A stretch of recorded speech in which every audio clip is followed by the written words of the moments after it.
Is, Waiting for the rest of the staff to come back into the building. right, so we shouldn't be, oh wait, we're live on YouTube, it says. We So can start. We yeah, can start with the other project managers. So I guess Steve is back, Yes. because he's the only one who can do this. All right. Sorry for the confusion, people.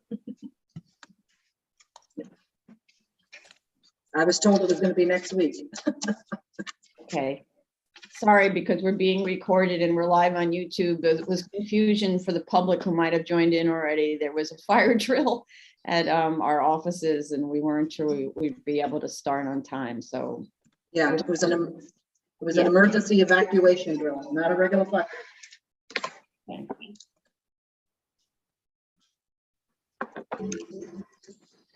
Okay, can we start? yes. Okay, good morning. This is the New York City Board of Standards and Appeals. Tony, your speaker is really weird. Something just happened. Hello, can you hear me? Yeah, Yeah, could you now it's better. stay closer to the camera? The microphone's embedded in your camera, Tony. God, today. All right. Good morning. This is the New York City Board of Standards and Appeals public hearing review session for May 10th, 2022. There is no public testimony during the review session. The first item is SOC calendar continued hearing items. Item number 21, 4209 BZ 441467 Prospect Avenue, Brooklyn. Thank you. Whenever Steve comes back, can you make me a co-host, please? Thanks. So for this one, sorry.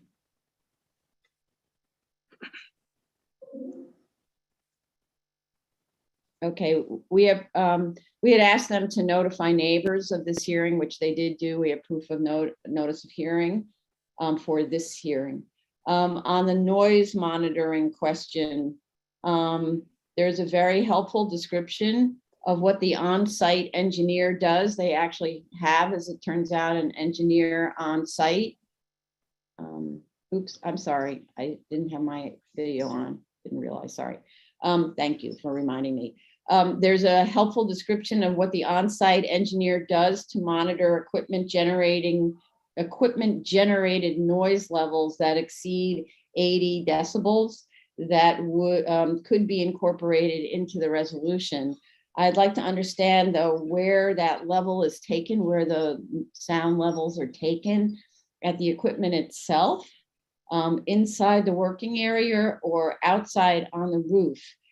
Inside levels would be to protect workers. Outside levels may have an effect on neighbors. I'm trying to piece it together based on, as I'm reading through the materials, like where those levels are taken. I see in one of the recent photos that was provided a sound sensor that shows it's located on the roof somewhere, kind of along the property line, I guess. I'd like to know where that is actually on the plan. I don't see it. And is that the alarm that is referred to in the noise monitoring description that's read on the inside equipment? They say that the materials say that if the reading goes higher than 80 decibels, then it sets off an alarm. The sound plot that they provided showed levels like around close to 80 at the roof.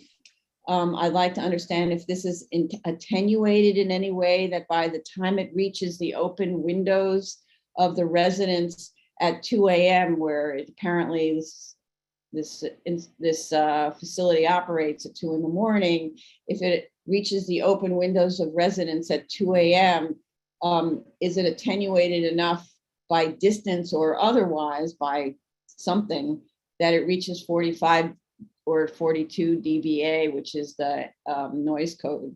I didn't see guidance for this in the noise code guide itself that was provided.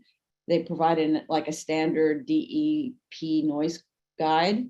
And the only relevant equipment described in that guide is for air conditioning equipment, which is limited, as I said, to 42 to 45 decibels at measured at 3 feet from the receptor's open window, so from the resident's open window. So I'm just trying to understand, they have this this monitor, this alarm on the roof that's supposedly sets, or let's say it's a sensor on the roof that sets off an alarm inside the building if it goes to 80 decibels.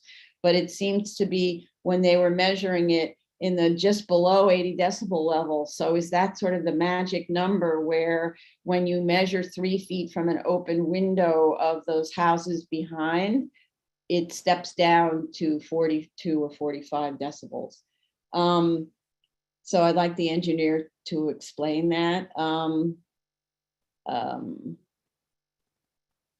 Yeah, so, and also the engineer, I think, walked on the roof. I'm just not really sure. I'd like the engineer to explain where the readings were taken and from where, you know, on the roof or on the ground or inside.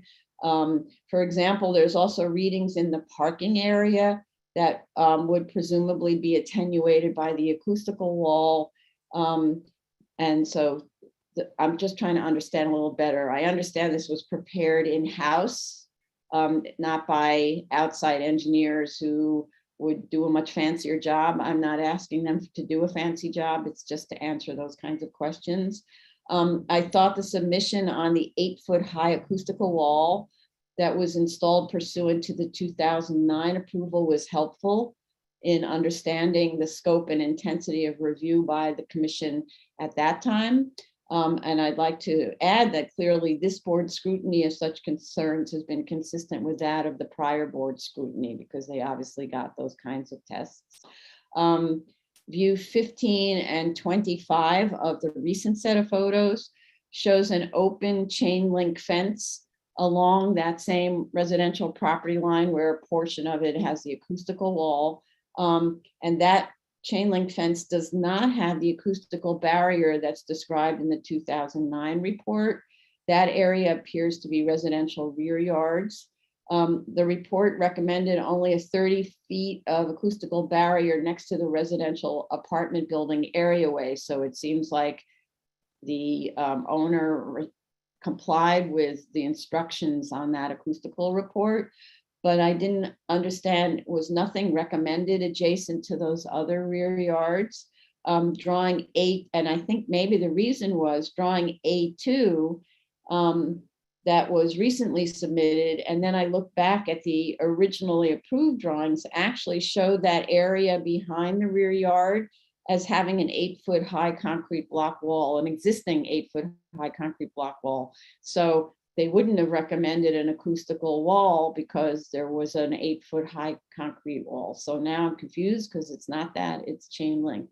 So I'm thinking that, yeah, so that may still be an open issue, though I don't know, because the residents' windows are very far back, but this is next to the parking lot where the trucks are coming and going really all night, if I understand it correctly, or at least part of the night.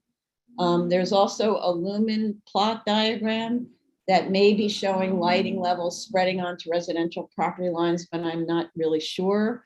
I'd like the engineer, again, the in-house engineer who conducted the study, to explain what those readings mean. Again, that was conducted in-house, which is so certainly acceptable. Let's see. And I think that's it, right? In terms of, we don't have seeker issues. It was really about the acoustical barrier question. Okay, Vice Chair Shanda. Okay. I thank the applicant for providing additional documents and clarification. I'm extremely sympathetic to the applicant's situation and would hope that we can move the application forward. The pandemic has affected the business operation and is operating at a significantly reduced capacity.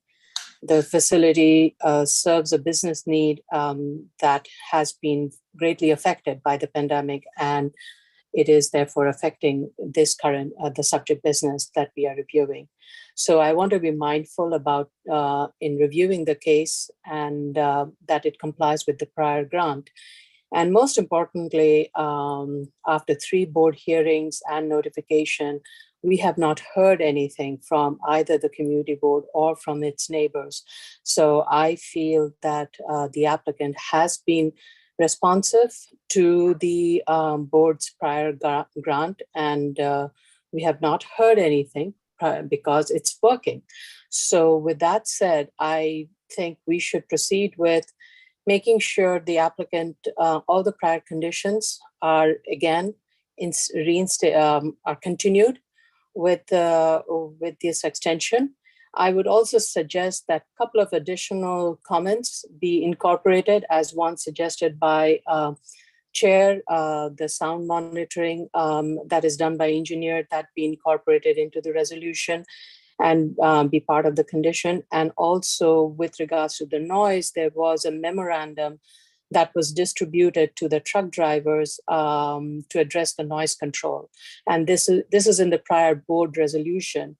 And I'm saying this partly because right now the business is operating less than 80%. And once it's in full operation, hopefully soon, then I think it would be good to provide this memorandum to the truck operators again to kind of orient them to the do's and don'ts. And specifically, the content of the memorandum that is stated in the condition states, the operator will inform all the truck drivers of the following: no radio playing shall be allowed while the trucks are unloading in the yard, no monitoring, idling, and the trucks shall be permitted outside of the site while waiting to unload. A helper must guide a driver while a truck is backing into the way. This was already in place. The memorandum was already distributed at the time of the hearing. So the business operator very much knows it, does it, and I just would bring it to the front and kind of make it part of the condition and be included in the resolution. Other than that, I was very satisfied with all the explanation that has been provided, and I really don't have any additional comments. Thank you. Where's this memorandum? Do we have it in the file? It's in the resolution.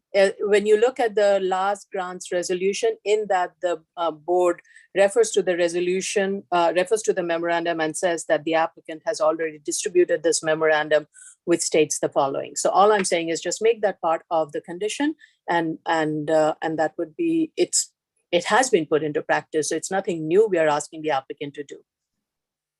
Okay, so we should get a copy of the memorandum because we can't write a resolution without having the thing that is being referred to. I don't know that we have the copy of the memorandum, so. No, we don't. I just took the wording from the resolution. Okay. Okay. Okay, Commissioner Otley Brown, thanks. I'm also sympathetic to this operator, because they have lost a good deal of their business. And so while I do appreciate the deep analysis of the conditions here, I am willing to defer in this case to the neighbors who have not spoken, which to me signals that they have no issues with this operator. And ordinarily, I would applaud an in-depth review of all of the indicators, but I do understand that they are financially strapped here. And because we were very hands-on in the last analysis of their business, which was 10 years ago, and they did come back, you know, they didn't sit out there, they came back fairly close to, you know, when their grant expired. Given the fact that we had COVID in between that caused the delay, I'm currently okay with them operating as they are right now, and I have no questions. They were responsive, and they gave us photos showing that the graffiti and the barbed wire were removed, which were my questions. The brick wall frontage does have some ugly paint patches. If they could somehow use a better, you know, graffiti erasure system, that would be great. But other than that, I have no issues with this. Okay. I didn't see graffiti. I thought there was a nicer, maybe you saw it in person, the graffiti, as the photographs I thought showed the graffiti covered. No? It is covered, but it's covered with like red paint on brick. That's all I'm saying. If they could figure out some way going forward to do it so that you don't end up with kind of an ugly patchwork on top of a brick building, that would be appreciated. But that would be my only question, and that would be going forward. Right, okay, understood, thank you. Commissioner Shaitan. Thank you, Chair. Two points, the noise and the lighting. The lighting, I did look at the diagram submitted. On one of the pages, it's clear that there are some spread to adjacent residential, although the numbers are fuzzy. On the other one, it's like the mission impossible to read through it. And I have seen an email from the project manager saying that they asked the applicant to submit a more clear diagram. I'm not sure if we got that. The latest one I looked at was submitted, I believe, May 4th. And that one is still like on one of the pages, like I said, you cannot read it. I wasn't able to read it. I don't know why it's that difficult to get a PDF that's. We received a new PDF of the lumen spread diagram last night. Yesterday? Yeah.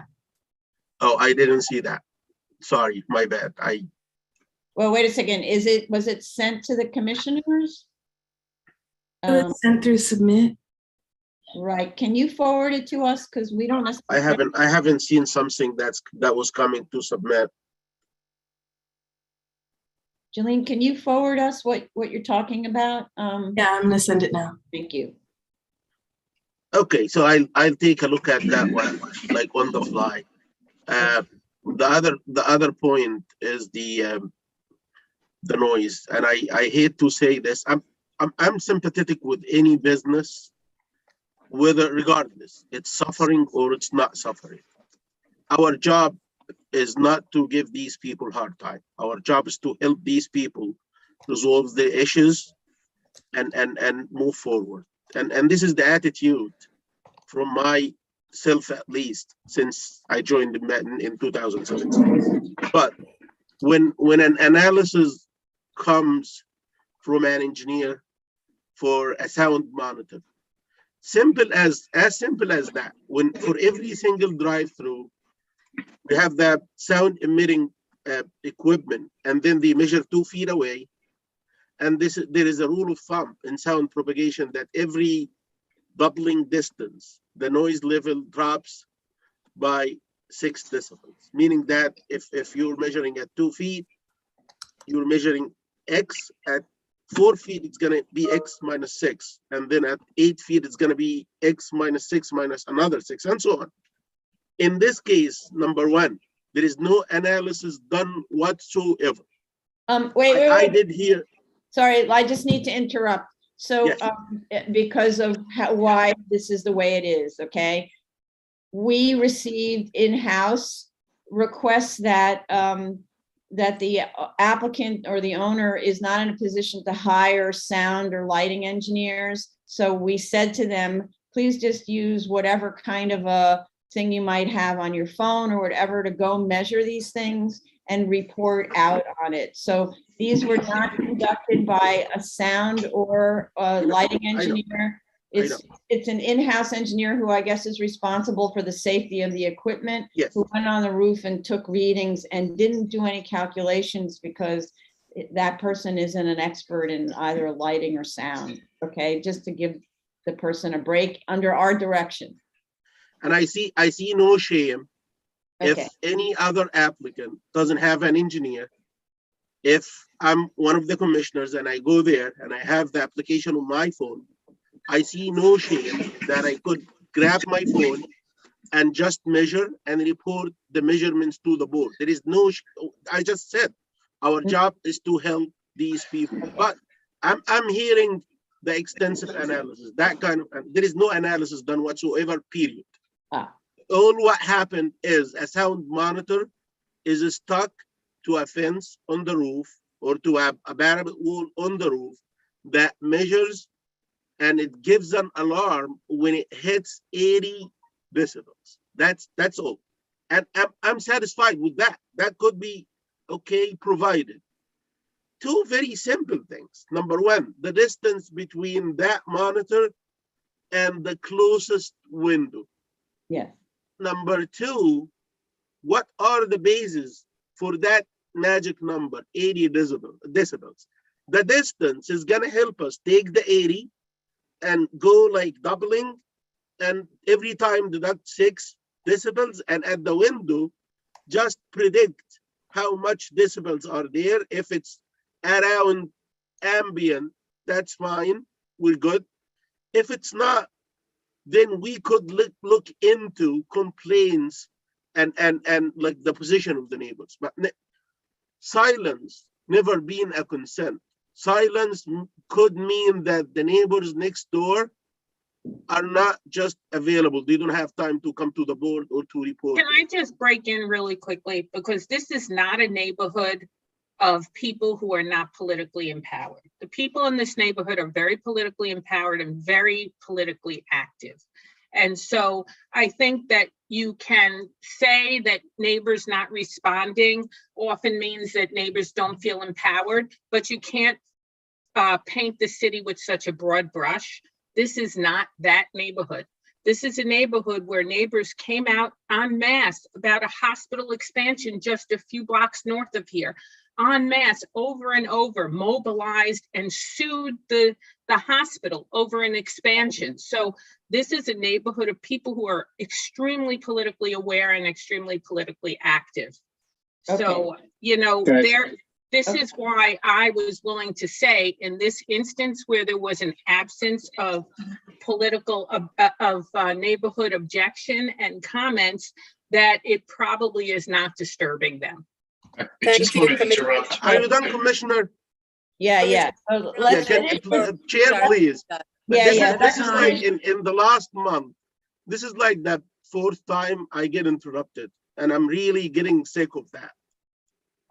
When Okay. I Excuse talk, me? Excuse me? Wait, no. You have to stop. Commissioners, please. I'm gonna mute you if you Please. do that. You can't do this.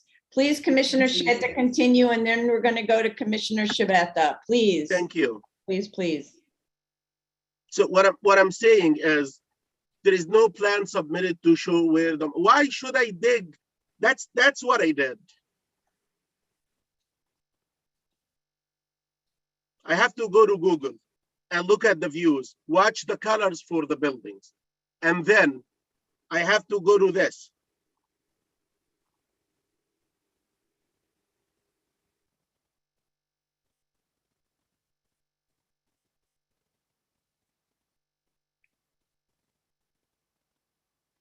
So, but what I wanted to just say one thing while you're Just doing give me that. 1 second. Give me No, 1 second. I would just want to say one thing. The deep analysis was done by the prior board because they had an acoustical engineer at that time. I think that might have been the reference to analysis. Yes, I have to go to this yes, and take a look at where that sensor is located, and then go to the other view and watch the colors for the buildings, and yes. then make sure here that I'm right. I spend time doing that. A very simple plan view that could take the whoever 2 minutes to do it. Just put the sensor and put the distance, and you're not giving this board any more hard time. But like throwing things to us like that and leave it up to us to dig and figure out, that's not healthy. That's time consuming. That's what I'm talking about. Okay. But again, just to, I understand, I was reading the same thing and doing the same analysis, which is why I asked my questions. But again, we said you don't need to hire. Initially, I had said, hire somebody to do a drawing of the mechanical systems on the roof. And they called back the office and said, our office, and said, we can't afford to do this. We're really strapped. So then we said, okay, just use Google imagery and just show where the mechanical, satellite, and just show where the equipment is on the roof, like that. So we're trying to work with them within their limited financial abilities. And this engineer who did this work is an in-house, probably safety control engineer, so not experienced with doing these kinds of things. And that's why what I really would like them to do is just answer the questions to the extent they can. And then we can, as is expressed, condition approval on some kind of remediation or whatever, but we do understand that this business is really in trouble.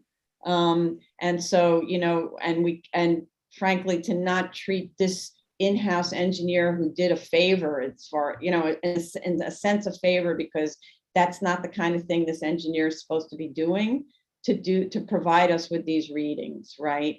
Normally we get them from professionals who do this stuff, acoustical and lighting engineers. Right? Understood. And I am just asking him to give me the location.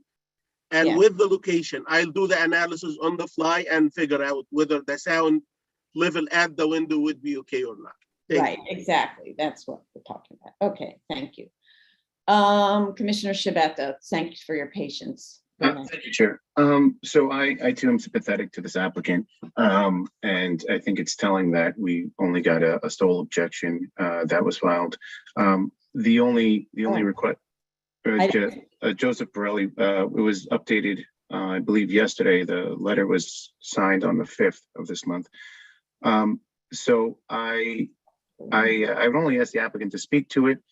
And I am sure, considering how responsive this applicant's been, that they will provide us with what would be a satisfactory resolution to whatever issues that were presented. And I think that we should move forward on this case to at least alleviate in any way possible the strain that's been placed on this applicant. Okay, so sorry, I was unaware of any submission and response by a neighbor. When did you say Mr. Borelli submitted the? It was updated on ours, and I see it that it was put in on, let me just look at, hold on one moment. It was updated on he signed it on May 5th, but it came into our records yesterday. Oh, okay. So Jolene, can you forward that to us? Because I didn't see it either. It's basically, a complaint that of traffic and the delivery trucks noise. But I do believe that the statements that Commissioner Vice Chair Shonda stated would alleviate these concerns. So I just want the applicant to speak towards that, and hopefully we can move forward on this. Okay, but I don't want to shut down somebody took the trouble to write. So I want to be able to make sure we consider what their issue is. Of course. I don't want to shut down testimony of a neighbor. So, okay, that's important. This is why I brought it up, Chair. Yeah, I do appreciate that you brought it up. Thank you. Okay, I saw Vice Chair Shonda's hand go up first, and then Commissioner Shetta. I just have to, again, really be cognizant. I mean, and thank you, Commissioner Shibata, for bringing this. And I'm reading this. First of all, this business has been in place well before any of the other uses that were there.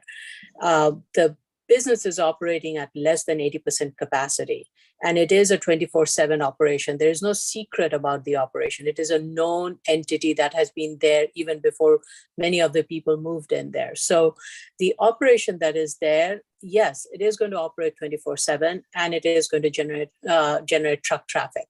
So if the noise from the delivery truck traffic is an issue, I think the measures that the applicant is taking should be reiterated, and that would address this concern. With regards to Commissioner Otley-Brown's, I 1000% agree with what Commissioner Otley-Brown said. I mean, this community is an extremely active community and fully aware of its role. So I think the fact that we haven't received much objection after all the back and forth, it's a telling point that it's a neighborhood that keeps an eye. At the same time, the business knows it, and business makes sure that it is doing its business in a way that it is respectful of its neighbors. With that said, I also am not sure to what extent we are going to get anything from any of these additional noise studies or anything when this business is operating at less than capacity. So it's really an exercise that is not going to measure the 100% capacity. So I think it's a futile exercise. I think we should let them continue with the way, with all the prior conditions and everything that was in place. And 10 years later, we see what they go. I mean, this, I really don't think we should be hashing it out anymore. Thank you. Thank you. Commissioner Sheta? Yeah, thank you, Chair. I did look at the lumen spread, and I see that what is submitted yesterday is much more clear. Thank you to them. The second thing regarding the noise, we're not getting measurements. We're just getting a location that's not even shown on a plan for a sound monitor. And we're getting what is called a trigger. The 80 dB is the magic number where when they hit that number, when that sound monitor hit 80 or reads 80, it starts to beep. It doesn't mean that it did happen during the past months or year or even 10 years. All what we want to know is the basis for that magic number 80. And if they do not even know the basis, if this is what they've been told long time ago, we want to know the location so we can take the 80 and take it back to the window to make sure that it's not problematic to neighbors. That's all.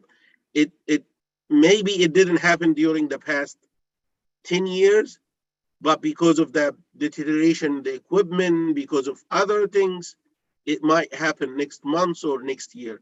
We just want to do it once and do it right. That's why I was like, if you gave us such and such, we could help you.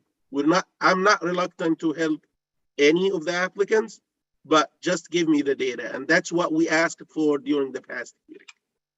And maybe because of lack of knowledge, my colleagues didn't figure out that we didn't get what we asked for. All what we got, location that's not shown on a plan for a sound monitor, and a trigger number. There is no actual monitors or data that was submitted to the board. I wanted to clarify that. Thank you. Right, okay, thank you. I mean, yeah. Okay, I just don't want to be shutting off the opportunity for discussion. I understand everybody's concern about the business, but I also don't want to close discussion among the commissioners, and I don't want to close discussion when there's, I finally have Mr. Borelli's, thank you, Jolene, for sending it. I'm going to read it because it says the noise of the delivery trucks backup warning, which is something we had talked about, and the traffic congestion, which is a different subject, caused by their constant coming and going, is an impediment to my tenants' quiet enjoyment of their residences. Please see below. The noise of the delivery trucks, backup warning horns, and the traffic congestion caused by their constant coming and going is it says it again, of their residences. Sometimes Arrow Linen employees sit on my front steps and impede access to the front door. So without us reading this, the owner of the property wouldn't know that that was an objection. And so this way, the owner of the property can take efforts to respond to it. If you conceal it, then you don't have an opportunity for the owner to respond. So we can say they shouldn't have backup warning horns. That should be something that's in the manual. I don't know if it's in the manual. It should be in our resolution as a condition. And there should be instructions that the employees should be congregating on the inside of the building, or inside of the site, and not on the steps of neighbors. That's not hard. And so you could respond to that. Okay, so I think the comment is important and it should be incorporated into the conditions. Commissioner Sheta, you have your hand up again? Yeah. Yeah. Yeah, I wanna comment on that objection. The good news is that the person who is complaining or objecting, he's objecting about a truck that's backing. I don't think there is any truck that backs here. I believe he's talking about this spot. Good thing is, if somebody's complaining about a truck is backing, that means that he didn't complain about a high noise from an equipment or the AC unit or something like that.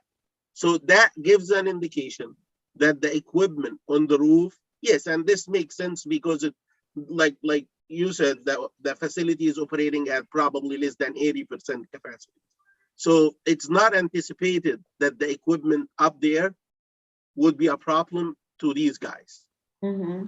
But Right. if last hearing, if we get the 80, then a magic number, and if we get a plan with the location, we could have closed this. That simple. That's why I was like, give us the data. Thank you. No, don't turn that off. Don't turn it off. You Oh, can sorry. see where the address, Mr. Borelli's address is 463A Prospect Avenue. You can see that. Right here. Those Right here. buildings. Yes. Yeah. So that's, you're right, that he's hearing, the neighbor is hearing the trucks in that little spot where I'm That spot. thinking about the other side. Yeah. So they're much closer. That's the other part of it. They're much. And by the way, the 463 is the equipment. When I looked at the pictures and I tried to correlate the location to the Google, I believe the sensor is right here, like right underneath this tree. If the sensor is here and this person is not complaining about the equipment, but he's complaining about the trucks, knowing that the noise level for the truck back sound is much less than this equipment, that means the equipment is okay. Right. Okay. Which is good news. Okay. Thank you. All right. Sure, I just want to, I just for the matter of the record, there was the statement that about concealing. I don't think anyone here was concealing anything. I think we specifically, I asked that the applicant address this letter so that it can be incorporated. So, but that's why normally I read out loud the exact objections. And when there's many of them, I summarize them, right? But this is only one. And it was important to see what the address was, because I always thought that the noise from the trucks are an issue for that big site on the other side. But as it turns out, it's more an issue for these houses that are right up against it.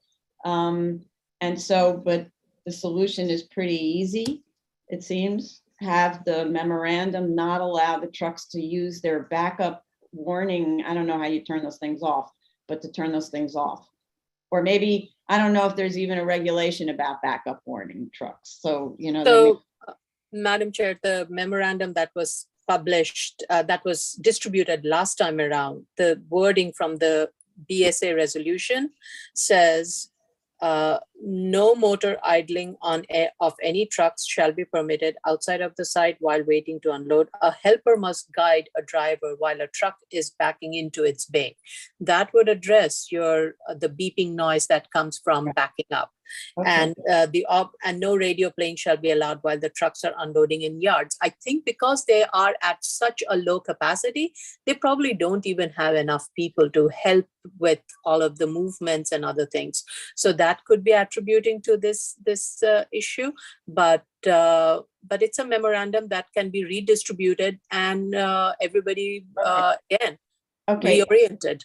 Understood. So, but we need to turn off the backing light. This is something like we had on the parking garage, rooftop parking, where we had a rule that you're not allowed to use the fobs to open the doors and things like that.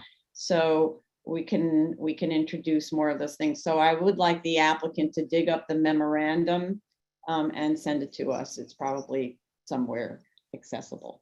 Okay, let's move on. And I would ask that commissioners, please don't interrupt commissioners while they're in the middle of their turn. And also please be respectful of each other's positions, okay? Okay, thank you. Move on, yes. Item number 22-227-10 BZ 20412 Northern Boulevard, Queens. I forwarded an email from Henry Euler from the Auburndale Association. Did the commissioners get to see that? I saw it. So I don't have it in front of me, but I can summarize it. It's this ongoing question of the drainage from the car washes, which is actually one of my comments, because I didn't see any response to the issue of drainage. I'll just read So they did do the storage tank testing and provided the certificate for that, which was one of our requests, but there was no additional information to address the ponding caused by the car washes. And Mr. Euler actually included a photograph of frozen ponding, so it does make the sidewalk dangerous. The landscaping plan shows additional planting. Photos may be showing those installed, but it wasn't clear to me. The photos seem similar to the ones that we saw in 2020. No photo behind the trash enclosure was provided. That area is supposed to be planted as well. There should be wheel stops, so the landscaping isn't crushed by the cars. I noticed that. A BP operational plan was provided relating to the car washing queues and sidewalk parking. Again, I ask, what will BP do if the operator is not in compliance with the BSA grant? So this is a repetition of the comment that I had from yesterday's hearing, because it's more BP, and they're going to amend their operational plan to be more specific about what BP's versus the operator's responsibilities are.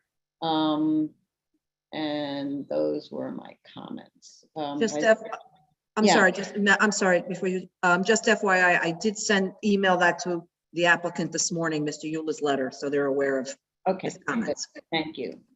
Vice Chair.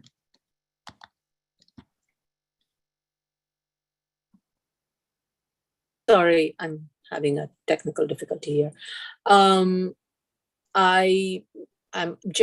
overall satisfied with it, but I would like the applicant to clarify with regards to the comments that's been raised by Mr. Euler and how that can be improved. But I have no additional comments. Thanks. Okay, thank you.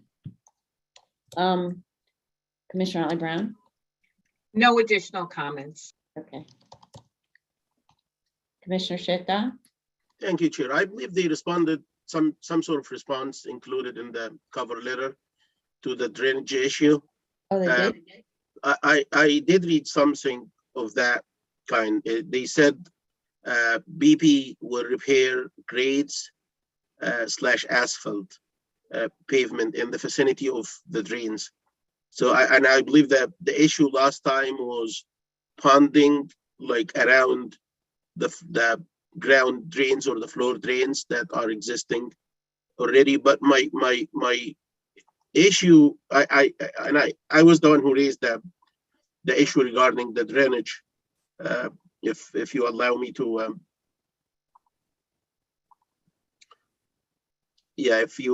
this is one of the drains that get ponding around, and I believe that even the picture shows some sort of ponding here. This is a Google image.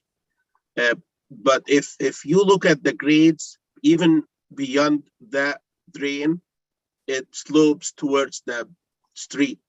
And I recall it was one of the dealerships, the car dealerships, and it was on Northern Boulevard actually, where we had an issue with the drainage at that site, and we had him install some sort of drainage basins at the exit to avoid any runoff coming from the facility out to the street. Even if they, in my opinion, even if they fix the grades around these drains, and I'm not sure how many of them are existing. I can't see just one in this image. But if we move to the other side, I'm not sure if there are, like, it sounds like, yeah, one more here. But like 30%, 1/3 of the station is going to be draining to the street. So I'm not sure if they're going to be able to install something here to cut the flow, or we can just leave it to get to the street and then drain like over the asphalt. But I wanted to indicate that they already addressed the drainage issue in their cover letter. Thank you. But it just shows the existing drains. It's not showing how it's going to deal with this ponding. You can see the ponding because the asphalt, I guess, is depressed in that area, right? The ponding occurs because the grades around the drain are not going like towards the drain. So Right. what they said is, they said, we're gonna fix these grades so they can direct the runoff to the drains. What I'm saying is beyond the drains, towards outside of the station, towards Northern Boulevard. If, Right. let's say, whatever runoff drops here, it's gonna be draining to the street. And we have two options, either to make him install something here to intercept that runoff and drain it to somewhere, or just let it go and let it drain to the street, and then it goes to the closest No, catch but basin, which I'm not sure where exactly is. I thought Mr. Euler's comments were that it's draining. I mean, we need to look at his photograph. I need to open that. But I think that the issue was that it makes the sidewalk slippery because it's icing on the sidewalk. It's not how it gets to the street, it's what it does to the sidewalk. So that's where the trench drains came in. We had that on another case where we had them install trench drains, and they did that. And the trench drains are, of course, located on their own property. They can't put those drains on city property. I believe Mr. Euler was talking about ponding, yes. And I thought the ponding was around this floor drain here. Okay, so maybe we should clarify. Maybe he's talking about ponding on the site itself as opposed to on the sidewalk, in which case it's sort of a different subject. Okay. Sure. Okay, thanks. So I, Wait, sorry, Commissioner, I'm sorry, Commissioner Shabeta, yeah, go ahead. thank you, Chair. I too read Mr. Euler's letter. Well, first, I don't have anything additional to add with regard to what was submitted to us. I did read Mr. Euler's letter. It's funny, three people could read the one letter and have three different interpretations, but I understood it to be ponding on the premises. I look at the photographs, and it does look like the grade is higher leaving the premises. So there would be, I can understand why there'd be ponding, but I don't think that water is getting to the street. I don't think Mr. Euler suggested it was getting to the street. And Mr. Euler is concerned about whether this would become ice in colder weather. I don't really suspect many people are washing their car outside in cold weather. So I'm not really sure how much of a concern that is. I would like the applicant to address the ponding on his premises and what attempts he can to resolve that. But other than that, I have no further questions on this application. Okay, thanks. Now I can't find his letter. I didn't have a chance to look at the photos. He just said that. That's why I said that. Okay. I have the photo, I'll share it. This is it. Is that what we're talking about? Yeah, I see. It's just on site. Yeah. Yeah, it's on site, and the other one even, it's the same spot, I guess, but it's from the other angle. Mm-hmm. Yeah. Okay, thank He you. was talking about the same exact thing. Okay. Yeah, those photos were taken March 21st, he said, and then the second photo was April 4th of this year. Okay. But he does mention, if I may, Madam Chair, I'm sorry, he does mention about the rain, the heavy rain, and that it seemed like that the photos, whatever, but the photos indicated there was just water there because it was all this rain too. So I don't know, it's still the site, but whatever. Okay. Vice Chair Shan, do you have your hand up?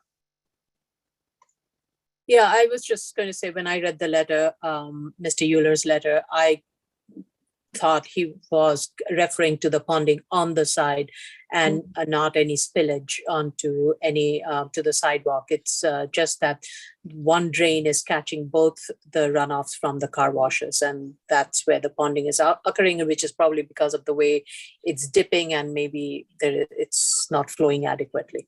Mhm. Okay. Yeah, I found the letter, it's right here.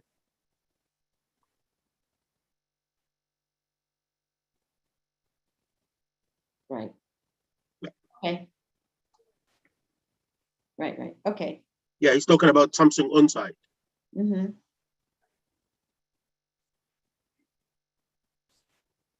Okay, thank you. All right, let's go on to the next one. New case, item number 23, 18098 BZ, 163-10 Pigeon Meadow Road, Queens. It's an extension of term of retail. Right, okay.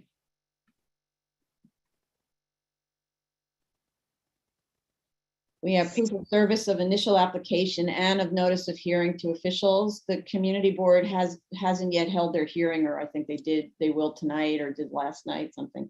This property is the subject of a pre-61 variance 692-52BZ, which was amended pursuant to section 11-413 in 1998 to allow a change in use to use group 6 retail, and was assigned a new calendar number at that in 1998. Hence, for a complete history, we need copies of the 692-52BZ resolutions and approved plans to establish that the size of the zoning lot is the same as it was in 1961. The 1998 resolution shows the zoning lot is lot 8, but doesn't provide the full frontage description. It's missing one of the frontages. The approved 1998 site plan includes a landscaped buffer area on lot 7, which is in common ownership with lot 8. Street view images from 2019 and before show lot 7 being used for storage, even truck parking, and apparent extension of the lot 8 use, which is not permitted. Photos submitted with the application show a container on lot 7, which presumably is being used as accessory storage for lot 8. Also not permitted, as lot 7 was not the subject of the use variance. The statement of facts makes no mention of this use of lot 7. The site plan doesn't show it either. The statement of facts speaks of the buffer area as being a place of potential overflow of debris from lot 8. I'm not sure what's meant by this, but any quote overflow of the commercial use onto lot 7 is not permitted. Hence, there must be clear fencing and significant landscaping on lot 7 to prevent this. I note that the proposed landscaping is specifically allowing for the retention of the container and access to it through the gate on 164th Street. So this has all not been mentioned. Commissioner Ollie Brown, you put your hand up. Is it related to something I'm saying right now? Go ahead. I actually did a site visit last week and they have removed the container. And while it is not lushly landscaped, there is a grassy side area that is not encumbered with garbage or overflow of business at this point in time. So, sorry, so say that again. They took away the container and They took away the container, and although they did not lushly landscape this area, it is grassy and it is empty of debris. Okay. Okay, so that's from lot 7. Yeah, okay. Okay, thanks. 2019 street view images also showed the building with graffiti and bad paint jobs, but the 2021 images show the building uniformly painted and graffiti removed. So I thank them for doing that. Although the landscaping was shown on the 1998 plans along 163rd Street, it was never planted and it's not proposed now.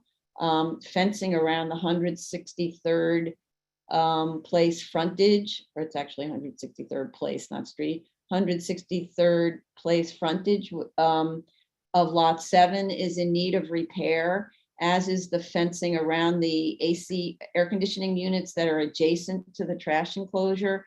And then to go back for proof of continuous use since 2018, applicant provided a 2019 Google Street View image, and the application was filed in 2020. So I guess it's it's establishing continuous use.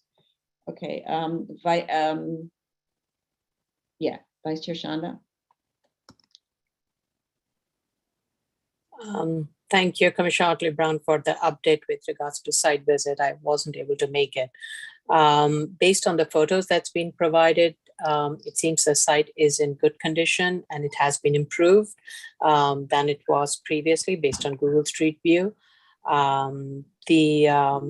I think the applicant is requesting some modification to the site allocation, and in its statement of facts, it did refer to the lot 7 being greened and improved, and additional trees would be planted on lot 7, which would be in some ways, as I see it, as a replacement of the plants that would have been planted along 163rd Place.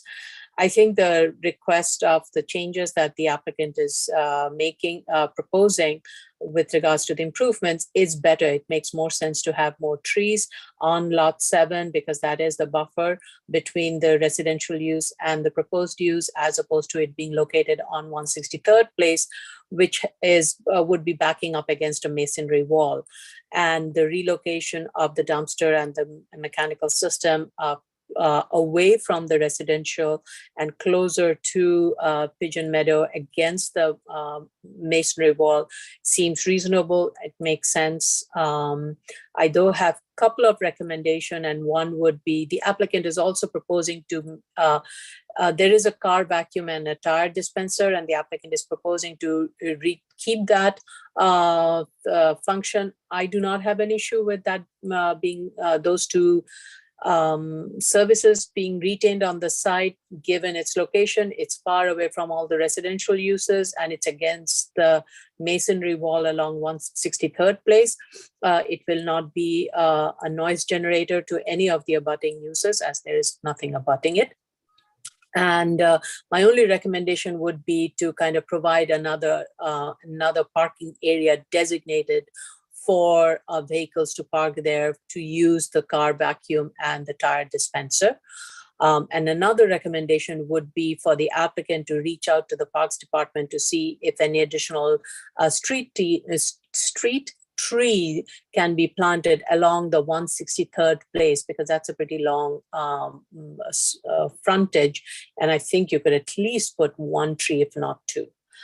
Those are my recommendations, but otherwise I am quite satisfied with the applicant's submission. Oh, the only additional thing is the applicant, if you could clarify the dumpster enclosure, what is it made of? I think it's made of metal, I don't think a lumen study is required in this case. There isn't any light fixture here, and I'm satisfied otherwise. Thanks. Okay, thanks. Okay, thank you. Commissioner Ollie Brown? I was pleased to see that they had begun the cleanup of that additional lot on their own without waiting until we directed them to do so. I thought that was a positive situation. I just had literally one question about this site, and that was that they said they wanted to keep the air and vacuum station and it would only be used when the store was open. So as the store is closed at 10 p.m. every night, I was wondering, how would they monitor whether or not this is actually used after hours? Do they chain off the lot when they close the store, or just have they observed through, I guess, customer behavior that people really only use it if they happen to be going to the store and nobody stops on their way through and goes, oh my God, my tire's low, I know there's an air station here, and stop various times a day? That's my only question that I could think of. Mm-hmm. Okay. Other than that, the initial statement had said that they wanted to have the amendment and then they're no longer adding this space, but it took me reading the entire submission and then searching and searching, because the most recent plans didn't look like it had a glassed-in area, to finally realize and reaching out that they're not asking to add any space. Right. So I would just request a little clarity or more carefulness in the filing of the paperwork for us, so that we can actually see the most recent things and don't have to hunt through 1,000 documents to try and find them. Mm-hmm. Okay, yeah. My understanding is there's no amendment. It's really just they want to put the landscaping in a different place. Right, yeah. But the original set of paperwork that was in our application file was talking about building the glass enclosed indoor seating area. And there was actually a set of plans that reflected that.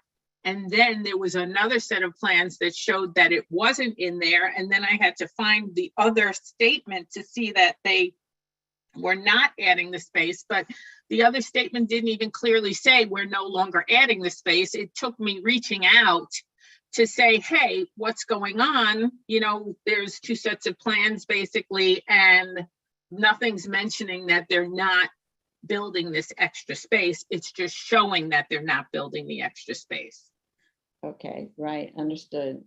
So that's a request again to both the project managers and applicants. If you're superseding something, by the time we read this, we should, for the first time, we should only be reading the most recent statement of facts, drawings, like all of those things, and everything else should go in the void folder. Otherwise, we'll read what we read and we interpret what we interpret, and maybe we'll miss the most recent one because we read the other one. And that's frustrating in part for a lot of reasons, because it's also a waste of time, but it's also frustrating because we can start having a conversation with the applicant and we're not talking about the same thing.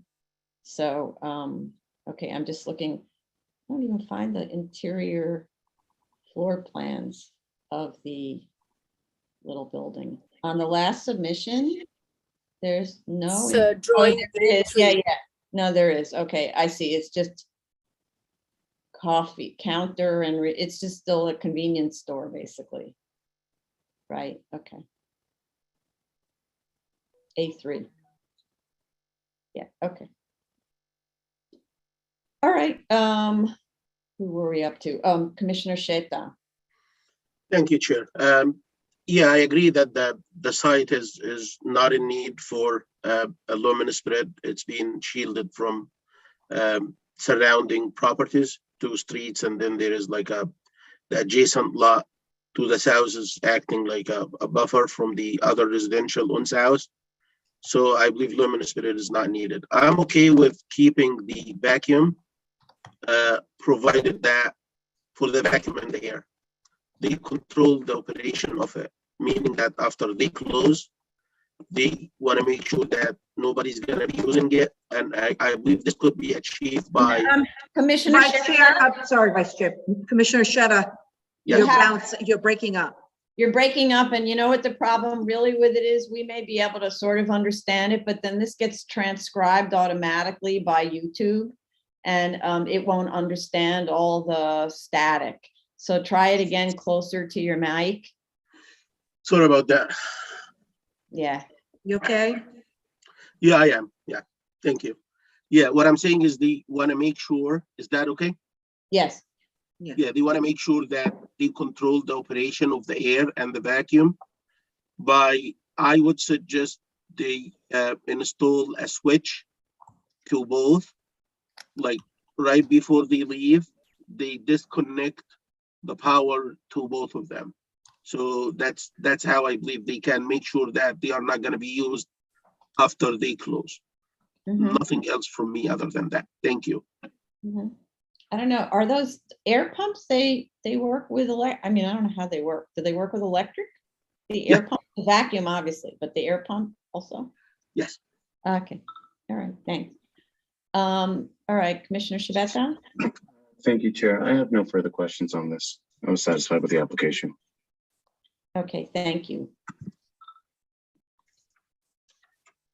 Move on, Madam Chair. Yeah. Okay. Item number 24, 14814 BZ, 11 Avenue A, Manhattan. This is an extension of time to complete construction of a multifamily residential use. Yeah, just 1 second. Okay.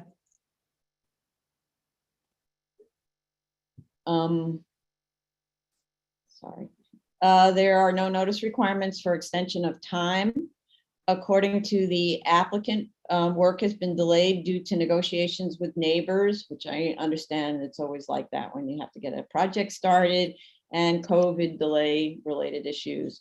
A construction timeline was provided indicating completion in approximately 2 years. but the requested extension is 4 years, which is to be safe. The requested waiver under the BSA rules actually cites to the wrong provision and describes the circumstances incorrectly. As the time to complete construction under this variance pursuant to section 7223 expired on December 15th, 2019, and the application was submitted on November 12th, 21. It was filed within 2 years of the expiration date, not more than 2 years. So, section 1-07.3 C2 rather than C3 applies. So please correct your waiver ask. And I do have to say, I know these rules are really confusing.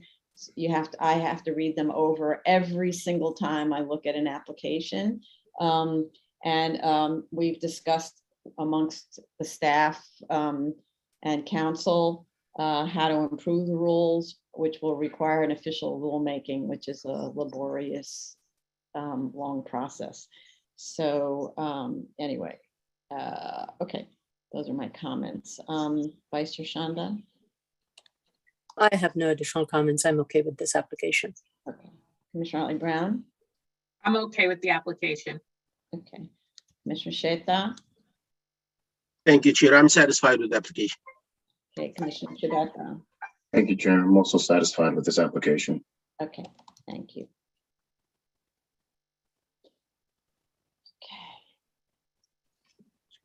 Okay, zoning calendar, continued hearing items. Item number 25, 2019-277BZ, 8104 166th Street, Queens.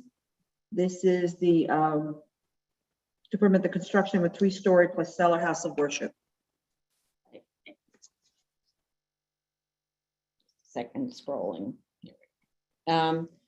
Since the last hearing in late November, we've received 2 letters in support and another in opposition, and that's as of like Sunday, I guess. I don't know if others were submitted yesterday or this morning. We received a clear chain of title relative to ownership of adjacent properties, and it indicates there was no common ownership. We stated at the last hearing that the building is too massive and that 1 floor should be eliminated. The proposed solution is to drop the building down 5 feet into the site and effectively build a moat around it, requiring entry by a long descending ramp. I'd like to know how this is in character with the neighborhood. Essentially, the yard levels have been eliminated. So in an area with yards at the same level as the sidewalk, this has no yards.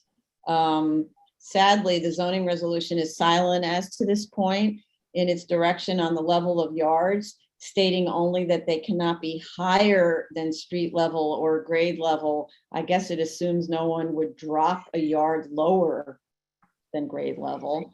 There's no mention, as I say, lower than street level in zoning resolution.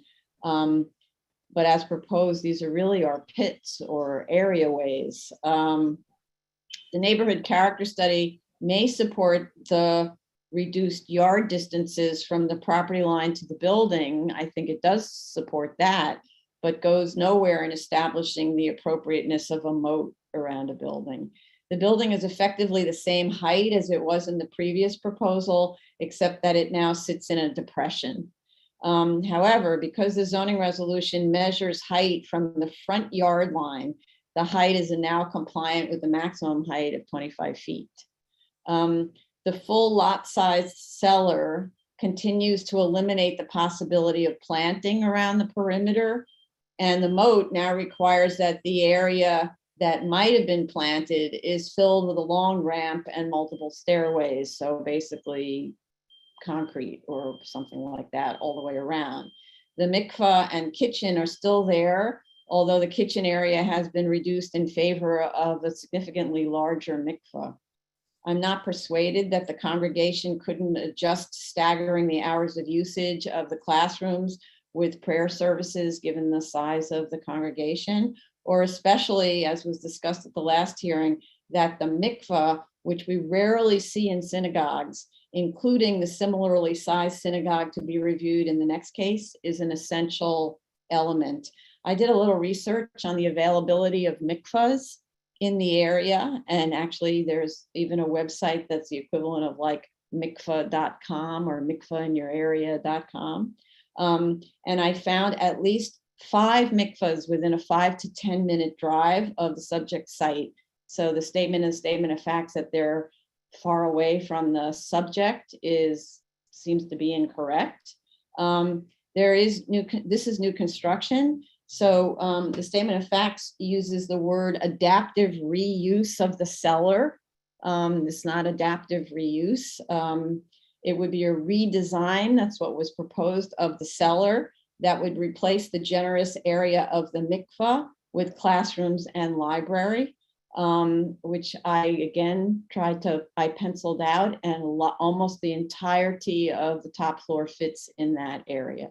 The roof line continues to be flat, and there was discussion at the last hearing that it should be something more in line with the residential character of the neighborhood, other than design style changes to the facade. So it went from being sort of, I don't know, 70s modern to 70s postmodern.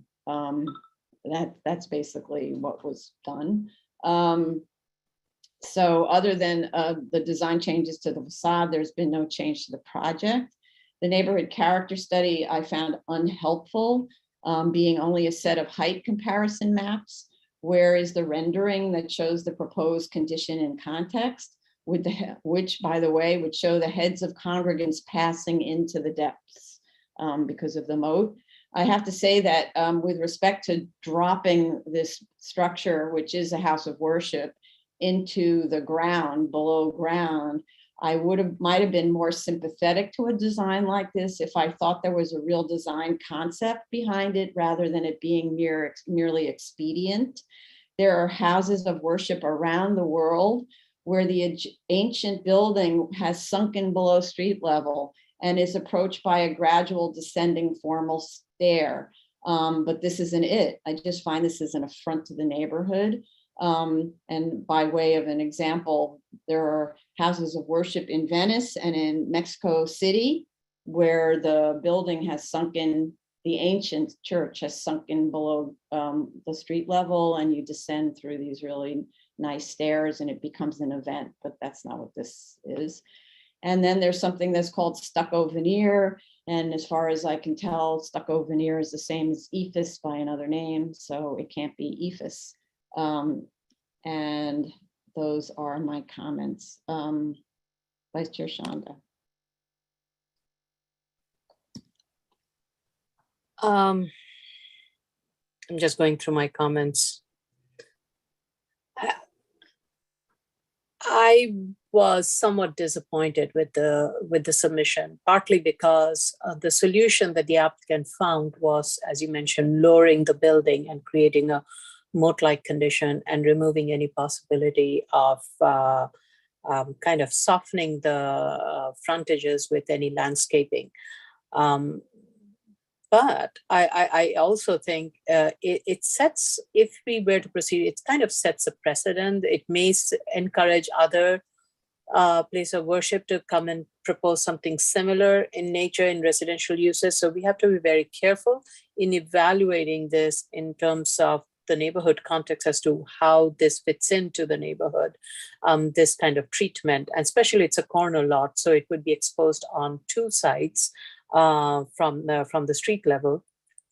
And I'm also not sure how this results in a very graceful entrance to a place of worship. The design that has been carved out with a very long set of ramps, 2 sets of stairs, and then another set of separate stairs to go to the mikvah. I don't think much thought has been given as to how those could be consolidated in a way that could result in a better utilization. Like you could use the same set of stairs, maybe just have the building go straight up to the front and then it steps down if you want to. Use an elevator for it to go down to the main sanctuary level. There could be other ways of treating it. I just don't think moat is a solution. Instead of having two set of staircases, one for the mikvah and two set of staircases along the main entrance, you could consolidate that on one side of the street and avoid the ramp altogether. I think more work needs to be done on the treatment of the entrance and the approachway. Yes, I see it reduces the building height, but that's not a way to respond to it, I think. So that's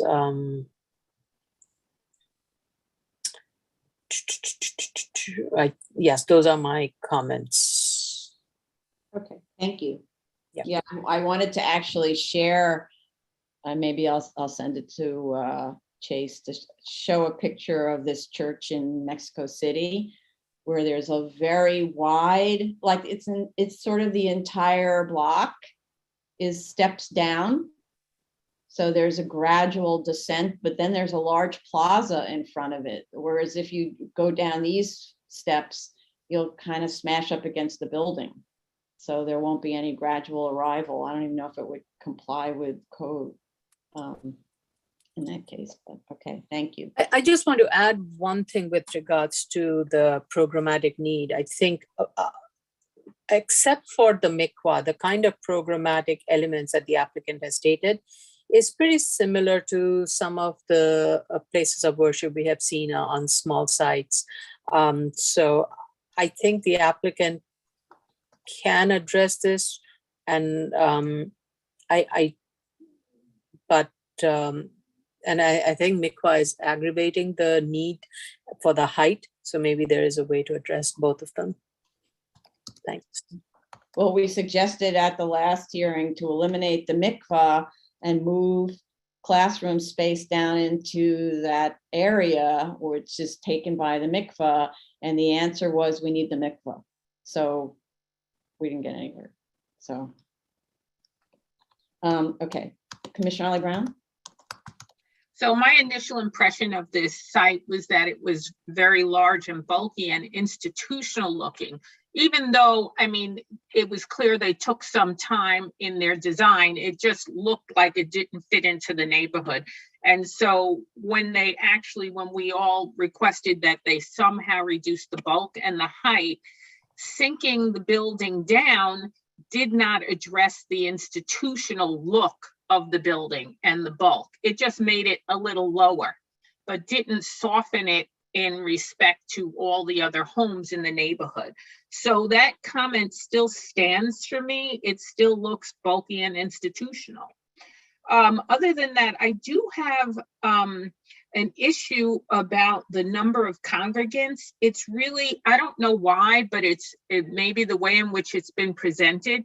It really isn't clear to me how many actual congregants are going to be in the cellar and the main sanctuary on year 1 and then on year 5.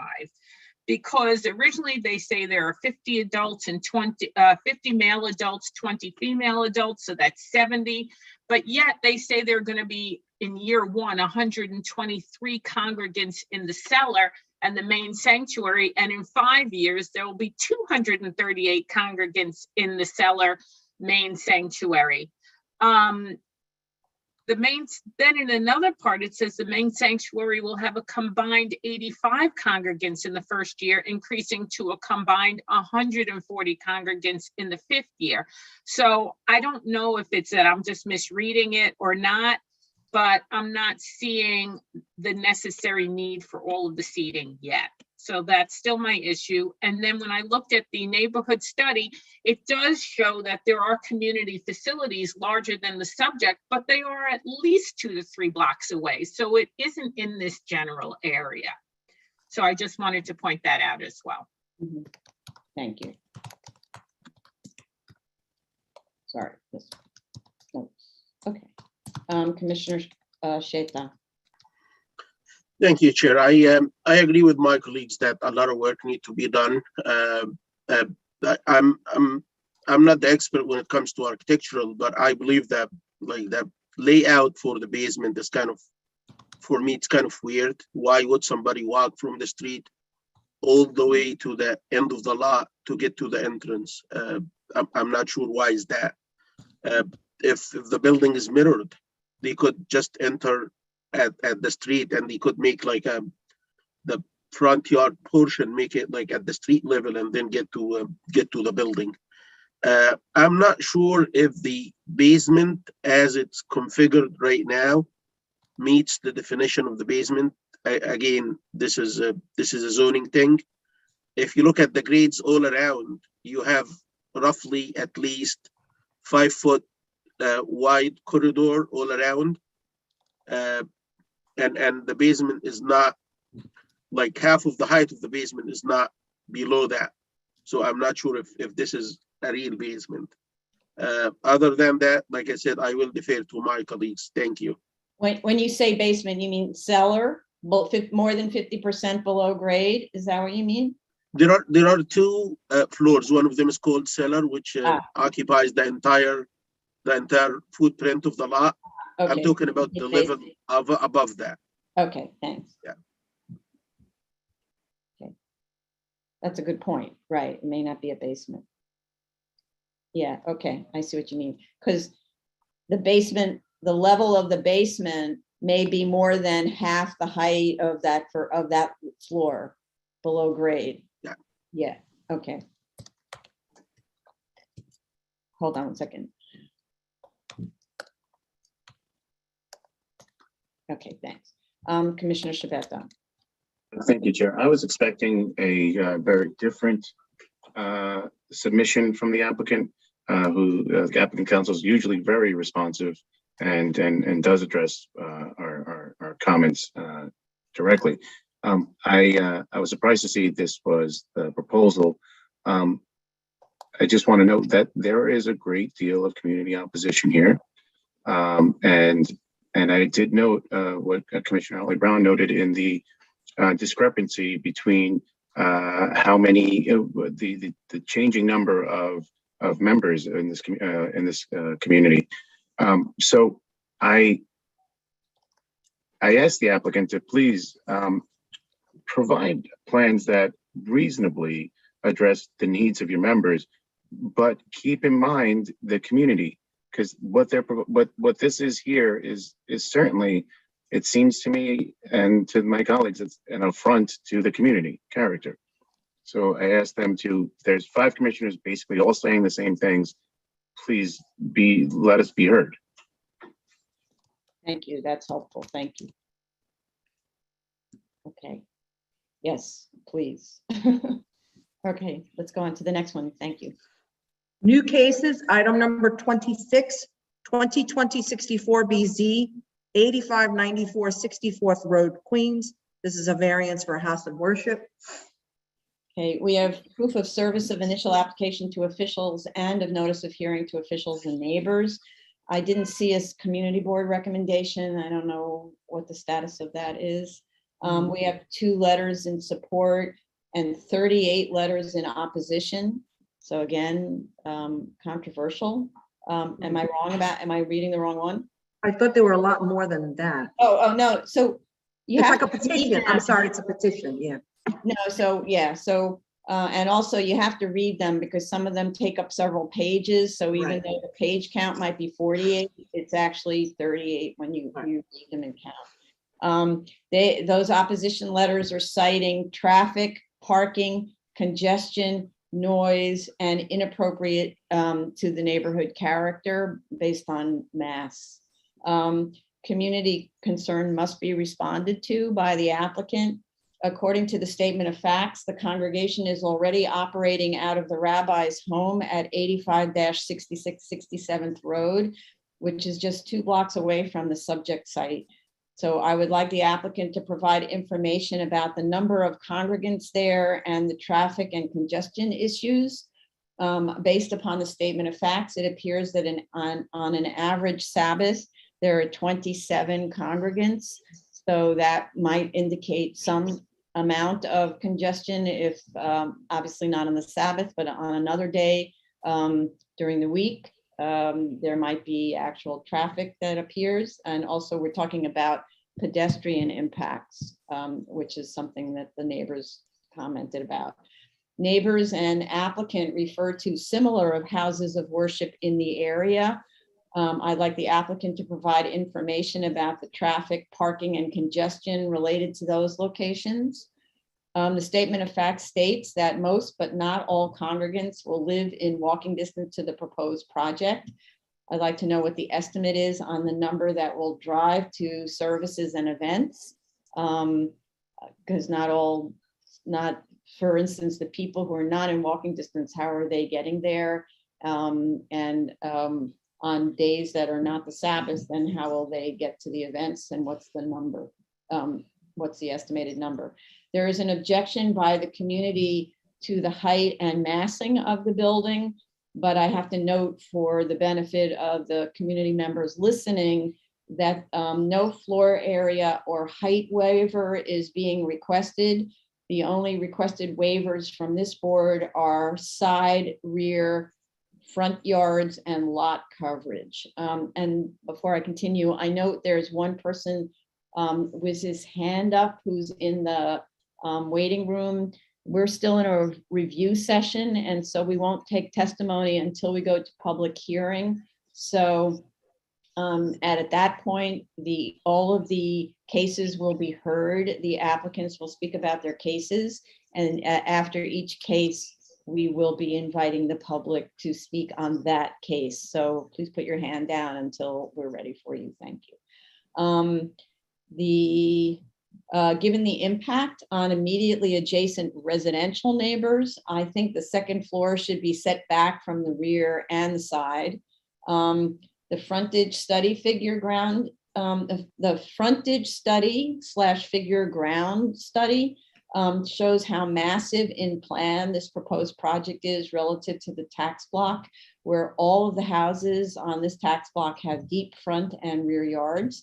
If this were a house application under like a 73-622 special permit or a variance, I would be opposed to a front yard waiver here and more than a minimal rear yard waiver. The side elevations show how massive this building will be for the immediately adjacent homes. Normally, new houses of worship have much larger lots or are at least corner lots, such as the prior application, on which the building can provide some breathing room between the building and the residential neighbors. Here it's squished in between the rear yard of private houses and the side yard of one house in particular. However, again, because of what this application is for, it's a house of worship. And for the benefit of those listening who aren't familiar with this, there is a Court of Appeals case that presents what's known as the Cornell Deference Doctrine, that obliges this board to defer, at least to some extent, to the programmatic needs of a religious institution. We are not obliged, however, to accept whatever is presented if demonstrated needs can be addressed in another way. So my first question with respect to programmatic needs is, if the rabbi lives in his own house just 2 blocks away, why is there need for an apartment on the 3rd floor that increases the massing of the building and or into which some of the space that's occupying rear, front, and side yards could be located?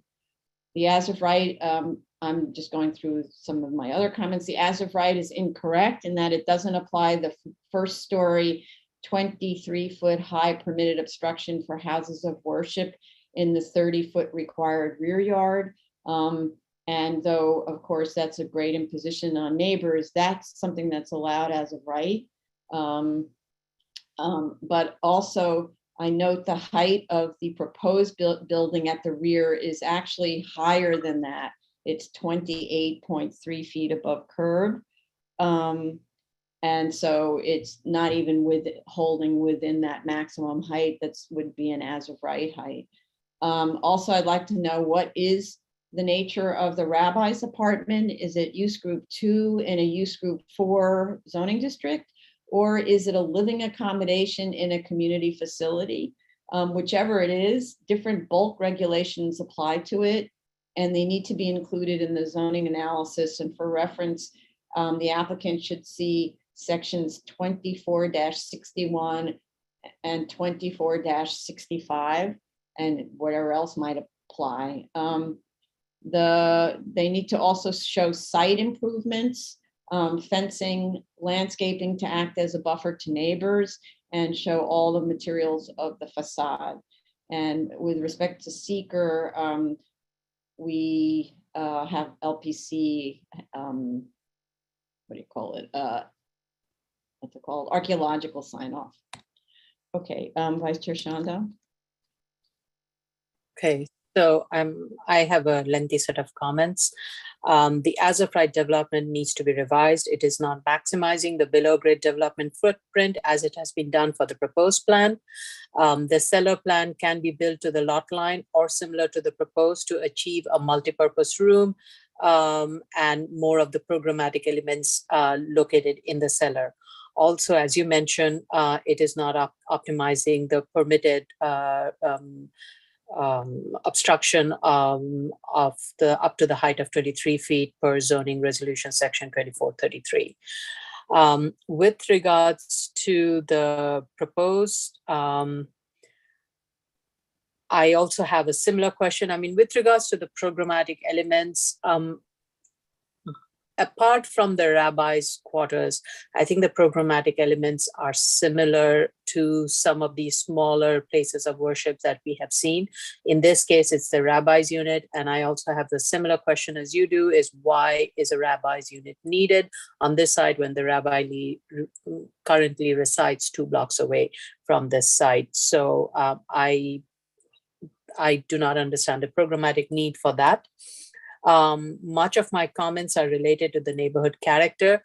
And my concern is also with regards to the extent of the bulk that is located right along the lot lines of the abutting buildings, while the applicant is making the argument that the rear height is within the 23 feet if it were a 1-story building. I agree with that.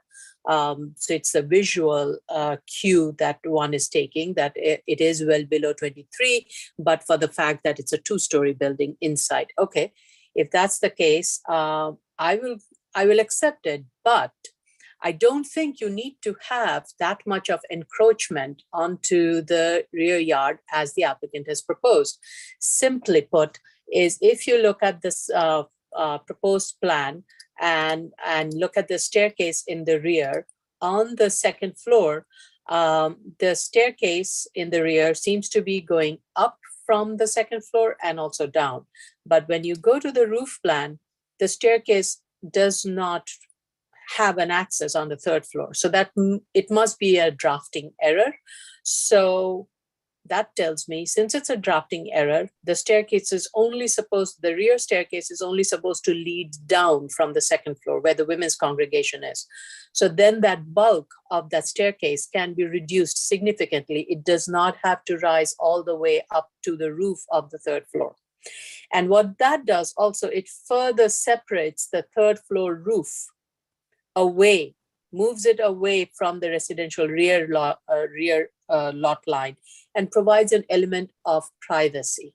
That means somebody's roof is not right up against my property line, it's set away. And that provides an element of privacy and separation. Similarly, I also do not think that 5-foot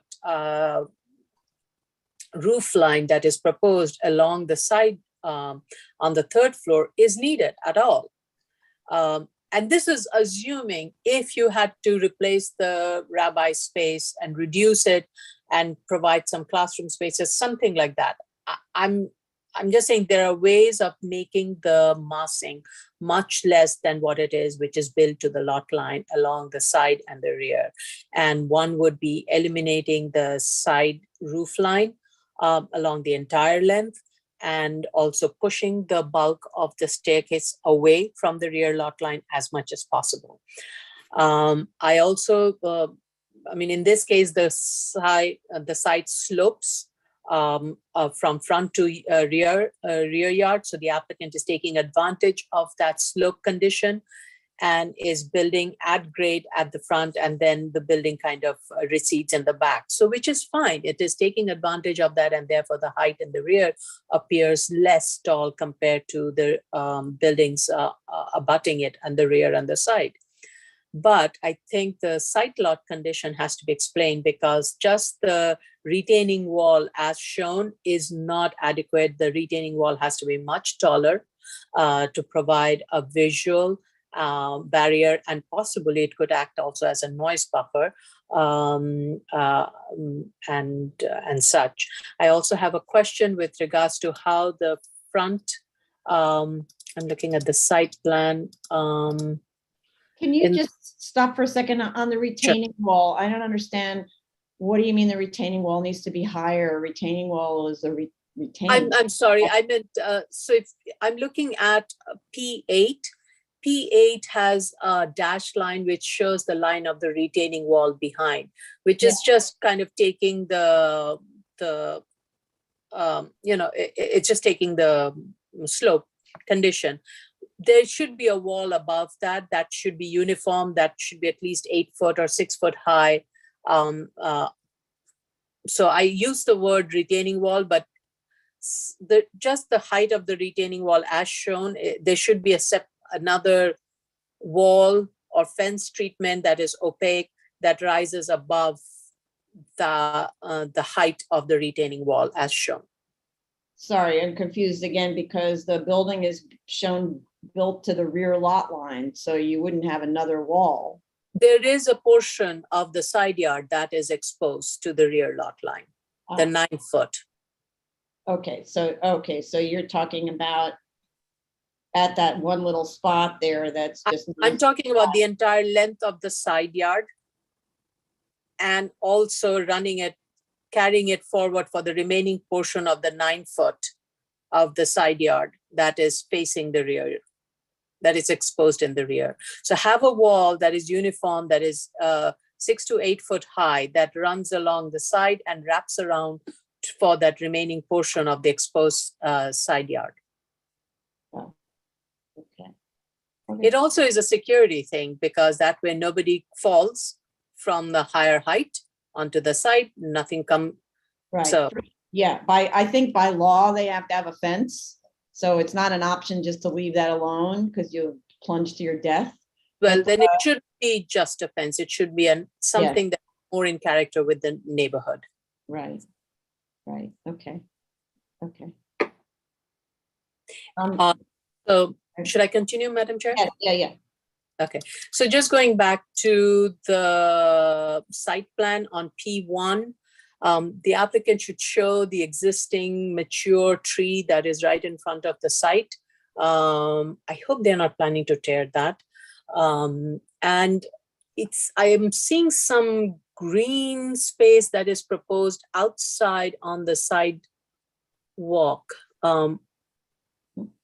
It's not quite clear to me what it is. So if the applicant could clarify that also. I guarantee all trees go during construction. It's the nature of construction, right? I don't know where the mature tree is. It is in the middle of the site. It's definitely going. I've never seen, it'd be amazing to see a contractor actually respect a mature tree. Well, I'm seeing some construction happening in my neighborhood, and they take really good care of the trees by putting protection around it and building around it. But this is a small site, so I would like to get a clarification. Thank you. Okay.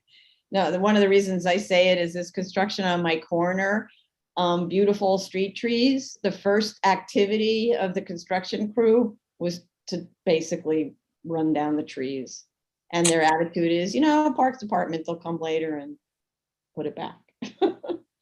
I do have a question regarding the noise. I don't know where in the secret review it is. It seems it's not, I don't know if a noise analysis is required, but at a minimum, the applicant should consider providing windows of STC rating of 28.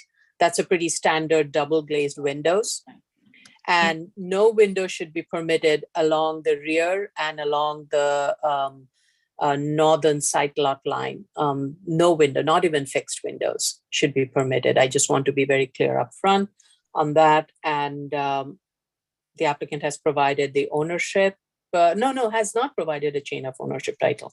No, they did actually. But they did? Thing, yeah. Hold on. Oh, okay. I'm sorry. No, I I'm have- sorry. No, sorry. That was the other one. Sorry. They didn't provide a chain. Yeah. Okay, all right. Okay, so I think still the outstanding is neighborhood, self-created, and minimal. Those have not been addressed. Right. Okay. Thank you. I just want to look again before I go on. I just want to look at, yeah, so this is the thing about the sanctuary space, of course, which typically has windows in a sanctuary. So when we're talking about the side lot, which faces the neighbor, right? The side wall, that's where all the windows in the sanctuary are. It seems there aren't any windows on the, what I would say, the eastern facade. That's where the sanctuary is. It is on the western facade facing the side lot. No, the sanctuary is both sides. Oh, okay. I'm sorry. No, what you're looking at sorry, is pardon my the ignorance. altar, effectively, Yeah. right? And so behind it is where everyone sits. And then I don't know if we have side elevations. Maybe That is one thing. That we don't have adequate elevation. We just have two facades. We need the elevation for all facades, okay. all So fronts. we have what's known as right elevation, and we can't do right left because which way am I standing? It's got to be east, west, north, south. So that's another thing. But if I'm guessing, the right elevation shows a ton of windows and they're all facing the immediate neighbor. And so this is obviously a concern about noise we've experienced in other congregations. So, and I don't know if 28 dBA is enough in that. Well, I'm looking at it more like this is an as of right use, and an as of right use would have been permitted would not have risen to a noise thing. So I'm at least trying to make sure it maintains a 28 dBA. I think it would be below the threshold. So I don't think noise study would be required. So at a minimum, we need to make sure it provides a 28 dBA. But you said no windows whatsoever on the something.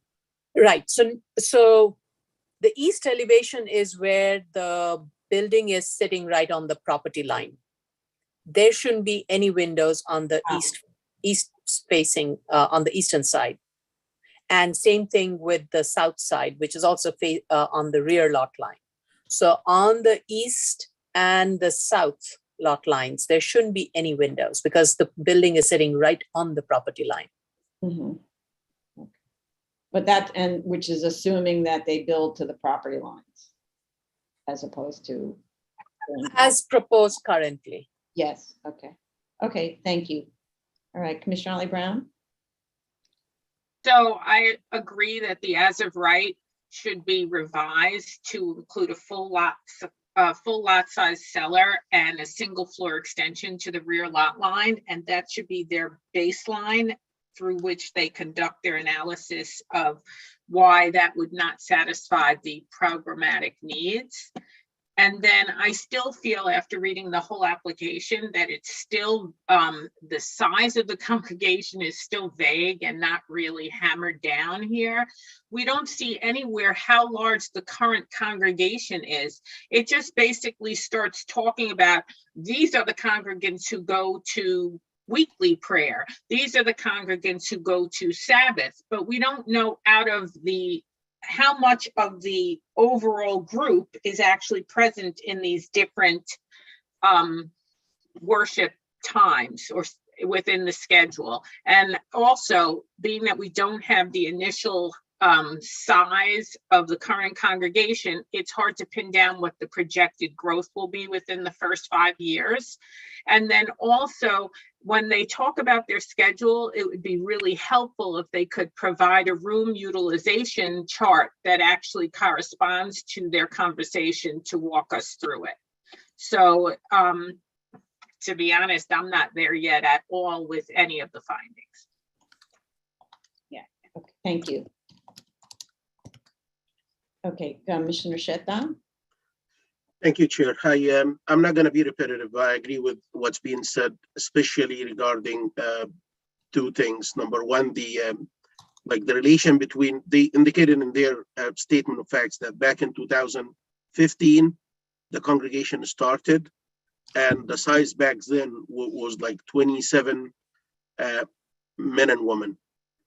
So total of 27 back in 2017. If you look at the size of the building and the proposed occupancy, it's way more than that. And I didn't see any correlation how the congregation size did move from 27 back in 2015 to the current. They didn't even mention the size of the congregation currently. So this needs to be clarified. The other thing is that way the building looks from outside, it doesn't look like it's one of the buildings in the neighborhood. So I believe they need to work on the facade to make it like consistent with the neighborhood. That's what I have for now. And the only finding I could like see myself at is the A, because this is a community facility that's subject to Cornell. But other than that, they need to show us how they satisfy the findings. Thank you. Thank you. Commissioner Shabeta. Thank you. Thank you, Chair. I think once again, we have a concurrence amongst commissioners. This project is, I'm not satisfied with any of the findings. I believe that, and as it has been mentioned already, but I think it bears to be mentioned again. Why does there need to be a rabbi apartment when his home is 2 blocks away?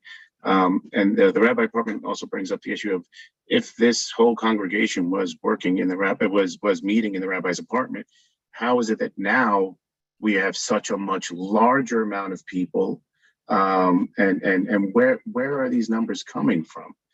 I simply wasn't persuaded whatsoever at this point. I think my advice to the applicant is, again, we need 2 variances to give applicants what they need as opposed to what they want. Let's be a lot more reasonable here, and keep in mind the neighborhood that you're in and just how much the neighborhood's objecting to this project.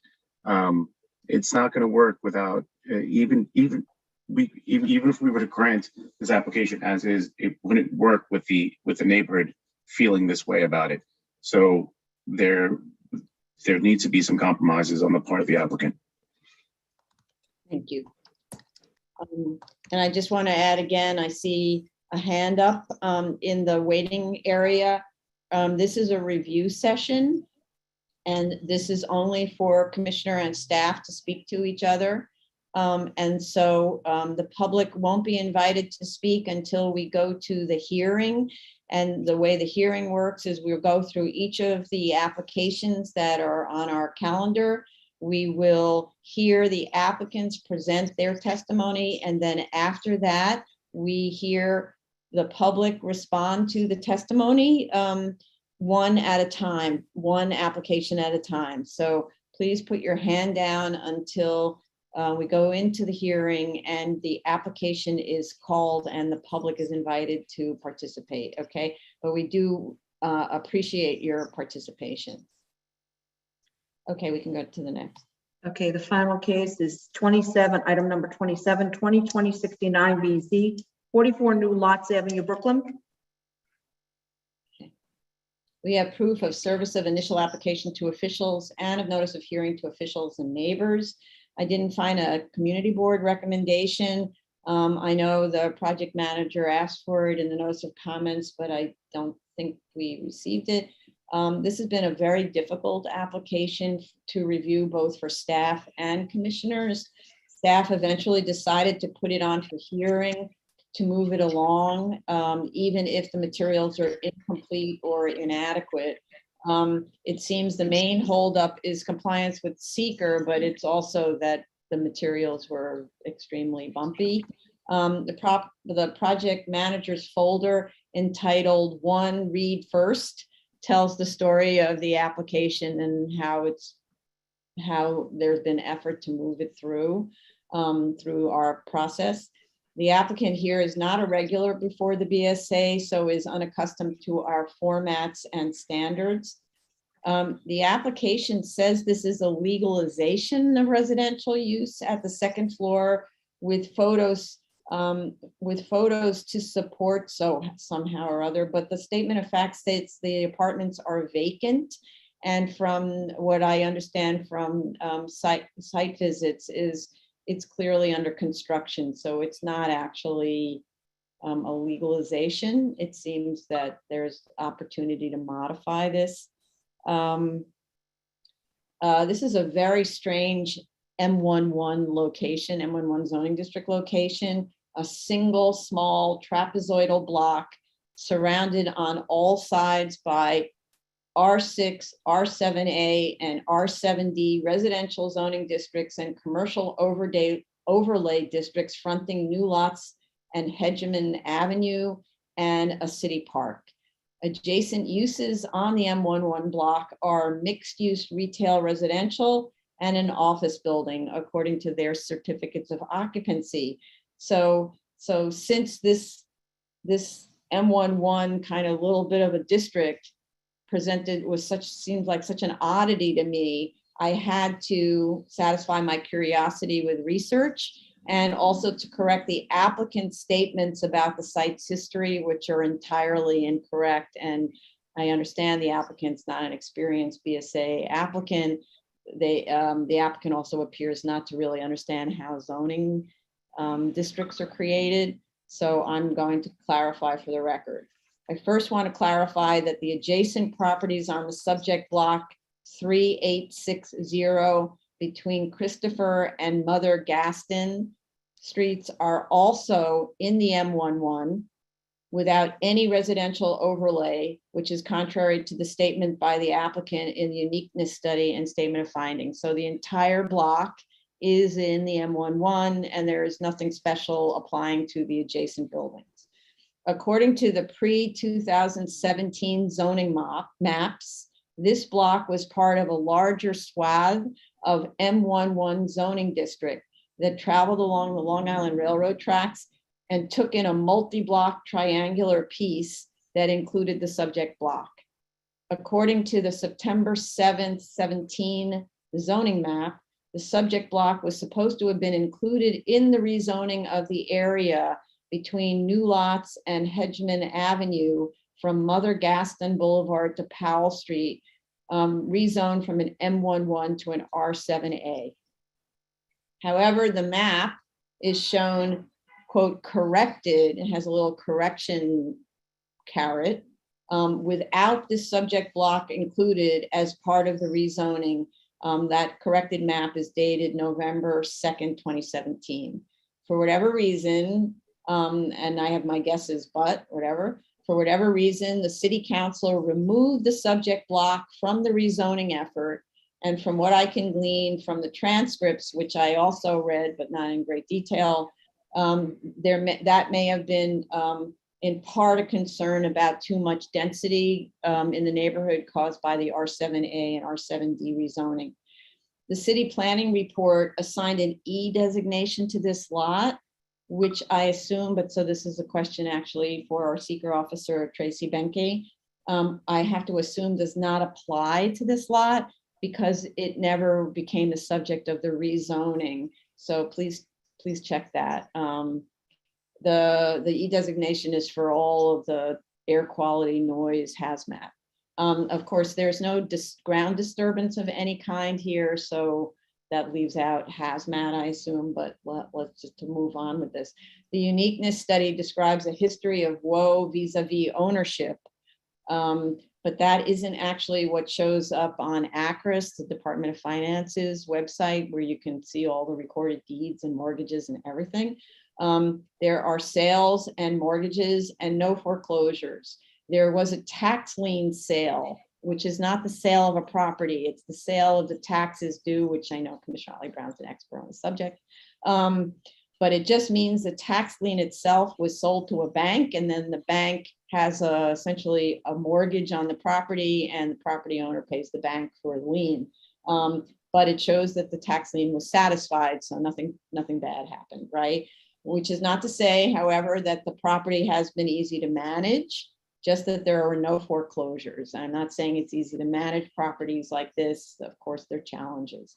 In terms of ownership history, the site looks like it was held by the same owners since 2001 until it was sold to the current owner in 2013. And before that, it was held since 1980 by one owner, even though that one owner transferred it to his own corporation. So I don't see that as a desperate history of unloading as described in the uniqueness study. Again, I'm saying all this to correct the record because the statement of facts is really inaccurate. As I said, this applicant is not experienced with BSA applications, so I'm trying to help. So let's see if we can help further with uncovering whether the site is in fact unique. So to start, we need the applicant to actually do some things as opposed to writing to us that it doesn't want to do those things. So applicant, please listen to the instructions.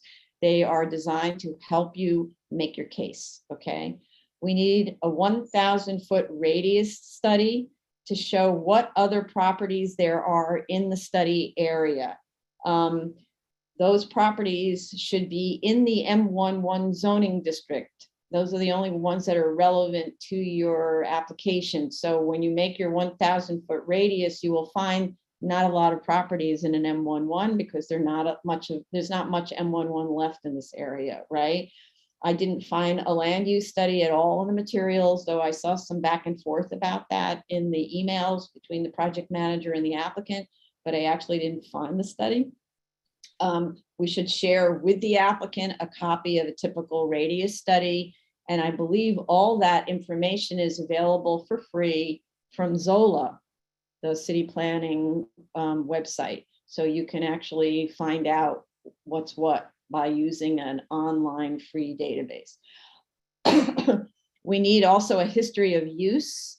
That means asking the property owner and maybe some neighbors. I'm not sure how else we get a history of use. There is no CO for this building and no indication of its current or past uses on BIS. There was a violation, and I'm trying to help with the history of use because maybe that's all we need. So the oldest Google Street View is from 2011 that shows there was retail on the first floor and a house of worship on the second floor, which is a community facility.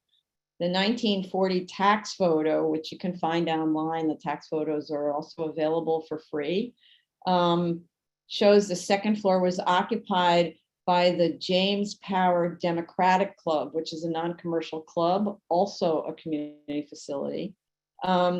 The applicant said in their letter that they had Sanborn maps and Property Shark data, but I actually didn't find that in the submission. So the Sanborn map and Property Shark might actually help answer this, right? So, but I didn't find, I don't find actually anywhere a history of residential use at the second floor based on the photos. So if the second floor had been residential, there would have been HPD iCards also available for free online on HPD's website, connected through Zola, which I didn't find because, so HPD in 1930 would have had an iCard for this if it was residential. So I don't believe the second floor ever was for residential use. It probably was for, you know, kind of retail on the ground floor and like a tax lawyer or an accountant or something like that on the second floor. kind of more typical. And I'm asking it kind of in general, in the effort of making an A finding, does the fact that continued occupancy as a community facility until the proposed conversion to residential help this argument that in fact it's never worked as a commercial space upstairs? It's only ever been used, it's seemingly, as community facility, which is not an easy thing to continue. And that's the only viable, the only permitted use out of the choices. Like commercial's not going to work. Community facility worked for a while, but now it's empty, apparently. And it never was residential. So that's, and that leads to supporting the idea that the building is obsolete for commercial and certainly for manufacturing use. I don't think it ever was viable for manufacturing, but for the only kind of commercial use that could have worked on the second floor would be offices. And it seems like it's never been commercial offices. The building typology built in the 1930s, as I said, was obviously for small professional offices above retail, but it isn't clear that, as I said, was ever the actual use here. And today, one of the questions for using it as continued community facility or professional offices is, how do you get to the second floor? You can't have a doctor's office here because there's no elevator. So you can't use it for doctor's offices.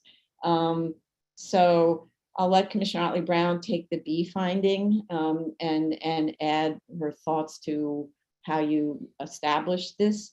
But I note that the financials don't follow the BSA format. And there is no acquisition cost or inclusion of rental income from the first floor retail, which it must include, nor are there construction costs for the build out of that second floor. And it's not, it turns out it's probably not a legalization. On the floor plans, this will become a multiple dwelling as proposed with 4 units.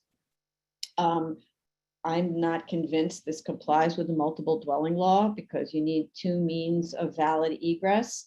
And I'm pretty sure that when you create a new multiple dwelling, you cannot use a fire escape, especially a fire escape that uses the common corridor. You would need a second stair, I think.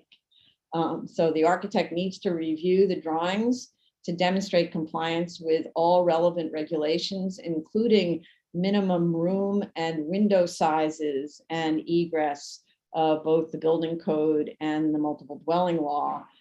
This is not an Article 1, Chapter 5 conversion, since the use is not permitted in an M11, so you can't rely on that, but that doesn't help you with the multiple dwelling law egress requirements, only with light and air, only with the distance in the courtyards, which this doesn't need because it's a corner lot.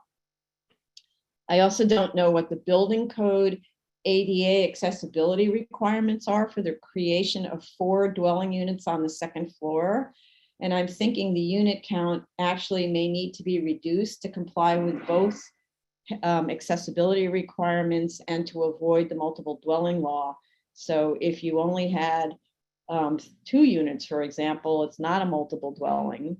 I'm pretty sure 3 units or more make it a multiple dwelling. So 2 units would then avoid your second means of egress issue. The BSA zoning calculation sheet and zoning chart attached to it are wrong. The applicant needs to go through the zoning resolution for the M11 regulations and write the zoning resolution sections and regulations that apply and indicate whether the proposal is compliant or not. Mostly, if there are non-compliances as to bulk, so the size of the building, they would be pre-1961 legal non-compliances. And with respect to the proposed use, this would require a variance for use group 2. And that's it, right? So our project manager can help the architect fill this out. I did a quick ACRIS search, so Department of Finance search on adjoining lot 3, and there may have been common ownership in the Friedman family with the subject site based on available data to 1971. But if the buildings were separate, which they were, obviously they're both built in like the 1930s, perhaps the common ownership doesn't result in a self-created hardship, because how could one building cure the problem of the other building when the issue is use, not say floor area, and the issue is use and getting to the second floor with an elevator and so on. And the building adjacent has residential on the second floor, so it proves that residential was the only viable use in this M11 district for the adjoining much smaller building. On the environmental, which I know is something that was holding up processing the application and bringing it to hearing, this is an unlisted action because it's a change in use, but we can talk about the range of study that would be needed. There was also an EAS done for and this is sort of to help that. There was an EAS done and maybe an EIS, I'm not sure, done for the projects that were completed in the rezoning area. And one of them is complete and the other is under construction. So, and they're just a block away. So if, for example, air quality testing or noise studies are needed for this EAS, for this project, why couldn't we just use what was done for the projects adjacent? And this project, as I said, doesn't propose ground disturbance. So I don't see why hazmat would be necessary. You're not going to release vapors. There's nothing that's going to be done there. We're just talking about partitions on the second floor.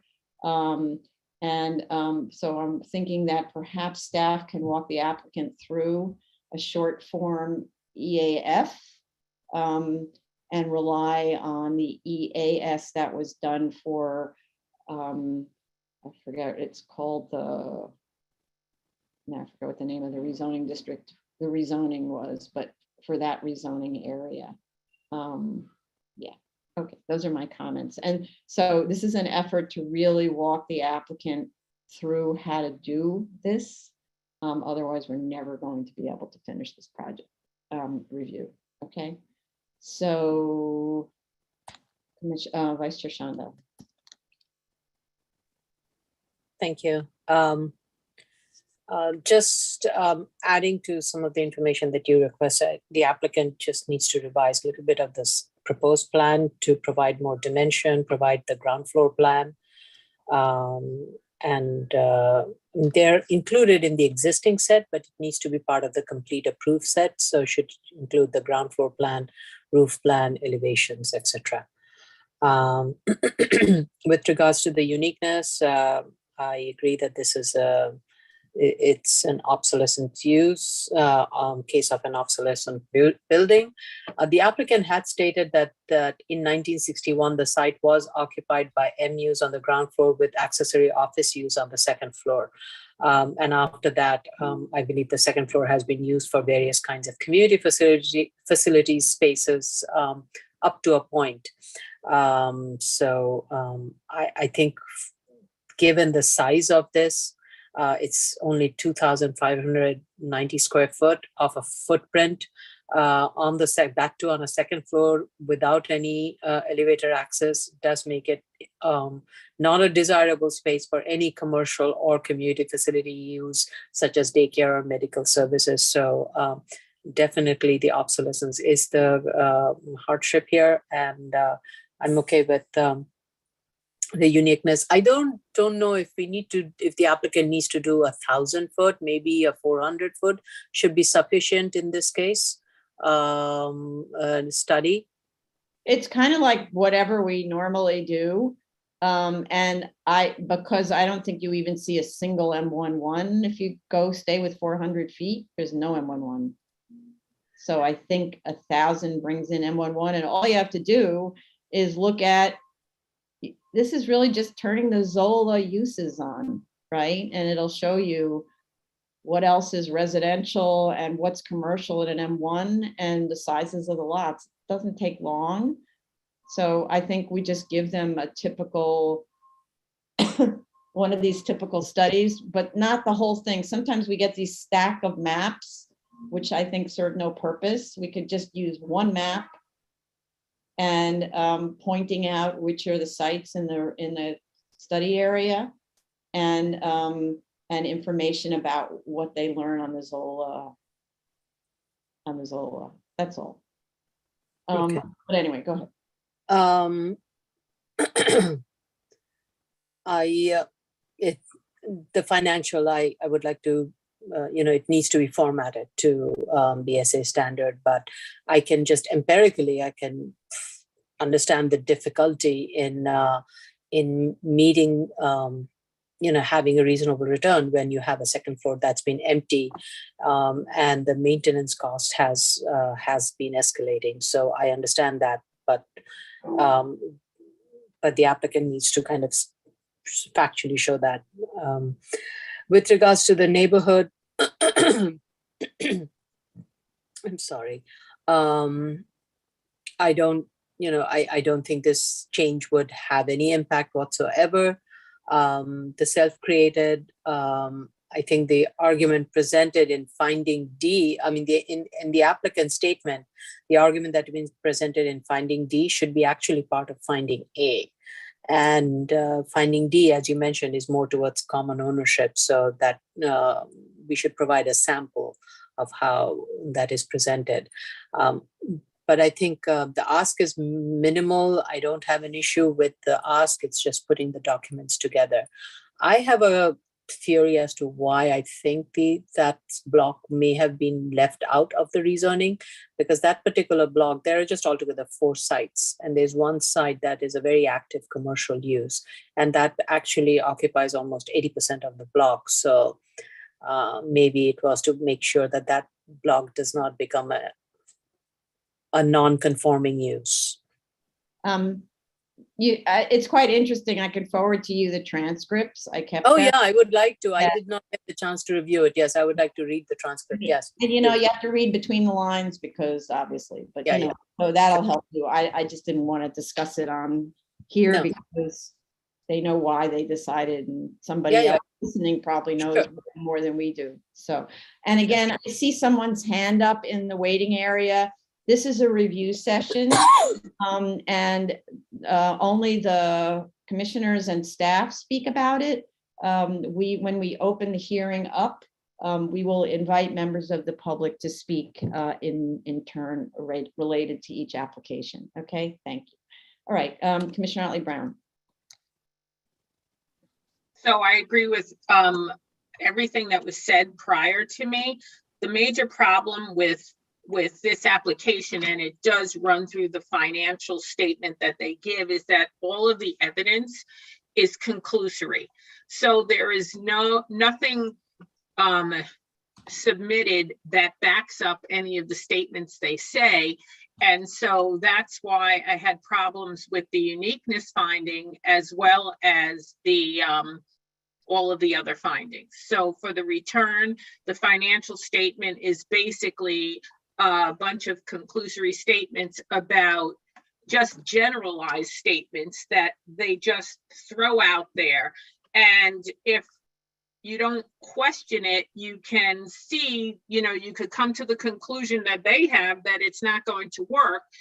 However, we on the board really have to probe a little further. And so what I did is I created a list of instructions that they should follow in the future that would provide the answers that we're seeking, that would show that we've actually examined all of their conclusions and found that they were all valid. And so therefore they will have made that finding.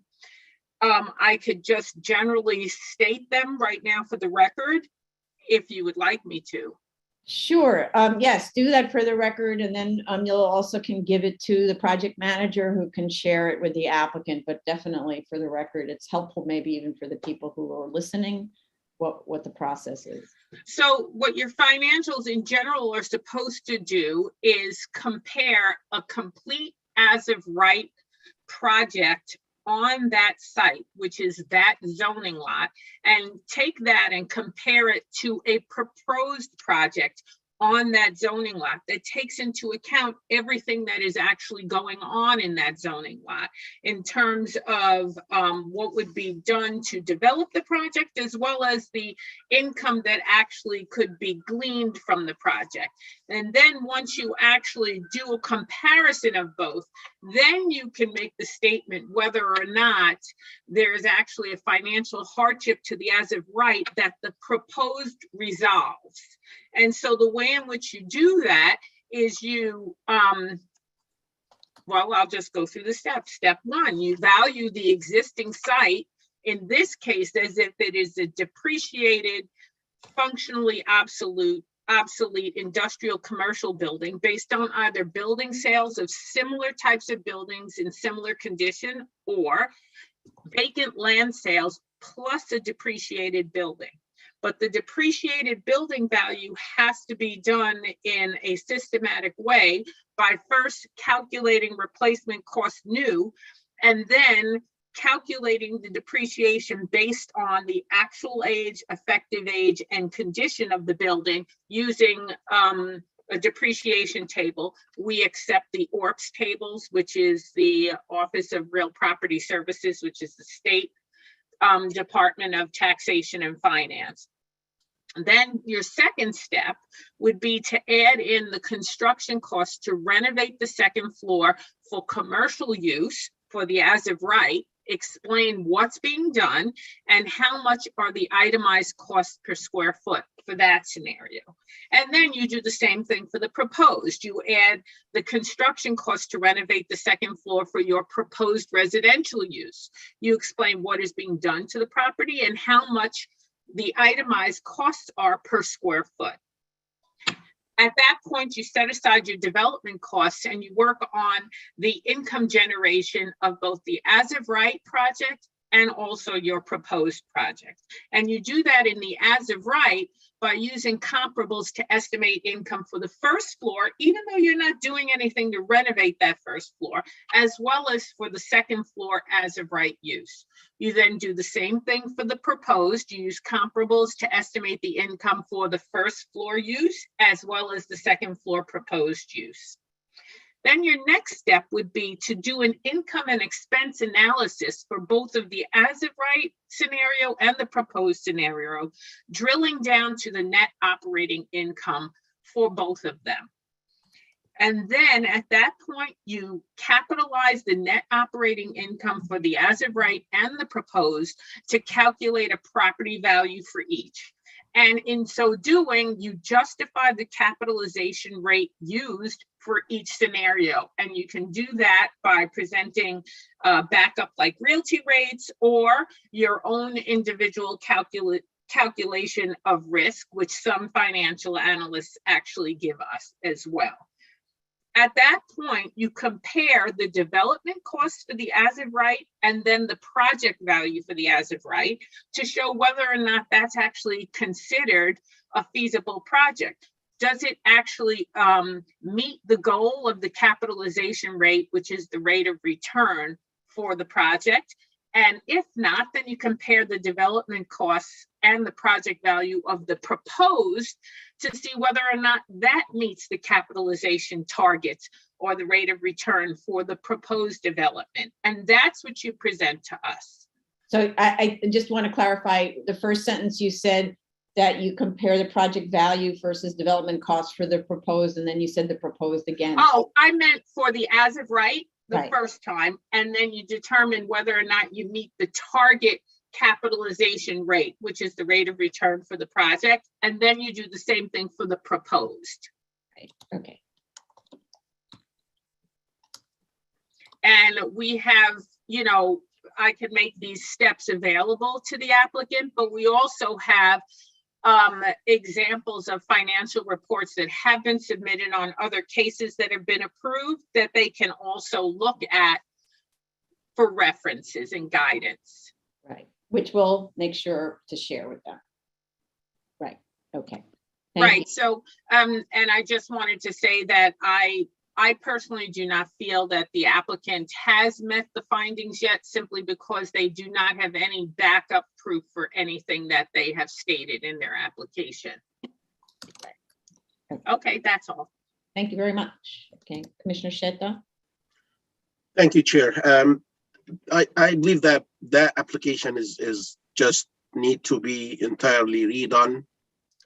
It needs a lot of effort and a lot of work. I really commend them to get in touch with the project manager and get a sample for a statement of facts through other documents that are relevant to a variance.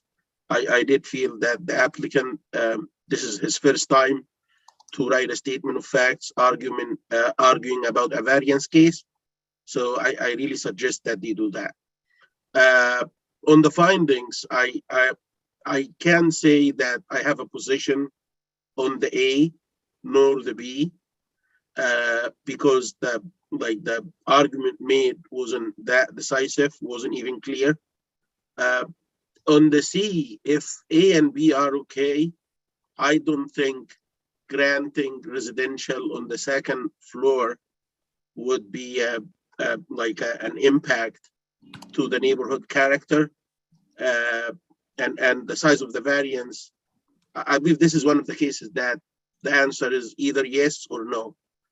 I don't think we're going to be granting a portion and denying a portion. Either we grant the entire second or we do not grant the entire second. So I don't think the issue of a minimum variance is of a stand here. But I do have some comments in the statement of facts. They mentioned 3 units. The drawings show 4. So they need to revisit even the drawings. The existing conditions show an open floor for the second, while they are talking about legalization. So they need to revisit that as well. That's what I have for now, and hopefully next submission will be much better than this. Thank you. Okay, thank you. And I want to clarify for the applicant, legalization means you completely built out the space without permits. It doesn't mean you have a few studs on the floor and you're going for it, right? And I think it might even mean, well, we'll find out more from Chase and then we'll go to Commissioner Sheta.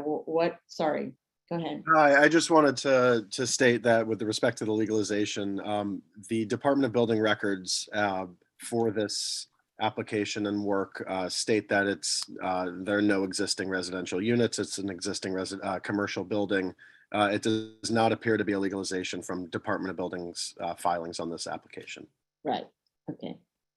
Yeah. So I think it's a misnomer to say it's a legalization. Commissioner Shabeta, thank you, Chase. Well, thank you, Chair. That was pretty much my first comment, which was I was confused as to what we were looking at, as this didn't seem to me to be a legalization.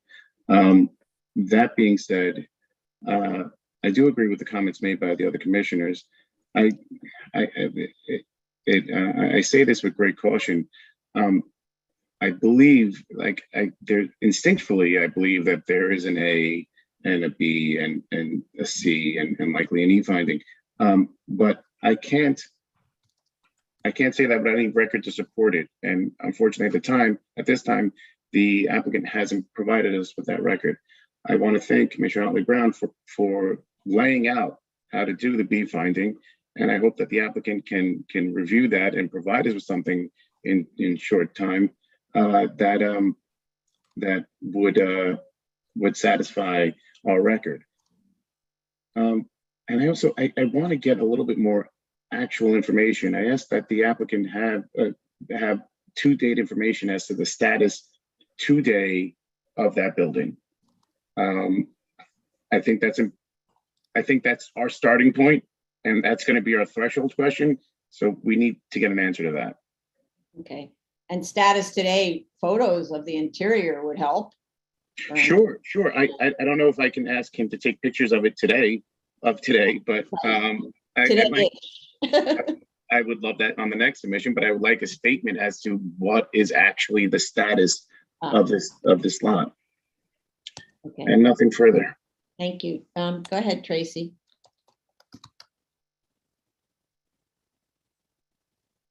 Hi, can you hear me? Yes. Yes, the E-designations were removed from the rezoning, as you said. So there is no record of an official E-designation on this site.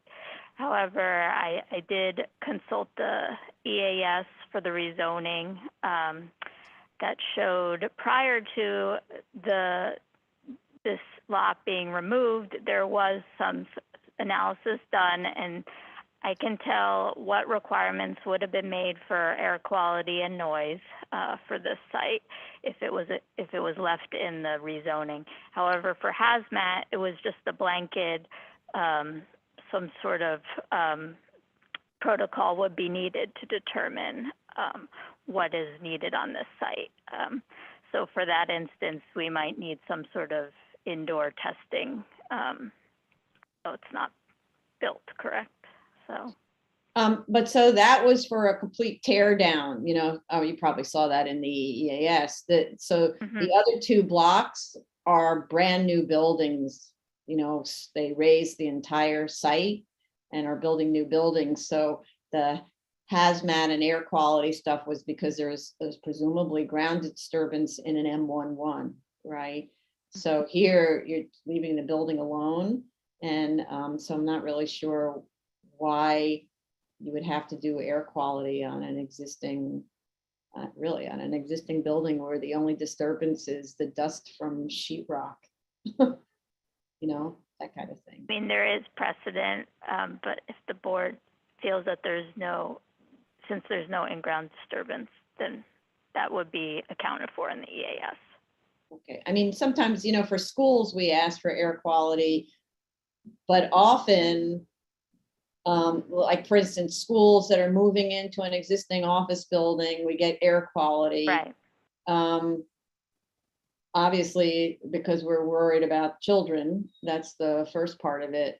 But I think it's also because oftentimes there is something that goes on in the cellar. For instance, they do require that the cellar be having a, what do you call it, a SSDS or something like that, and a vapor barrier installed in the cellar.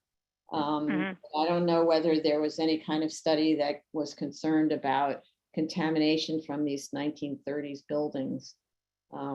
Right. Our initial comments did not ask for any sort of in-depth study. We just wanted them to provide more detail as to why the site is not of concern regarding hazardous materials and reference to the seeker manual and give a little history of the site.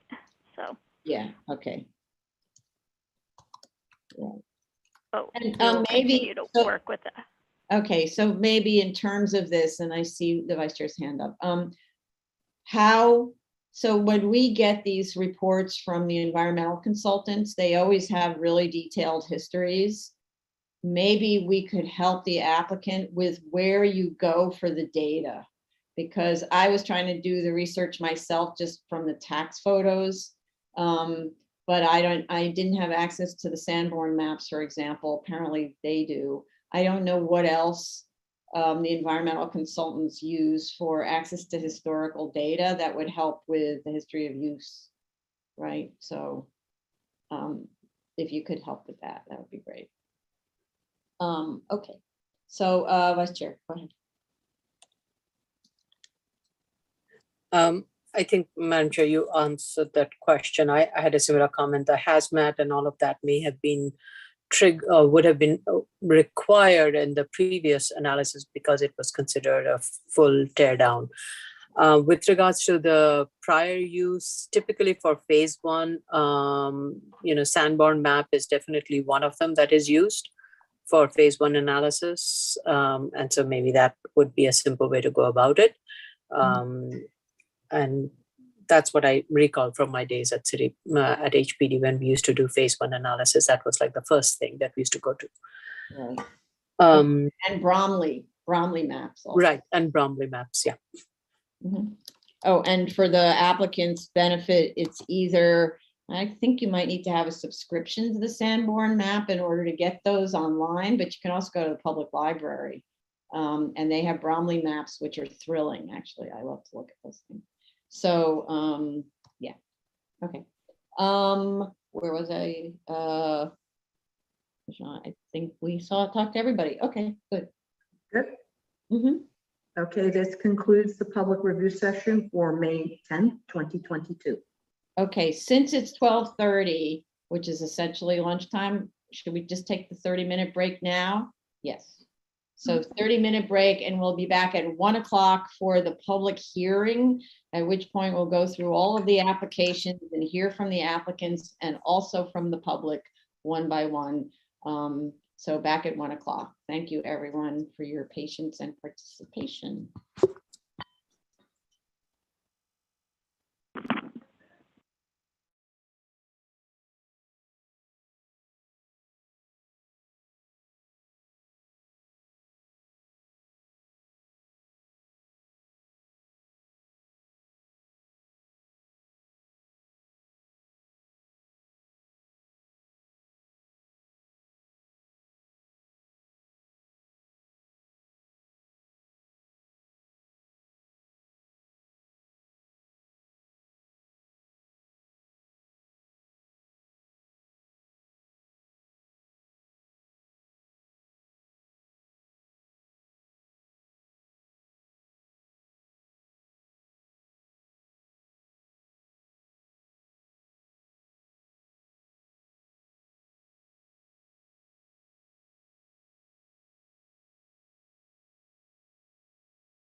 Everyone could come back now, please.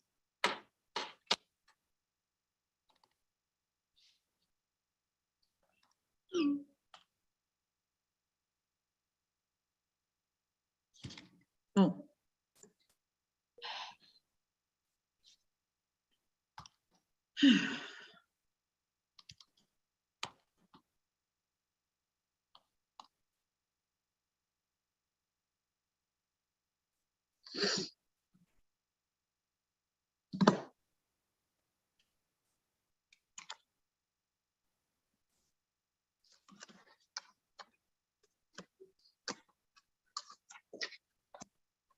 Give me a second. Mhm. Okay. Good afternoon. This is the Board of Standards and Appeals public hearing for May 2nd, 2022. The first item, SOC calendar, continued hearing items, item number 21, 4209BZ, 441, 467 Prospect Avenue, Brooklyn. Okay, I just admitted Fayanne Batan. And let us know if there's other people who are going to participate. But before we start, I just want to advise the public who are listening. We're going to be taking each case one at a time.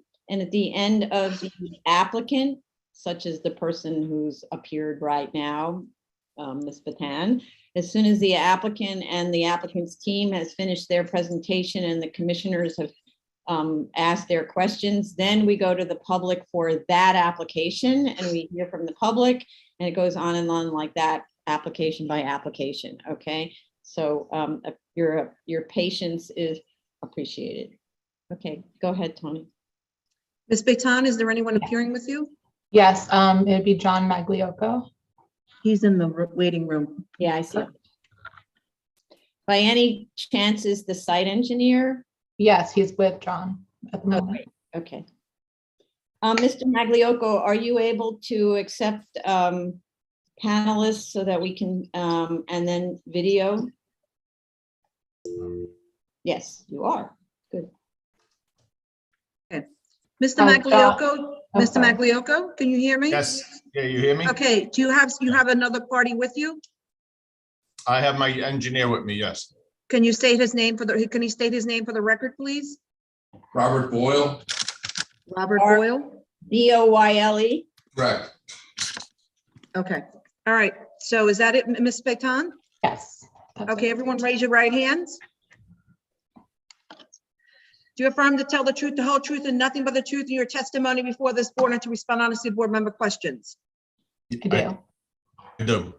Okay, please proceed. Do. Okay. Good afternoon, board. Fayanne Batan from Shell Nobel PC for the applicant. I'm joined by John Magliocco from Arrow Linen, as well as Bob Boyle from Arrow Linen, the chief engineer for the site. We attended this morning's review session. We would first like to thank the commissioners for your understanding regarding the unfortunate, status of the site. As previously noted, operations have been reduced over 80% over the past 2 years. We're glad that the submission addressed most of the commissioners' prior concerns. However, we have Mr. Boyle here to discuss the location of the sound monitors and the procedures of how the sound is monitored. I just want to note that there was no intention to make the review of the application more difficult for the board. We thought that we provided the information requested. We're happy to label the rooftop mechanical aerial shot that we previously provided to show the location of the sound monitors if required. However, I'll turn it over Bob to discuss the location and the general operations. Okay, and also if Mr. Boyle has access to the drawing or to an image, he can point it out on, Google Earth, or maybe you can, Batan, share screen. You're welcome to do that if it'll help clarify things. I could definitely try to do that. Give me 1 second. Sorry. Okay. Okay, but while you're working on that, how about Mr. Boyle, please begin? Yep, the sensor is located on the rooftop about 3 feet above the roof level. And it is on the east side of the last house on the left facing the building. Yes, well, look, On the rear. yeah, Is if I'm that for looking at the 465? houses on me, it's the last house on the left. It's right on the corner of our property and their backyard line. Oh, Right It's here? about 20 feet away from the cogen. I believe it's listed as 465. So it's by 465, okay. so it's, oh, I see, it's there. Okay. So Yeah, let me, it's right. It's Yeah, right on the corner of their property. But It's directly in front of the cogen. yeah, so where that tree is, it's underneath that tree, Oh, okay, Yes. right here. right there. Yes. does that make sense? So it's, the cogen is on that roof, that thing that has the 3 stacks sticking up. It's those 2 little white rectangles, if you could see Yeah. them. Yeah. Those are the cogen units. Oh, I see. Okay, so the concern actually was for that rear yard. Yeah. Not the rear yard the other way. The whole time I was thinking it was the rear yards the other way. Oh, no. So this is entirely for the backyards of like Mr. Borelli's backyard at 463A and so on, right? Correct. Okay. The rear yard on the other side has a sound attenuation wall actually installed there. Yeah, there's an acoustic wall around the whole generated system. Yeah. Oh, I see. Okay. All right. So can you explain then? So, all right, now we know where the sensor is. Thank you. Ms. Batan, it'd be really helpful if you could submit that drawing just with a little dot that indicates the location of the sensor. We're happy to. That'd be cool. This last house. Okay, so then the next part of the question, sorry, trying to write. Chair? Yeah, Yeah, I just missed like 30 seconds. What is underneath the trees actually was the sound monitor thing, right? Correct.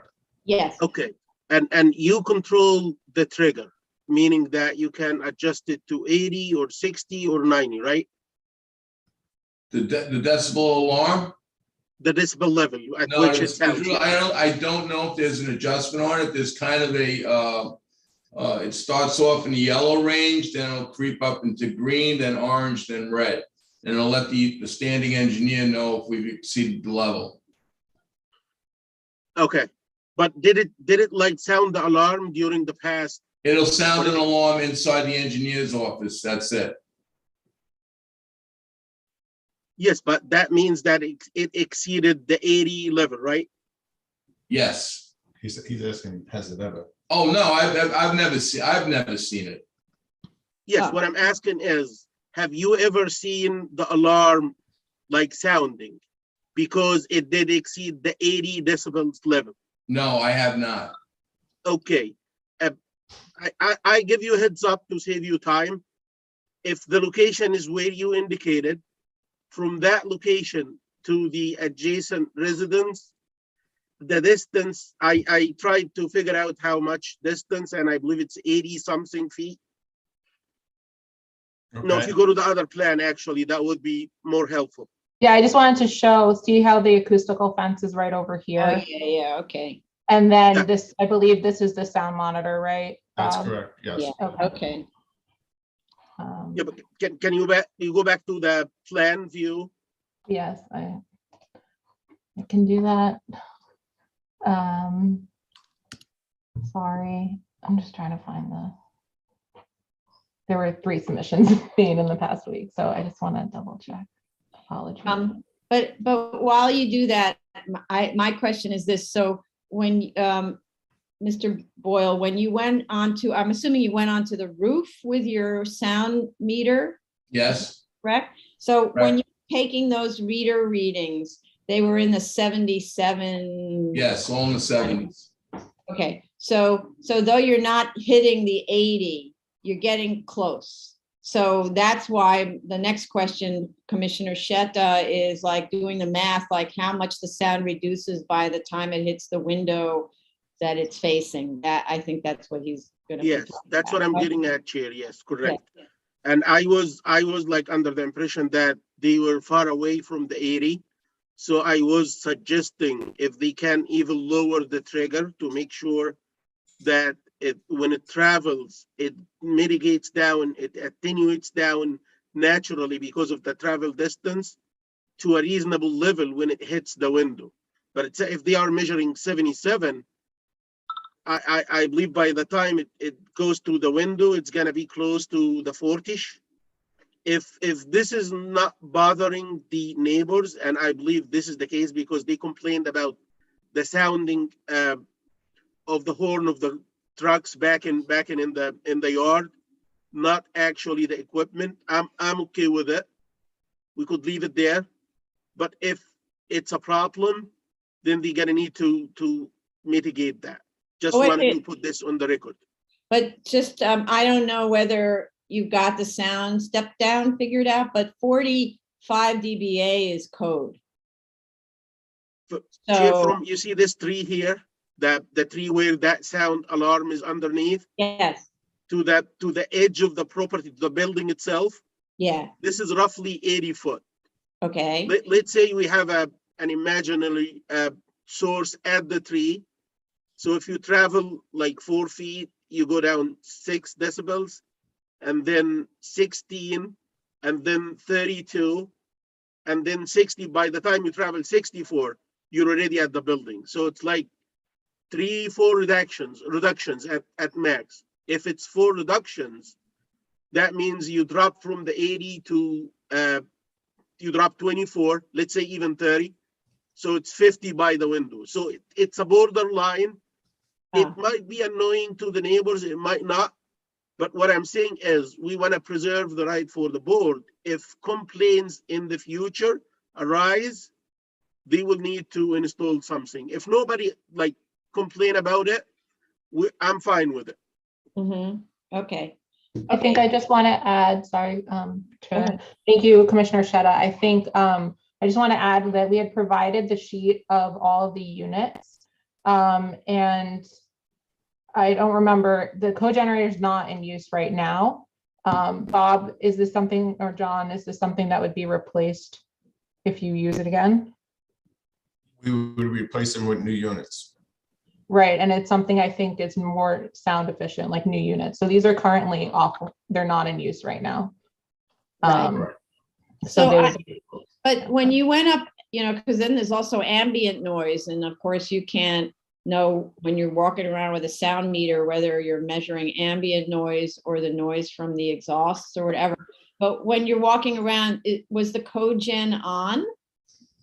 No. No. I cannot turn it on right now. So and if we decide to turn it on, we're replacing both engines. Oh, so you're not going to turn it on anyway in its state? Okay. No. Okay, so the cogen's being replaced anyway. So what do you think? What were you measuring then on the roof that was hitting something like 77? We had exhaust fans running. Okay. All right. So it's really the exhaust fans that are the noise source. Plus the ambient. Yes. And plus ambient as part of it, right? So yes. We don't actually know, right? Okay. All right. So then, thank you. I think Commissioner Shetta, is that all you have on that? Yes. Okay. I'm not concerned about the other unit that sound attenuated, especially if it's not going to be in use like frequently. But like I said, if it turns that they hit the 80 and somebody complains, they will need to do something. And hopefully this is not going to be the case. Okay, but they seem to be from the exhaust fans because the cogen wasn't on, right? Okay. All right, so the next part of the question is really about the memorandum. If you could send us that memorandum, maybe Ms. Patan, you have it even in your file from last time, I don't know. I couldn't find, we didn't represent the applicant in the last application, so I could look through what we had taken from the case folder years ago, but if not, I think the applicant would still be willing to accept all the conditions that were listed in the prior resolution, but I think we'll try to find it.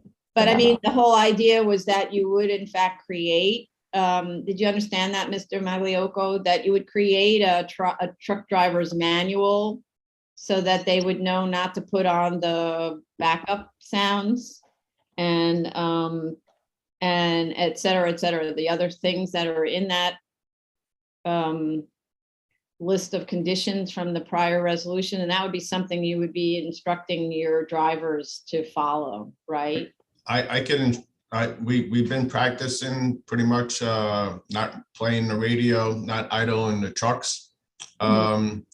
The safety feature of a beeping when a truck is in reverse, that's, I believe, is against the law to try to disconnect that. I don't even think the manufacturer or the dealership would even put in a switch to make us do that, because somebody would be liable, God forbid somebody got hurt.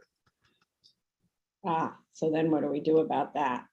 Does it go on no matter what? Whenever they go into reverse. Wow.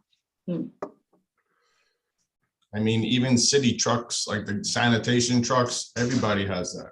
Yeah, I understood, but they're on the streets. That's the, yeah. So, you know, I'm just gonna read again that it's the backup warning horns. He didn't say actually the beeps. He said the horns. Is there a horn? Yes, it is. Yeah. Yeah.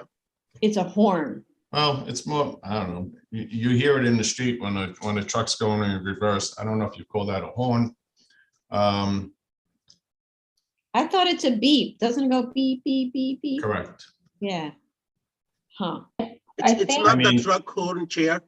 It's not the same horn as the truck when it's driving forward. It's some sort of like a secondary horn. It's connected to the transmission of the car. When they put the R, the reverse, the car starts. Some cars have that, like somebody's token, like be careful, the car is backing, be careful, the car is backing. It says that. Other cars, that especially the big ones, they have a very noisy horn that starts doing beep, beep, beep, something like that. But that's, and I believe this is the case here. Yeah. If you look at the other side of the parking lot, here, you can see probably it's the same situation where trucks can back, and this is kind of a residential building very close to. They installed a sound attenuation on top of the existing wall. Right. I believe, and this is again heads up, I want to save them time and effort.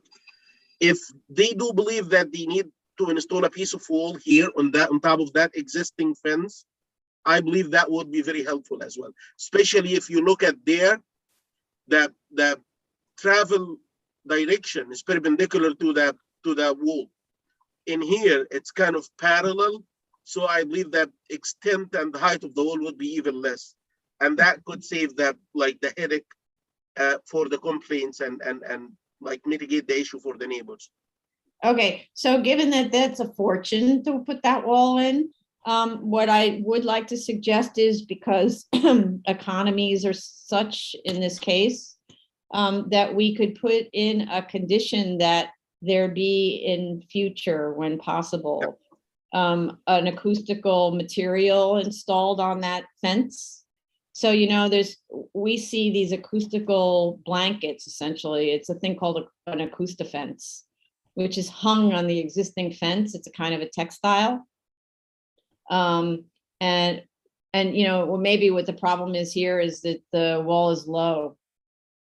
Maybe that's the issue, that the wall is too low and it's not blocking the sound. So, yeah. I would say that's one of those things where maybe you work with the neighbor and try to assuage the neighbor's concerns by working together, as opposed to us giving instructions about how to solve it, because it seems to be very specific to this immediate house and the one next door. Is that okay? I can't speak for Mr. Pirelli, but I think that many of these objections might not reflect the current conditions. It might have been pre-pandemic, because we were speaking earlier, and I believe the trucks that are backing up on this parking lot are in the afternoon hours, between 2 p.m. and 6 p.m. John, is that correct? The majority of the trucks do come back at that time.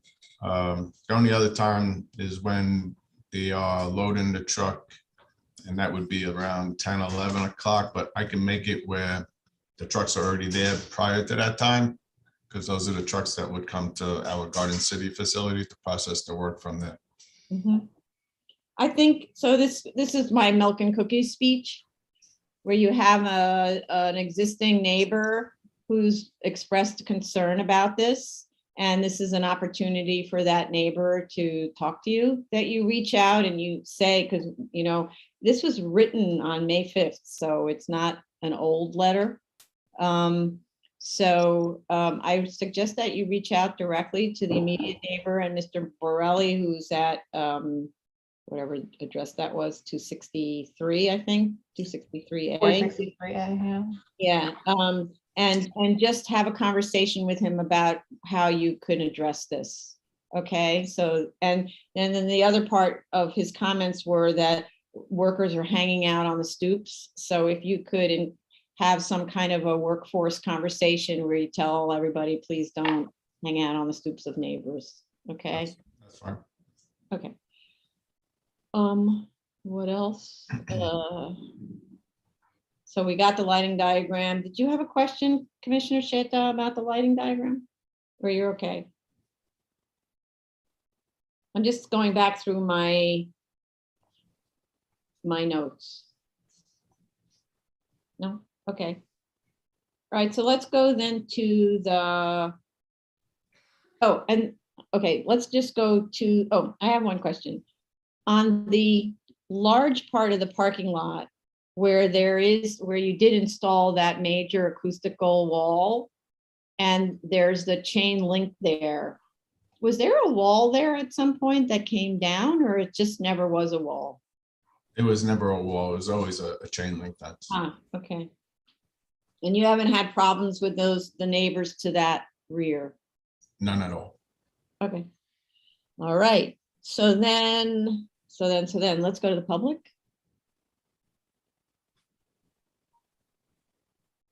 So the case that we're currently discussing is 4219 BZ, 441, 467 Prospect Avenue, Brooklyn. Should you wish to call in, this is regarding the Arrow Linen Supply site. Should you wish to call in, it is 646-558-8656. You'll be asked to enter the webinar ID number, which is 993-2543-4791#. Disregard participant ID number and just press pound. Once you are in the Zoom room, press *9 to raise your hand, *6 to unmute. And if you're in the Zoom room already, please raise your Zoom hand. But this is only for 4209 BZ Prospect Avenue. Right. And there's one phone caller in the Zoom room right now. If you would, last 3 digits, 716, if you would like to speak on this, raise your hand with *9. Okay. So in terms of submission, it's just to add the location of the sensor. And I would like something to the effect of an operational plan where you talk about how you're going to deal with if there are noise complaints, to how you're going to respond to the neighbors and work with the neighbors.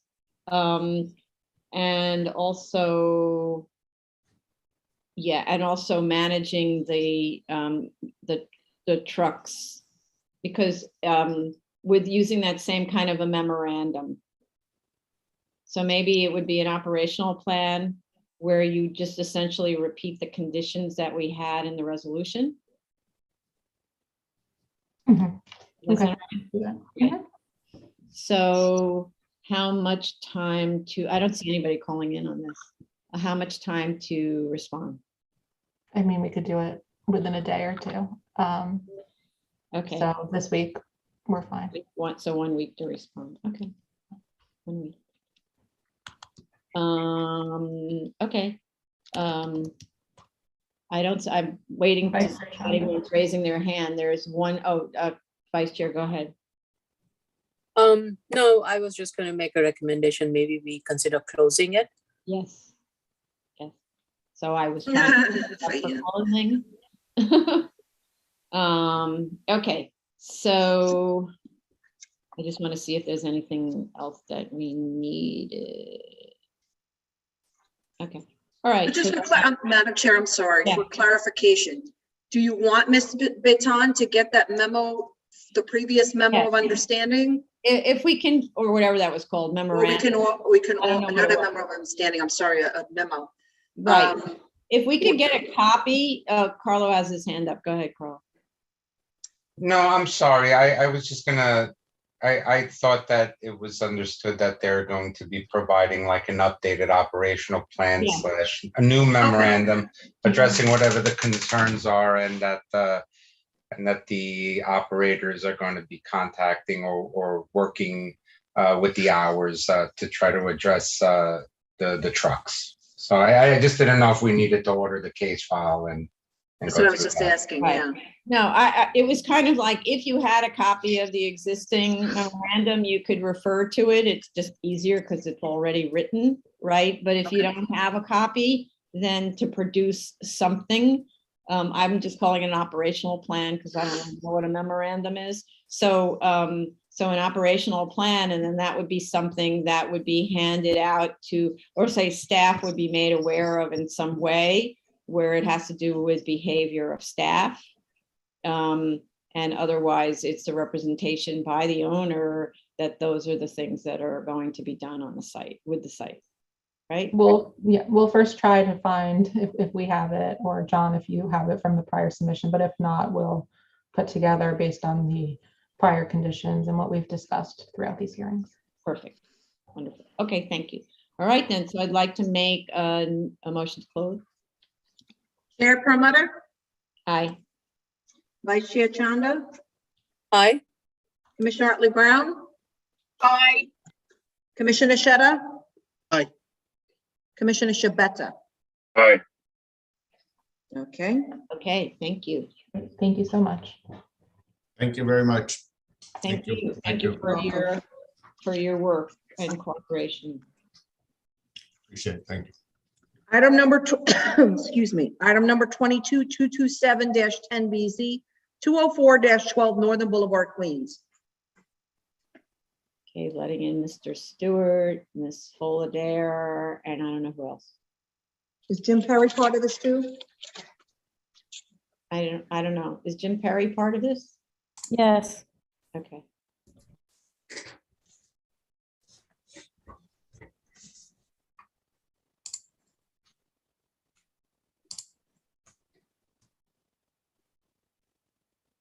So they're all let in, or I don't know, Mr. Perry didn't show up yet. Do He's there. you have video, Mr.? Please unmute. No, Mr. Perry didn't have video yesterday, I think, right? Yeah, I still don't. Sorry Yeah. about that. Okay. Didn't get a new computer overnight.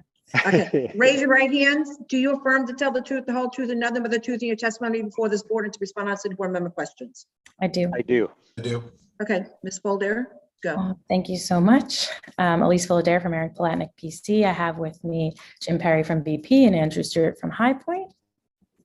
We heard your comments, and I guess I'll start with any photos of additional planning, which we'll put in. We will show, including behind the trash enclosure, we will show in the next submission.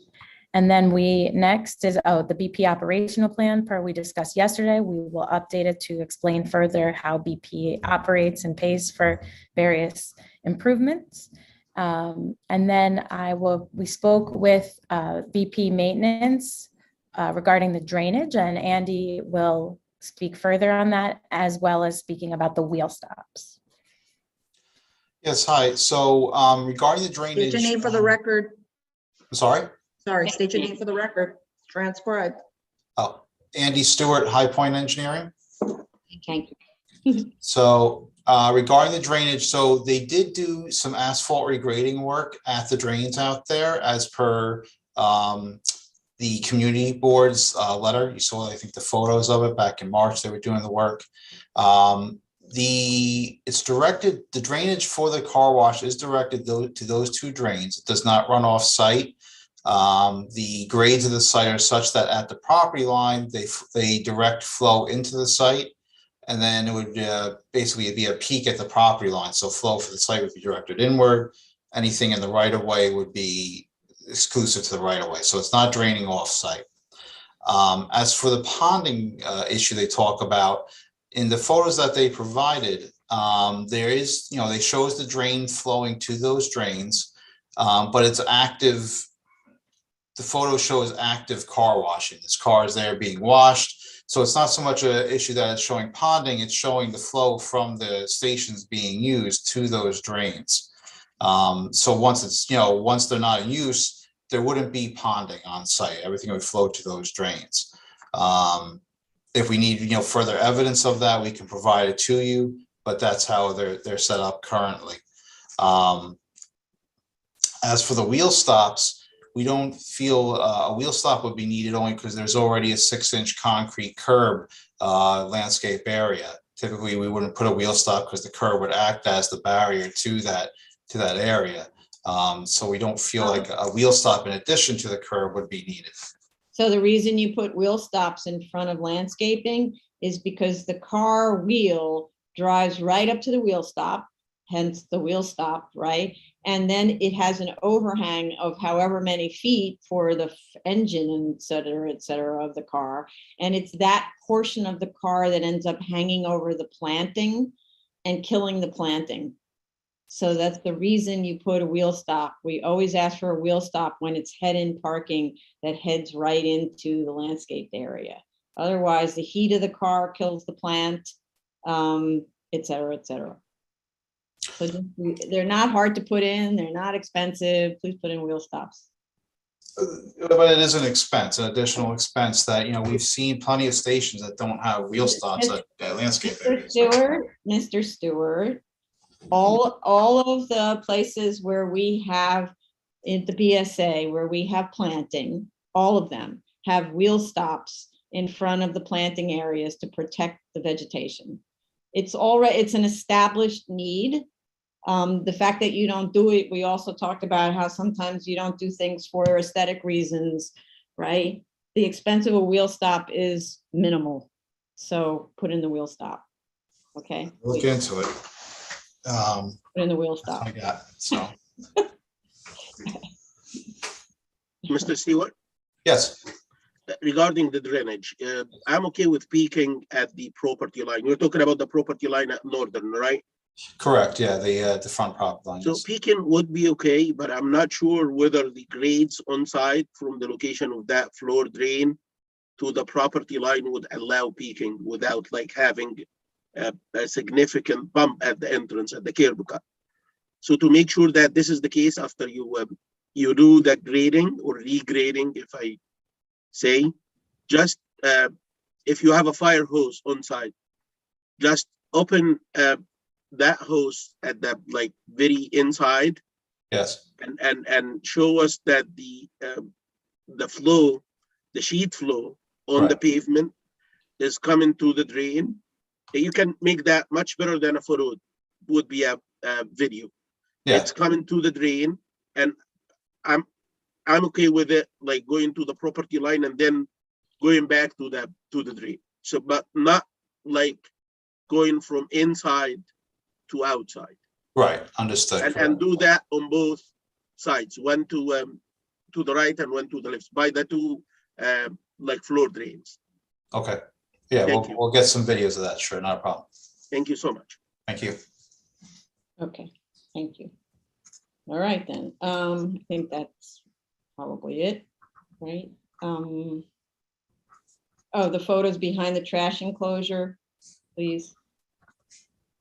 I think she's. Sorry, I'm muted. We said that we have to put, I think we proposed landscaping back there, so we'll take photos. Okay. Once we put Supposed it. to be planted. Okay, so obviously there's going to be some planting done. This is the time to do it, right? So we're at that same question. Okay, I'm going to use now the time to go to the public before we talk about how much time you need. Okay, so let's go to the public. So the case we are currently discussing is 227-10BZ, 204-12 Northern Boulevard, Queens. This is an extension of term for automotive service station. Which, should you wish to discuss, is dial 646-558-8656.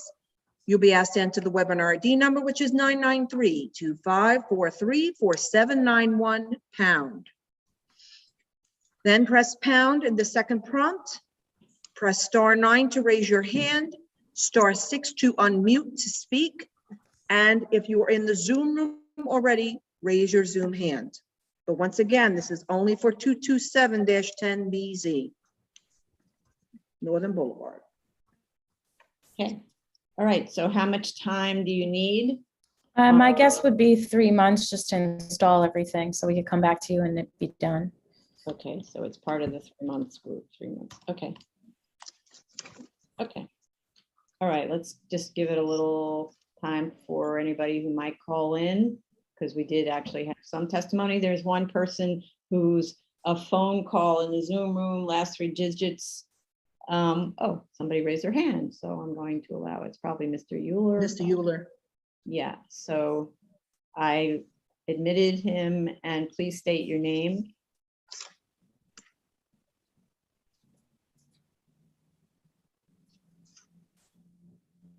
Hello. Hi, Mr. Euler, how are you? I'm fine, thank you. My name is Henry Euler. I am the president of the Auburndale Improvement Association. And the site, 20412 Northern Boulevard, is within the boundaries of my civic organization. Thanks again to Tony for getting that letter to the commissioners this morning. I'm sorry I had submitted the letter and pictures late. You know, as a civic person, what I do is I go to the sites that are coming before the board and I look to see if there are any issues that might arise, and also note some of the good things about the site. And I've been doing this for quite a while now. With this particular site, I'm very pleased in general with everything. It's a clean site. They seem to run a very good business.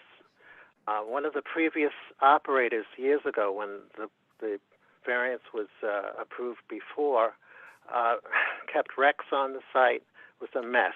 And now with this new operator, it's doing very, very well. The only concern I had was with the drainage that I mentioned in my letter.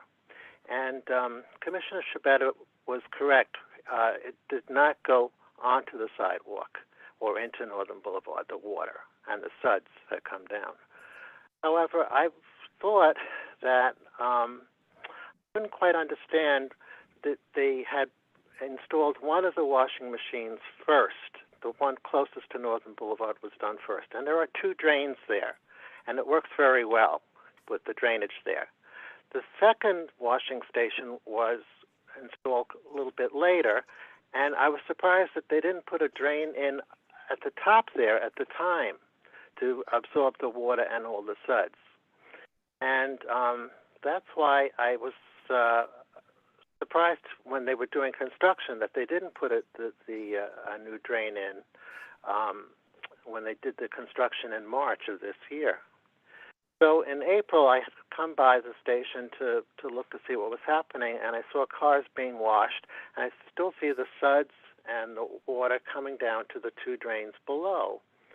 And I still was just, my question would be, why didn't they put a drain at the top? It would alleviate the icing problem. It would alleviate the suds coming down the incline there. And I was just wondering why they did not consider that as an alternative solution. So I can speak about that if you'd like. So in a drainage system, if it's up gradient from the lowest point where the drains are installed, actually, at the lower points, because that's where it's flowing to. If you install a drain up gradient from that, it's not going to capture water. It might capture a little bit of water if it flows over it, but it's not going to capture the water because it's going to flow past it to the lower point. So to install additional drains up gradient really wouldn't alleviate or serve the system well. So the low points of the drains is where the flow would be directed to ultimately. Mr. Stewart? Yes. I thought you have 2 floor drains within the site, right? There's 2 drains there, yes, on that by those stations. One by the wash station and one all the way to the other side, correct?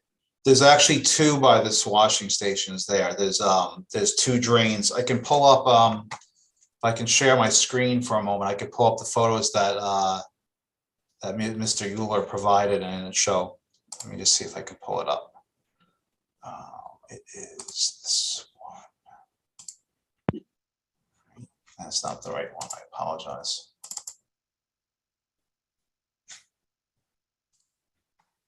Not the photos. Pull up the right correct photo here.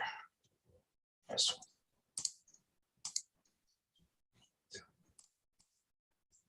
Can you see the photo? Is that No. being No, okay. You got We're to seeing your binder, not the photo.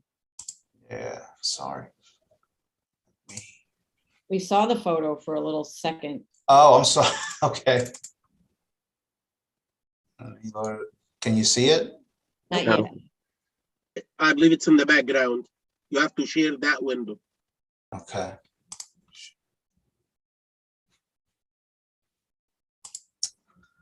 I apologize. Let me see here. How do I stop sharing this? Not sure why I can't get this to. Yes. Just looking at what you can click on down below. Maybe Yeah, it's- if you're sharing your screen, you will need to open the window from the toolbar down. Trying to figure out where that is. I'm not sure why it's not coming up. But he's sharing his screen. I think he's just clicked on the wrong thing, but I can't really see what they say. Andy, maybe unshare it, Yeah, open it, that's and what- then share it again. That's Yeah, what I I'm was just gonna trying to say. do Yep. that. I'm not sure. I can't get back to the screen that will let me unshare share it. You can try hitting escape, Okay. see what happens. That may send you away, but usually for me, it changes the window. Why is this? There you Okay. go. Okay. All right. Let me try this again here. Let me open the photo. I apologize. And there's the photo. Better? There we go. Okay. Yep.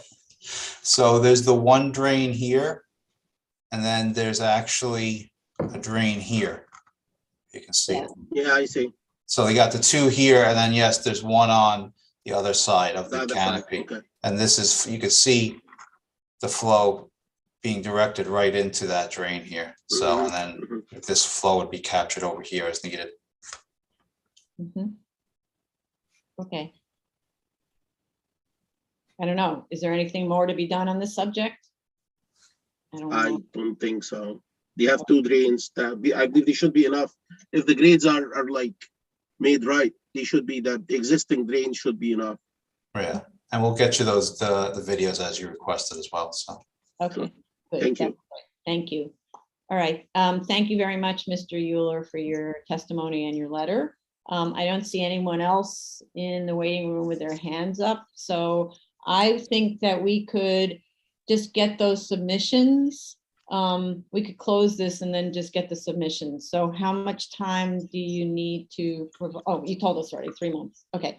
So you're going to be doing the planting, installing the wheel stops, giving us the video of the drainage, the hose test, and I think that was it. And the revised operational plan. And assuming that we don't have any other issues, once we see those, we can keep the case closed. Is that all right? This is Sounds just good. the record. Okay, good. All right, so a motion to close. Chair Perlmutter, Aye. Vice Chair Chanda, Aye. Commissioner Otley Brown, Aye. Commissioner Shetta, Aye. Commissioner Shabeta. Aye. Thank you. Okay. Okay, thank you. Thank you. Thank you. Next item is new cases. Item number 23, 18098 BZ, 163-10 Pigeon Meadow Road, Queens.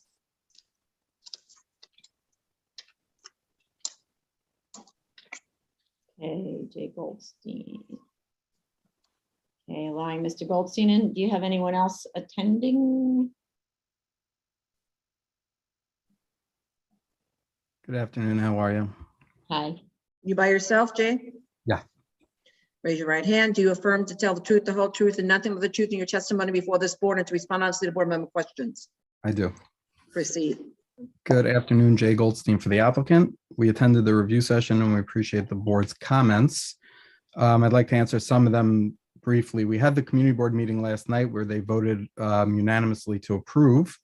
They'll send their recommendation, I'm sure, but the approval requested a 15-year term instead of a 20, and that we remove one of the parking spots just for better circulation. I'm sorry? Okay, just trying to understand. Sorry, I'm just. They'll send their recommendation. I just wanted to Okay. update the board because it happened last night at about 9 o'clock. Okay. So the next comment, the Madam Chair, you asked for copies of the old resolutions and the plans to establish the zoning lot sizes. So I Yeah. actually, the 53 plans are the old blue full-size set of plans, so they're not scanned in. We submitted the 92 plans, 98 plans rather, Right. with the historical tax maps, as well as all of the old resolutions. All of them discuss lots 8 through 12, and the 98 resolution only discusses lot 8, but then it has discussion of the buffer area when it discusses the subject property. That said, the lot dimensions of our proposed plans match the 98 plans and match the 53 plans, which I have a picture of, and match the historical tax maps. Okay. Okay. So all of the sizes remain the same. Okay. Yeah, and that's as mentioned, so I don't know how you'd like me to proceed on that, but we did provide all that information so that we can, show that the lot sizes have remained the same. So you know what, maybe just provide a little letter that goes through the materials provided and how they established that the No zoning. problem. changed. Okay, fine. With regard to the overflow or the spillover of the use, as mentioned by Commissioner Otley Brown, that has stopped, and you've done beautification and upgrading to the property. We removed the storage unit, we grassed over that area, and we're proposing tree planting, which is shown on our plans. And with the tree planting, it wasn't done, it's ready to be done, but we know the board has comments and insight into tree planting that we don't have. So we figured we'll wait till this hearing, see what the board says with regard to the planting, and then we'll move forward accordingly. Okay, so I have a question about that. When I look at a street view image, there's some little shrubs planted along that fence on lot 7. Right. When you say tree planting, what are we actually talking about? I'm thinking trees. What are you thinking? Right, so it's proposed on the plans to be emerald green arborvitae, in-ground growth to 10 to 12 foot height. Okay, so, so part of my concern is that the street view image that I have shows essentially little bitty shrubs in planting beds, and then plenty of room therefore to put back the container and all of that. And I'm concerned about it going right back to becoming an accessory to this site. And when we Understood. see these kinds of adjacent lots, where the original idea was to make this kind of like a garden buffer area, the idea is to make it like a garden buffer area. So from my perspective, when I see what the proposed garden is, which is hugging the edges of the fence, which allows for lots of storage between that other edge and another fence, that makes me feel like it's all coming back as soon as we're done. So I'd like to see the planted area densely planted. So it would be, so for example, that the arborvitae are moved a little closer in, and there'd be 2 or 3 rows of them, so that there's no room for them to put anything other than, lounge Got it. chairs. Okay. Okay. Understood. That's why we came before the board and asked for your guidance on that. Okay. The next question, I think, was regards to the fencing for the AC and the rear fencing. We'll have that fixed. With regard to Vice Chair Chanda's comments, the vacuum in the air, we can see spacing or designate that spot number 9 as you know, for the car vacuum, and maybe angle it accordingly. We can reach out to the Parks Department and see if they're willing to do anything. Mr. Goldston? Sure.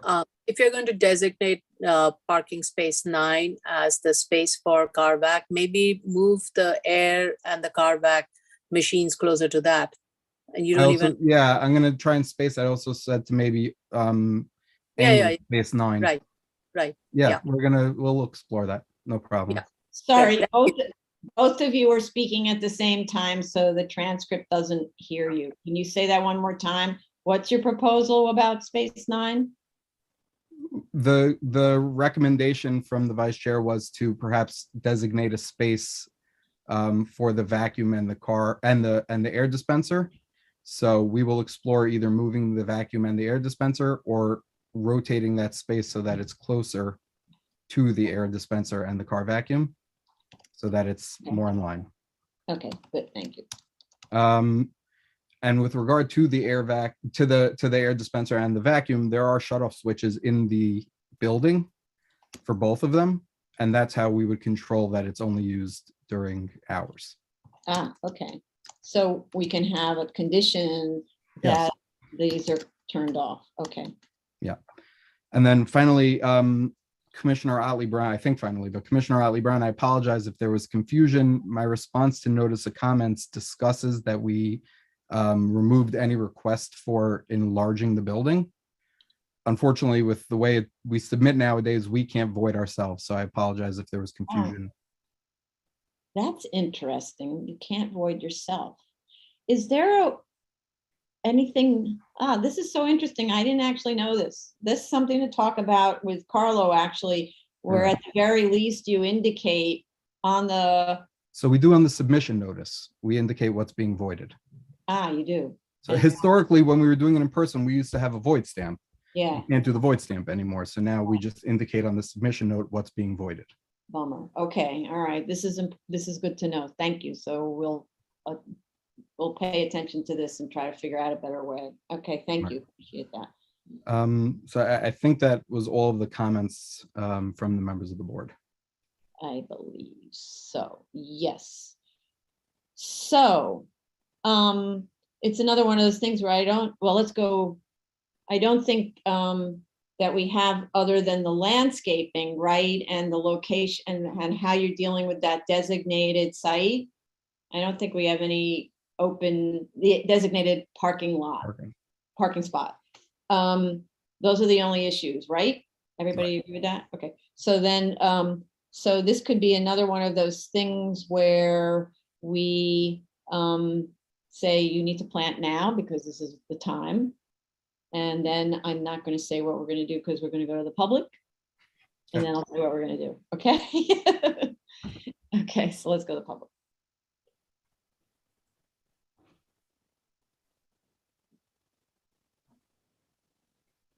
Tony? I'm waiting for the screen to come up, but okay, I'll do it. So the case that we're currently discussing is 18098 BZ 163-10 Pigeon Meadow Road, Queens. This is a request for an extension of term of a retail operation. Should you wish to discuss, dial 646-558-8656. Enter the webinar ID number 993-2543-4791. Press pound. You will then press pound again. Then when you are allowed to go into the Zoom room, press *9 to raise your hand, *6 to unmute to be able to speak. If you're in the Zoom room already, raise your Zoom hand. Once again, it's only for 18098 BZ. Okay, just 1 second. I see the vice chair's hand up. Let me just, again, I see one person who called in, last 3 digits, 716. If you would like to speak on this, please raise your Zoom hand with *9 so that we can recognize you. Sorry, what'd you say, Tony? I was just going to repeat the address again, just in case. Go ahead, say it again. 163-10 Pigeon Meadow Road, Queens. If you are a person who's affected by this application, please call in, but other than that, okay, it's only for that case. Yes. Vice Chair Shanda, go ahead. I just realized the site did not have any signage analysis, signage diagram with the plan. Okay, all right, so we need a signage analysis? Oh, we.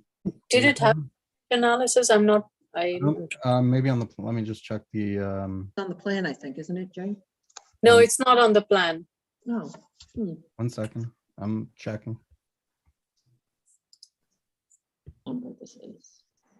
And, you know, you should just add a note that it should comply with the C1 zoning. We have on sheet A1, we have sign calculation. Yeah, that's true. Typically, they always put the sign calculator. C1. Yeah, they always put it on the very first page. Yeah, A1 of the amended proposed. Existing area. Okay. You see it? But, okay, so this is, again, one of those corner lot thing. Even though, I mean, either way, it's less. It's less than whatever would be required total. So, right, so it doesn't Yeah. matter at all because they're not anywhere near the maximum. It's a Yeah. huge site, right? So. Yeah. Okay. I'm just looking for the A1. Yeah, I see. 26 square feet. Yeah. Nothing. Okay. And it doesn't look like even any of it is illuminated. No, one of them is that, and I think one of them is illuminated according to the elevation drawing. And that's the, I think it's Deli Food Market. It says There's a lot of- illuminated signage, 164th Street elevation. So you may just want to clean up that sign calculation just and indicate what is the, not only the total surface area and how much is illuminated. Okay, if there's a change, I'll submit new plans. Otherwise, I'll explain it in my Yeah. cover letter. Yeah. Okay, that's fine. If there's no change, it just in the cover letter. Yeah. Right. Yeah. Okay, good. Fine. All right. I didn't see anyone call in. So how much time to allow for the landscaping, taking photographs of it, handling that parking space? That's it. The parking space is quick, and I'll be honest, I have no idea how much time it takes to plant trees. Does the board know? Let's say we start tomorrow. Well, we're basing this on what the gas station has been telling us, all the gas stations we've been hearing. They're taking 3 months. You may not need as much because they have a board that they need to go through, or I think like. Right. So I would say 2 months to be safe. I don't think I'll get on much sooner than that anyways. Right, okay. That's probably true, 2 months. Isn't it? Okay, so then I'd like to make a motion to close. Chair Promoter, Aye. Vice Chair Chanda, Aye. Commissioner Otley Brown, Aye. Commissioner Sheta, Aye. Commissioner Shabeta. I can't hear you. Aye. Thank you. Thank you. Okay, thank you very much, everybody. Thank you, Mr. Goldstein. Item number 24, 148 14BZ, 11th Avenue A, Manhattan.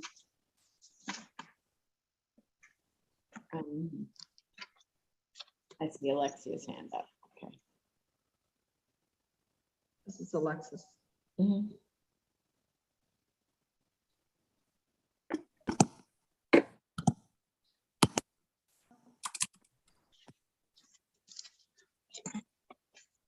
You by yourself, Alexia? I can't hear you. Can you hear me now? Yes, ma'am. Okay, raise your right hand. Do you affirm to tell the truth, the whole truth, and nothing but the truth in your testimony before this board and to respond honestly to board member questions? I do.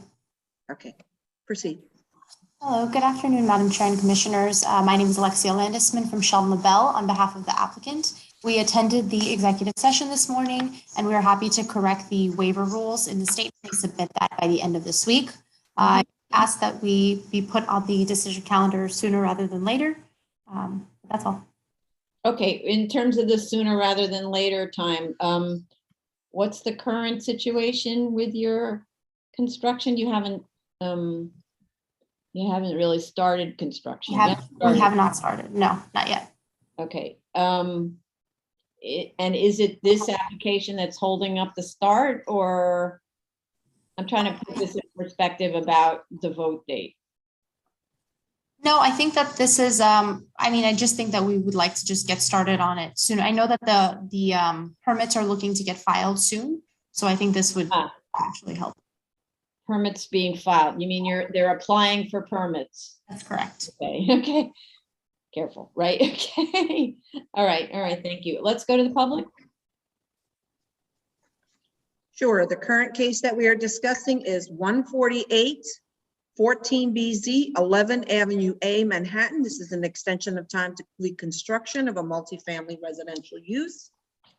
Should you wish to discuss, dial 646-558-8656, enter webinar ID number 993-2543-4791 and press pound.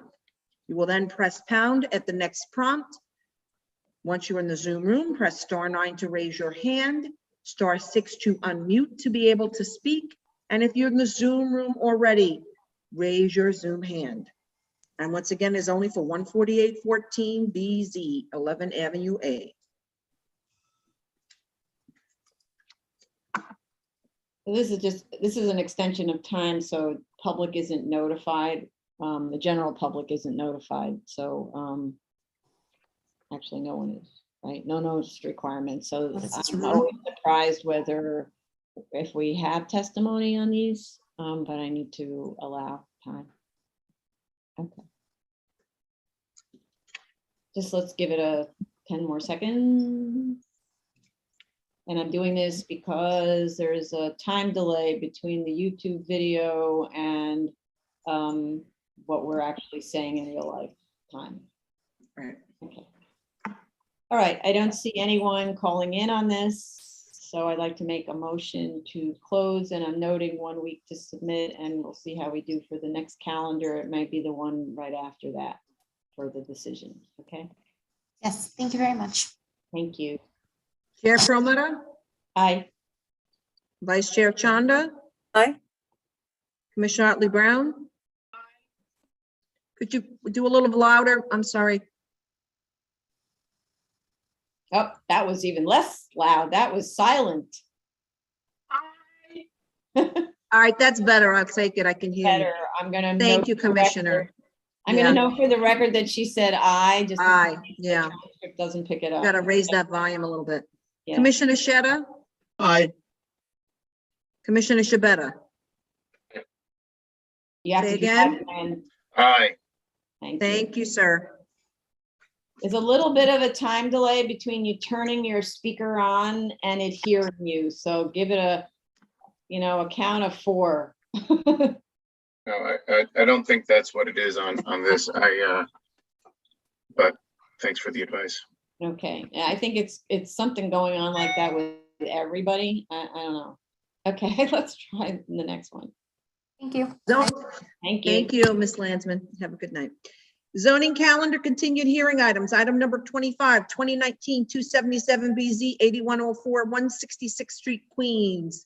Mr. Goldstein, are you here by yourself? So my architect unfortunately had a DOB meeting, so I'm not sure if he's going to come back in time. But I have with me, if he comes back, I'll let you know. In the meantime, it's me. Okay. Do you affirm to tell the truth, the whole truth, and nothing but the truth in your testimony before this board, and to respond honestly to board member questions? I do. Go. Good afternoon, Jay Goldstein for the applicant. Apologies again, my architect was here for the review session, heard the comments, and hopefully he'll make it back in time. With regard to the comments, I'll take them a little bit out of order and then try and address, and then we'll address the rest of the comments in writing or through submission. We'll clarify the number of congregants in the room utilization. I think we came up with a good template on the case that we heard yesterday. And we can show the growth and explain the current membership and how we anticipate the growth over the next 5 years. And I'll submit that as part of my next submission. I apologize for if there was any uncertainty or if it was muddled. So with regard to the building, we took the board's comments to heart at the last hearing, and the submission that you saw before you was actually something that this was a discussion and something that we did in a different synagogue in Kew Garden Hills, and it was something that the vice chair mentioned to me as something that was approved for a synagogue in Brooklyn and a suggestion for one of my other cases. And that's how we came up with this idea to perhaps drop the building so that the height of the building was not so overbearing. So, sorry, where is that? Is it built? So there, I don't know if they're built. One of them is under construction in Kew Garden Hills. I can give you the case number for that one. And there was another one that was not my case. I don't know whose case it was, but I can look it up for you and submit that as well to show that these were options that were exercised on other buildings in an effort to address the concern of the bulk being too massive. They dropped them into moats? Not into moats. So that's the next part of my statement. They dropped the building and they had a plaza at the front. So the one that I handled was a corner lot also. And they had the front of the building, the narrow front of the building had the plaza, and the longer front of the building was on grade. And that's something we can, in a subsequent submission, something that we'll definitely analyze. It'll require some rework on the interior of the building just for the entrances, but it'll allow us hopefully to have side yards and front yards that are grass and fencing that prevents. Wait, stop. So you know how much I hate talking about this, not for the architect. I understand. Because you're designing the building, right? And I hate it when the lawyer designs the building. But let me just finish. Sure. I think I remember which site you're talking about. The so-called depression is like 1.5 feet or something like that. And it's a slightly sloping site so that the long dimension is grade or very close to grade. And the shorter dimension is like 1.5 feet at most below grade. This is 5 feet below grade. You're dropping this into a moat like you're building a castle in the middle of, and afraid about you're going to pour boiling oil down on the invaders. It's not the same thing. So please don't try to talk your way through a moat, right? So I just have to say that this is not proceeding the way I thought very helpfully Commissioner Shabeta suggested you proceed. You have an angry community who doesn't like this application, and you're making an aggressive project that you're not going to soften up by planting grass. You're just not. So really, if you want to make progress here, you get rid of the mikvah, which, as I said, I found 5 of them in short distance, even within walking distance of this site. And so you can't say that there are none in the neighborhood and all of that sort of stuff. And it's not typical that we see these in all the synagogues. We don't see it in the next synagogue. And so you need to reduce the massing of the building, and you can't solve it unless you're going to build the sanctuary underground and eliminate the moat, which if you want to build 2 subcellars, that's a different thing. So the reason we're trying this is, as you mentioned, the mikvah. The rest of the programmatic needs, I think the vice chair mentioned, follow suit to the other synagogues that we've seen that are common and typical. The mikvah, as you mentioned, yes, there are other mikvahs that are within driving distance. The purpose of this mikvah is specifically for Saturdays and holidays when this congregation does not drive. No, stop right there. I have to stop you. Mm-hmm. I looked up the mikvahs. They're a 5-minute drive and they're a 30-minute walk from this location. So they're right there in the same exact neighborhood. And it's only the ones I looked up, the ones I found on essentially mikvah.com, right? I'm sure there are others. I'm sure there are others. There are 2 mikvahs. The closest 2 mikvahs are a mile away in each direction. As a matter of fact, one of them is only for Saturdays and holidays, and it was approved by this board because the only other mikvah was the same 1 mile walk. And when women have to walk to the mikvahs at night on Jewish holidays or on Sabbath by themselves after sundown, it becomes a dangerous situation that other neighborhoods have requested a mikvah and been granted a mikvah. Most notably, Young Israel of Jamaica Estates, which is on 188th Street and Midland Parkway, was granted a mikvah by the board, not this board, but by the prior board, where their mikveh is used Saturdays and holidays to accommodate the fact that they cannot drive to the other mikvahs. The other mikvahs are much larger. The other mikvahs are standalone mikvahs with multiple pools and multiple changing rooms. This is specifically for the weekends and for Saturdays and holidays where they have to walk. Mr. Goldstein, you're going to get nowhere with this continued argument. That's not going to reduce the size of the building. So then if you need to have a mikvah, put it in a subcellar Okay, and move the classroom down to the basement, because it's not going to go well. If something has to give, Mr. Goldstein, at some place, something has to give. I understand. And we can, to your point, Commissioner, we can, make this more residential and figure out ways to reduce the massing and figure out ways to accommodate the uses. And we'll explore those 100%. I'm just explaining from our standpoint why the board made a comment that mikvahs are not essential or, are not part of programmatic needs of synagogues because you don't see them.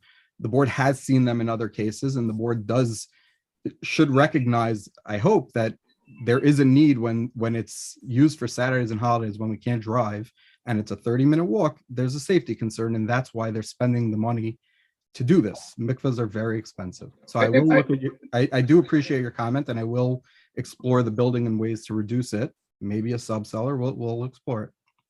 Thank you. Okay. So I think, that's the long and short of the comments, I believe. The comments really went to the bulk of the building and to the character of the neighborhood, as well as the number of congregants. So I'll address both of those those points in my subsequent submission. Okay, what about the fact that, so I suppose, again, not having the architect present to discuss this, even without the moat, it's an unfriendly building in a residential neighborhood. You've got to be more respectful in general of how the building situates on the lot, of the fact that this is a residential neighborhood that uses greenery on the lot to, there's gardens, there's shrubbery, there's decorative fencing, all of that, and that the building shouldn't look so institutional, right? Because we're in the middle of a residential neighborhood. And so you need to do all of those things. And so I don't know how to tell, how to instruct better design or more sensitive design, but we're not getting that. We switch from whatever, like I said, from 70s modern to 70s postmodern, and that's all we got out of it, as opposed to. Right. So I wasn't trying to design. I got a phone call from the architect right before the hearing that he had a DOB appointment and couldn't stay on the line any longer. So I was just essentially regurgitating what he said, but he heard the board's comments, and we'll send him the video link so he can review it as well. Okay. All right. Any other comments from commissioners before we go to the public? No? All right, let's go to the public. Okay, the case that we are currently discussing is 2019-277BZ. Address is 8104 166th Street, Queens. This is a variance request to put the construction of a 3-story plus cellar house of worship.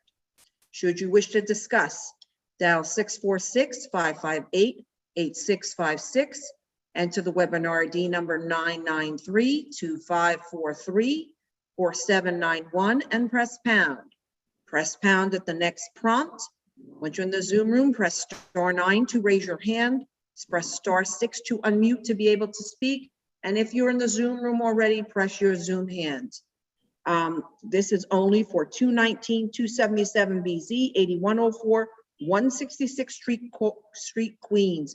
That is the only case we are currently discussing at this moment. Thank you, Tony. So before we go to the public, I see Commissioner Shavetta's hand up. So maybe, and 2 people in the waiting room asking to speak who I'll recognize in a second. Go ahead, Commissioner. Oh, that was an error. I'm typing. I accidentally. Okay.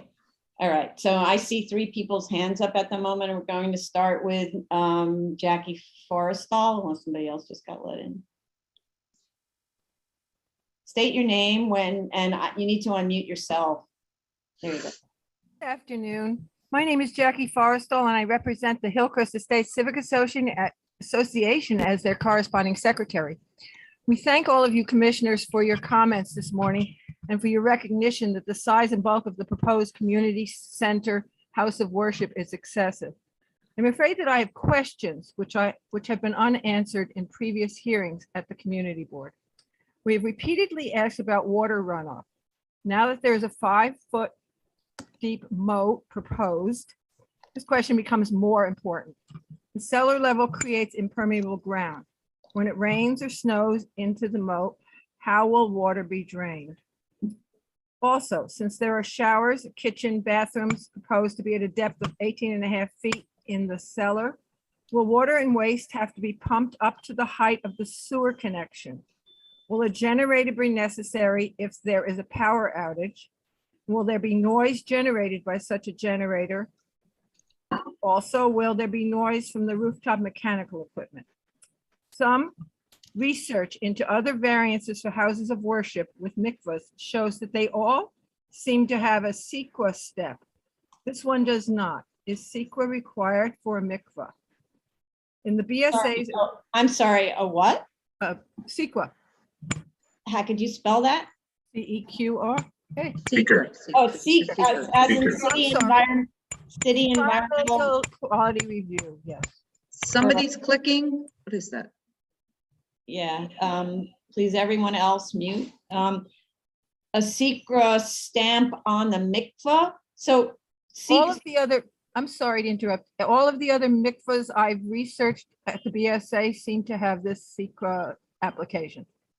So, oh, okay, so let me explain. So all projects are subject to city environmental quality review, and as is this project.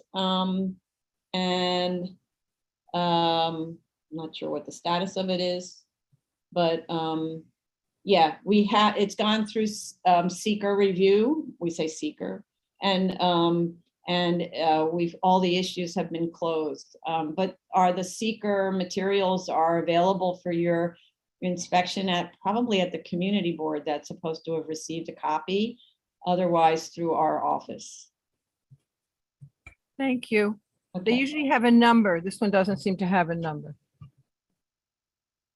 Anyway, onward. In the BSA's original response to the applicant, the board repeatedly requested that a waiver be filed for parking for community facilities text amendment, which specifies the use of ZR 2535. The main sanctuary has seating for 140 people, but the amount of parking is to be determined by the Department of Buildings and not on fixed seating. Lastly, the worst case scenario for events shows 2 pounds of waste per person. This seems to us to be a lot more waste than would be generated by a simple kiddush of cake and coffee or tea or refreshments served during a meeting. What kinds of events are proposed? We hope that some thought will be given to these questions as the applicant returns to the drawing board, and we thank you so much for your looking at this. Okay. Lastly, there's also a mikveh at 70-06 172nd Street, which is about a 20-minute walk. Okay, thank you. Thank you. Tracy, go ahead. I know you're answering the seeker question. Yes, the seeker number is 20 BSA 038Q. There is a seeker application for this. Yes. I thank you. Okay. Thank you. Next speaker, Nicole Amendolare, I think. Apologies if I mispronounce. You need to unmute yourself. Please unmute. You'll have 3 minutes.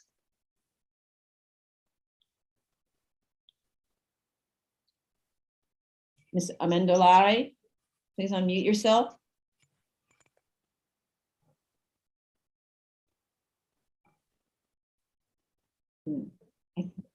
I think I'm going to go on to the next person, and then we can go back to Ms. Amendolare. Mr. Boris Balkiev. Yes, that's correct. Good afternoon, everybody. This is Boris Balkiev.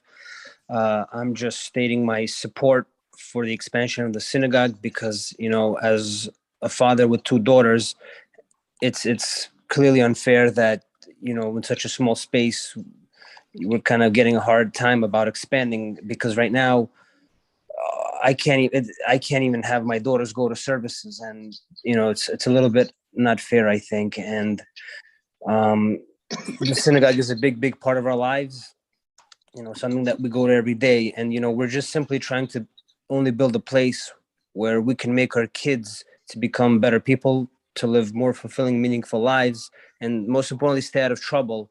And we need all these services facilities that we're requesting in order to do that. And, I believe it'll be a great benefit to the neighborhood. And as I'm sure the board understands, and it will eventually lead to a much more prosperous neighborhood. So I'm in support of the synagogue expansion. Thank you. Thank you. Okay, thank you. Well, we have Kevin Forrestal.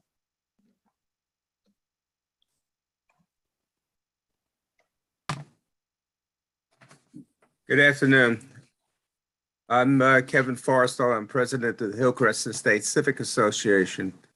I agree with many of the statements made this morning, especially that the revised application is an affront to the community. My wife already spoke about where's the precipitation going. Unfortunately, I think given that the entire lot is covered by impervious material, flooding the neighbor's property will follow. Not seen in any of the drawings is to the west of the property line. There are two other houses that adjoin the property, and one to the west. The one to the west has an easement that accommodates a common driveway that provides access to parking garages on 165th Street. When they have to go into the property line to excavate and create underpinning, they could very easily and will damage the common driveway and certainly infringe on its ability to provide access. That would be a very massive hardship to the people who park their cars at night and during the day in that area. Just as an aside, parking is very difficult in this area, largely because of the institutions to the west and east, the university and Queens Hospital Center, which is also in fairly decent walking distance. Sorry, before you go on, where is the easement located? The easement is right behind the property line. There's a common driveway that goes through where the driveway roughly in half is owned by the property owner to the west or east. So you mean entering from 166th Street? It could be 81st Avenue or between 165th and 166th. There's a common driveway that goes number of homes that they provide parking to. Oh, so there's a curb cut from 81st Avenue that goes to the back of the lot. Is that what you're saying? It goes to, that's right. Okay, so yeah, so they have to keep somehow or other. I guess we need to find out more information about that because they need to keep that unencumbered. Right, and they also have to not damage it because when they build this big hole to accommodate the cellar and the basement, they're going to have to hold the sides up somehow, and they have to create a construction wall. They don't have any space, and they have to be able to do that with the cooperation of the homeowners. You've heard from previously that the neighbor that has 5 feet away from the property line to the south is not going to give permission for them to enter their land. She's very concerned that they're only 5 feet away, and And the other thing that I have a question about is, has any borings been done to determine what kind of conditions they're going to need to excavate? Are they going to have to use dynamite? I was many years ago, I was involved in a hospital expansion, and we did borings and we had results, and they came back that they kept going to find peaks valleys, and while there were peaks in many of those places, and we had to do major blasting that was very disturbing to a lot of people. So I just don't know if it was done, because that would be also a great concern. Okay. Thank you. And that's it for right now. Thank you. Okay, thank you. What I see, I'm just looking at the aerial view, and Commissioner Shetta, I see your hand up. I'm looking at the aerial view, and what I see is that sort of driveway easement appears to be going behind the houses that front on 165th Street. That's There's correct. 1, 2, 3, maybe 4 that rely on them. But it doesn't look like that easement is actually, there's a fence. So it doesn't look like that easement is on the subject property's property. So it's really more about not undermining the integrity of the drive, not about, which is very cracked according to the aerial view, but maybe it's old. Commissioner Shetta, go ahead. Thank you, Chair. Yeah, I see that the subcellar is proposed to be built to the lot line. The reason we didn't ask for borings is because there is no hardship claimed based on subsurface conditions. However, I would commend the applicant to see whether they've done borings or not, and if they've done that, they will need to think ahead of the way that they're gonna support the excavation sites. On a project like that, with like neighbors close to the degree that the existing neighbors are located, I would say that the excavation support system would need to be really extensive. And I'm not sure even if they would be allowed to put something outside their property. I don't think this is going to be the case. And if so, they will need to install something inside their property and then put a basement or foundation wall inside that. So that's going to be significant waste in the space as well, when we're talking about the cellar footprint. So I just wanted to clarify why we didn't ask for borings. Blasting or not, I'm not sure, but the area under consideration with this proposed synagogue is located, I have not seen shallow rock to the depths that's proposed to be excavated to. But like I said, I would commend them to do the borings, do their homework ahead. Then they are not going to be surprised by conditions that they didn't account for. Thank you. Thank you. And Thank just you. to clarify for those listening, Commissioner Shetta is the board's is a board commissioner and a structural engineer. So that's why he's commenting on the subject. Okay. All right. I don't see any other hands up. So Tony, you want to make another announcement on this one? Oh, I see. Sorry, Ms. Wei Ying. You. Go ahead. Unmute yourself, please. Okay, thank you for listening. My name is Elaine Yu, a next door neighbor. And we think the revised proposal is over asking for variances depending on their own needs, not on public interest and the regulations. And the floor area ratio should be 0.5. They still insist they want 1.32. And this is not slightly higher. It changed the neighborhood character. And also the proposed building has extra long street walls, 114 feet.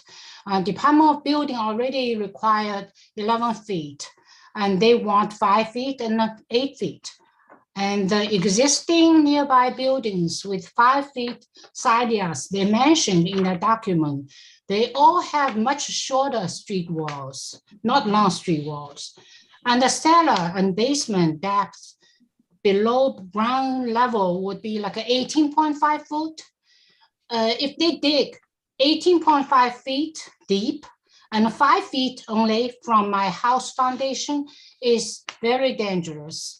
And we strongly oppose cellar floor wall to be built on lot lines. And we need a 100% safety guarantee before they do any work. And also applicants should double check the geographic situation of this area to see if it is feasible. During last hurricane, we witnessed a serious basement flooding on 81st Avenue and between 168 and 170th Street. What do they do with 18.5 feet deep cellar when there is flood? Where would water go? And what to do to avoid inundating neighbor's basement? The neighbor, the very close neighbor on 165th Street, he is so worried because during that hurricane, he had 1 feet of water in his basement already. If there will be like another building so deep and the water goes nowhere. So, and also, though the basement sanctuary is the large room, but it opens up to the first floor, which works like an extended room of the basement sanctuary during services. So seating capacity is not 98, but 98 men plus 42 women on the first floor. So the parking lot is needed. And also about the roof, instead of a roof with a slope as required, they add a 9 foot 4 inch tall bulkhead on top of the flat roof, making the total height 34 foot and 4 inches. The building height is still a problem. So that's why we say no. Thank you for listening. Thank you very much. Just for your information, the way that the zoning regulations calculate parking is they look at the largest occupied space, and that's the only space that's considered for the parking calculation. So that's how they came up with the number of spaces. That's the way the zoning resolution directs it to be done. But thank you. Okay, I don't see any other hands up. There were a couple of people who called in. If you're calling in and you would like to speak on this application, please raise your Zoom hand by pressing *9 on your phone. It's 2019-277 BZ, 8104 166th Street, Queens. Okay, so I don't see any more hands go up. Mr. Goldstein, do you want to respond to any of those comments? I mean, and ultimately you need to. You may want to respond. I'll respond as part of my submission. The only thing I would say is, Madam Chair, you're right. The easement that was discussed as a driveway easement for the other lots were not a part of that easement. Mm-hmm. Right. So, okay. but yeah, we'll respond to the board's comments and to the other comments in writing. How much time? Probably 4 months. So for the benefit, I think they already know because they've participated, many of them, on the last hearing. But for the benefit of the members of the public, the applicant tells us they need 4 months to submit a response to comments. And then we'll schedule a hearing sometime after that 4 month period. So expect to see it back in probably September or October. Yeah, okay, so I think that's it for now. I really appreciate the public's participation on this. It's very important that we hear from you about projects in your neighborhood. Okay, any last minute comments from anyone? Obviously, flooding is a really big issue on the site. A lot of people ask questions about the flooding. And they also asked, of course, about the impact of equipment and so on. And to pick up a point that was raised for the next application about windows and the sound from the services that emanates to the neighbors, that also needs to be addressed. Okay. Okay. All right, let's go on to the next one. Thank you, everyone, for calling in on this application. Okay, new cases, item number 26, 2020-64BZ, 8594 66th Road, Queens. You only one, Jay? Yeah, it's same architect, unfortunately, but Okay. he did attend the review. Okay. Do you affirm to tell the truth, the whole truth, and nothing but the truth in your testimony before this board and to respond honestly to board member questions? I do. Good afternoon, Jay Goldstein again for the applicant. Unfortunately, same architect, he's at a DOB site inspection right now. We heard the board's comments with regard to everything. They're understood, and I think that the most prudent way to go about this would to be respond to each and every one in writing. Mhm. Without the architect present, I don't think, Madam Chair, you want to hear from me about design. No. But you know, in terms of reducing the massing, same admonition, please don't come back to us with exactly the same program and the exactly same mass. It's going to get you zerowhere, right? Right. The asks, I think, are different. The programmatic need asks are different. So I understand, and we heard the comments and understand the comments. Okay. All right, let's go to the public. There's a lot of people in the waiting room. So if you go ahead, Tommy. The case we are currently discussing is 2020-64BZ, 8594 66th Road, Queens. This is a variance to permit the development of a 3-story plus cellar house of worship with an accessory rabbi's apartment. Should you wish to discuss, please call in 646-558-8656. Enter the webinar ID number as 993-2543-4791 #. You will then pass pound at the next prompt. Once you're in the Zoom room, press *9 to raise your hand, *6 to unmute to be able to speak. And if you're in the Zoom room already, please raise your Zoom hand. Once you're allowed in, you'll be given 3 minutes each to speak. Okay, let's start. Some people have their hands up already. The first one is Vincent Wang. So, okay, and please state your name.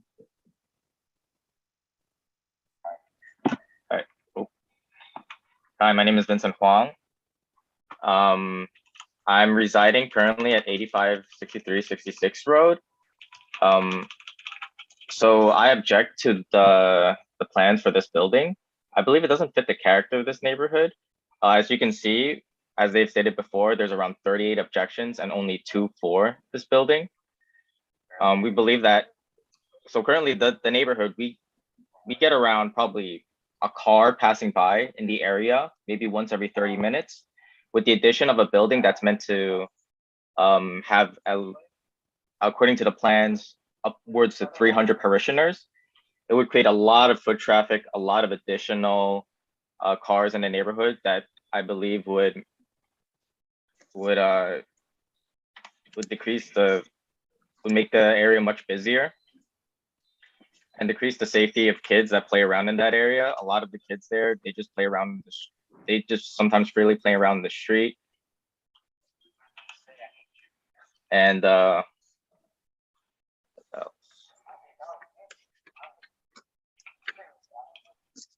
I also remember someone mentioning to me before, we believe that with the addition of that many people passing by the area, it might increase the liability insurance of the surrounding, because if any of the parishioners end up having an accident on anyone's property, they would be liable.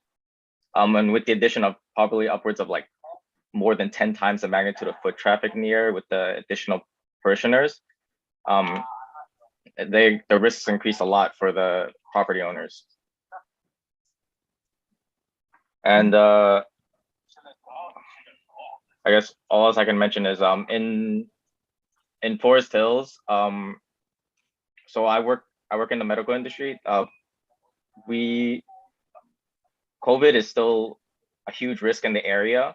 And in Forest Hills, the Orthodox community has in the past not listened to rules regarding congregations. And I worry about that in regards to this large synagogue.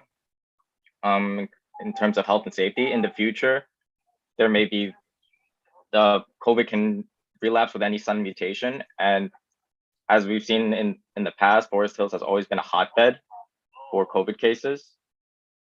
And I would not like to have so many people congregating in one single area, especially with so many elderly that I know in the area, with family, friends, neighbors. I guess that's all I have to say. Thank you. Okay, thank you. All right. Admitting Norman Ning. Sorry, this is hard. Vietnamese. Go ahead, unmute yourself, please. That's straight up said Jewish people are dirty. Yep. Would you consider that in the same vein as black people more likely to? Sorry. Whoever's speaking, you're addressing the board. Please state your name. Norman, and I have my neighbor right next to me, and he. My name is Douglas Rokaw. I live at 8595 66 Road, directly across from the proposed build site. Okay. Sorry, can you spell your last name, please, sir? Douglas? ROKAW. Okay. And my concern is the block is already filled to capacity with parked vehicles. It seems an influx of upwards of 300 religious congregants, whether driving or on foot, would only strain and obstruct the street and sidewalks, especially after an event, whether it be a funeral, whether it be any other gathering. I realize congregants at an Orthodox synagogue walk on Saturdays, but this seems like it would just be a huge amount of people in a very quiet, also not very active with cars or pedestrian neighborhood. Has there been a calculation for parking spots or for such congestion? Is that a rhetorical question, or you want to know? No. I'm sorry. The most concerned about which is I believe the building have a window all over, so it's very tall building. So I probably go lost all my privacy anyway, because this is I think the tallest in the entire street anyway, because I figure it's almost taller than 42 or 43 feet. Yeah, right? the building towers over other buildings in the neighborhood. What is the height limit for this section of Rego Park is another question I have. And does this building conform to that height requirement? Okay. Chair, I have to say something. A few moments earlier, a statement was made about Jewish people being dirty or something along those lines. I'm sure I'm not the only person who heard it. I did check with others. That's not acceptable, and and there is no place for that. That wasn't us talking. That was something that was interjected into this discussion. I'm not having a debate with you. I didn't accuse you of it. It's something I heard. I'm not saying I heard it too, and we were both concerned about saying what we wanted to say. I found it very offensive too. Okay, good. Let's not have a back and forth. I think I appreciate Commissioner Shabetta's comment, because we do need to be clear on the record that we don't condone comments like that. But please proceed on your comments that are relevant to the size of the building. I'm looking for the maximum height permitted in this area is 35 feet high. So it's almost 10 feet higher than supposed when I look at it, right? So at the top of the building, I figure out it's almost 42 feet from all the way at the top. Mm-hmm. So that means already taller than the limit of the rule. So how can that be? So this is what they're asking for. That's not necessarily what they're getting. the commissioners have already commented on how inappropriate they think the bulk of the building is. So that's what we're talking about. But what we appreciate is your comments about the impact on your community and your immediate. Yeah, privacy, which is the first I concerned it. Right now, it seems like I'm going to lose all my privacy already. It's just they building in front of us and 300 people watching me to doing things every day because they have window all over around. Mm-hmm.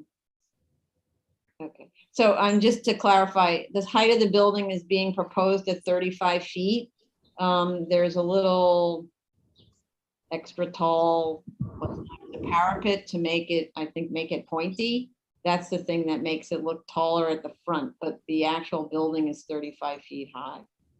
Just to clarify what they're proposing, not to say that's what they will be permitted to have. Okay. Okay, anything else? I'm going to move on. Yes, this is Douglas Rokaw again. I am Jewish as well. I don't know where that patch of audio came from, but it did not come from our computer here. Yes, I can approve. He didn't say it. It probably is the interruption of another meeting. So I want to make sure I declare he didn't say anything hurting. Okay, I think we can move on from that now. No, but this is clear. Important that we made that statement. I do believe that we have 3 minutes for each speaker. Yeah, but he didn't say it because I can prove I stand right next to him. Okay, I can prove he didn't. Okay. Okay. Okay, thank you. We appreciate it. Again, I was concerned about congestion, parking, and also foot traffic on the block. Right. Okay, thank you. Thank Your- you. Your 3 minutes are up. Okay, thank you. Right. Thank you. Okay, now we're going to move on to, I'm gonna mute you now, please. Okay, I'm gonna move on to Antonio Pollan, and then I need to, there's a person who called in with phone number 361. I'm going to admit that person right after, and they need to tell us their name and spell it, okay? But I'm admitting Antonio Pollan first. Yes, hi, good afternoon, Antonio Poland. I also live on the block 85 101 66 Road. I did listen in earlier on the board's review of this application, and I must say you hit all the major items that I had on my list. I'm not sure if I can share my screen, but if you, and I know you have access to this information because I attended yesterday as well. If you just take a look at that street for the proposed location and the lot size comparative to the others on that block, this has to be one of the largest blocks, lot sizes, I apologize, on that side of the block. All the other properties are substantially smaller than that.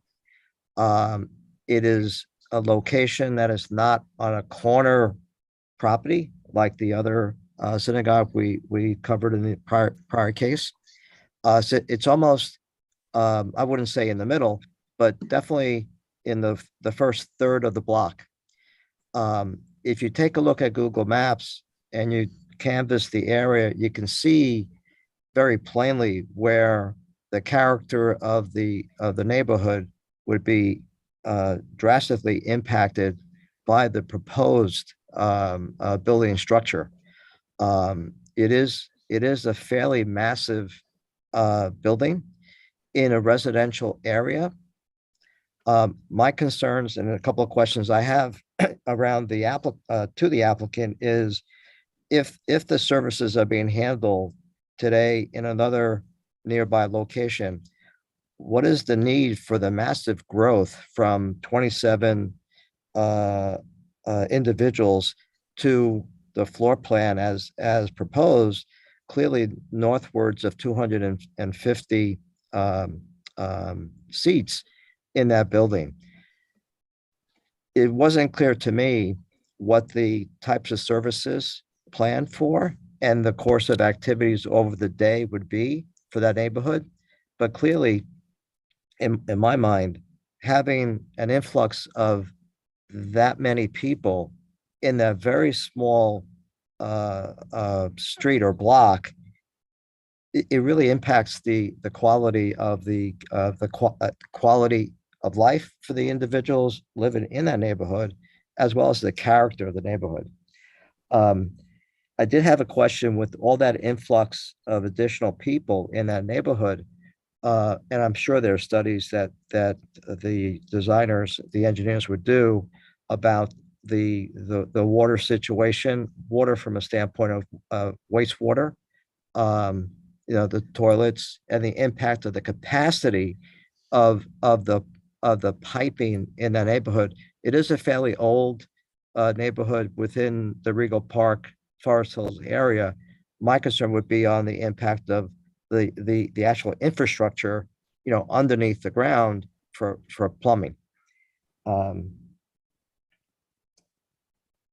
I think that's all, but I think the board, and I have to commend Madam Chair and the Vice Chair, all the commissioners, all the items you identified as part of this application is spot on.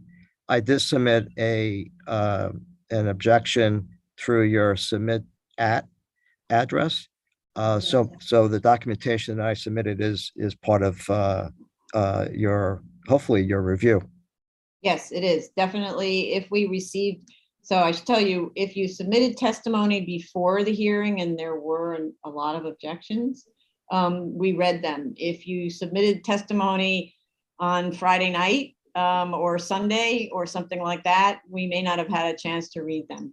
That's really how it works. Yeah, no, it was definitely earlier in the week. It was, I think, maybe close to a 17-page document. Oh, okay. All right. And it had pictures in there, Google Maps, just to show the character of the neighborhood as well as the proposed design of the building. It is, to be quite frank, a massive structure compared to the other types of property lot sizes and houses in that neighborhood. It's just so out of place. Thank you very much. Appreciate it. Sure. I think that's all I have, but thank you very much for allowing me to speak. Okay, thank you. We do appreciate your testimony. There are a number of other hands up, so I'm going to admit the person whose last 3 digits on their phone number is 361, and please identify yourself when you're let in. You need to unmute with *6 on your phone.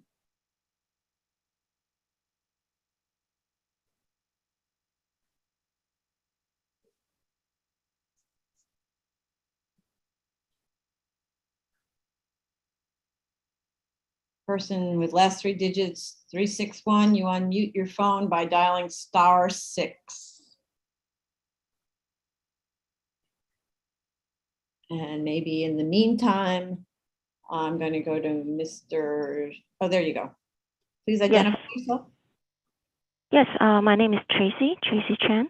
I live on the same block, 8521 66 Row.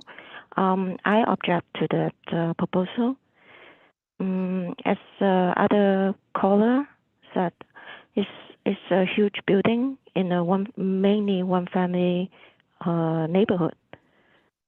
So it's really artwork to have a large building like this to be built. Okay. Yeah, and also I don't know if they know how many Jewish people in that neighborhood, but last Friday, another neighbor and I we walked door to door to the whole block to ask if they object or support the proposal, and we got more than 20 people to sign to object that, and only 2 people said they agree. So like 2 to 20. It seems like not too many Jewish people live in this neighborhood. That means a lot of people from other places will come to this area.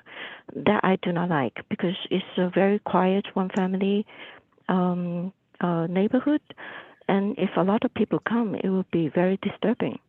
And also the the building they're going to build will not have any parking space. That means they will park on street, and that will occupy all the street parking. That's for the houses. The people live on the street, not for people to come, from other neighborhood. So I really feel it's not good to have the synagogue, a huge synagogue built in the middle of a one-family neighborhood. Okay, so this is a good part where I talk about Cornell deference doctrine. So the Court of Appeals, which is the highest court in the state of New York, was concerned about religious institutions being prohibited from being built in neighborhoods because of community opposition to the religious people who would be coming to the neighborhood. And so what the court decided was that it needed to protect, the law needed to protect the right of religions to build religious institutions. And this board is obliged to follow what's known as the Cornell deference doctrine and allow for religious buildings to be built in neighborhoods as long as the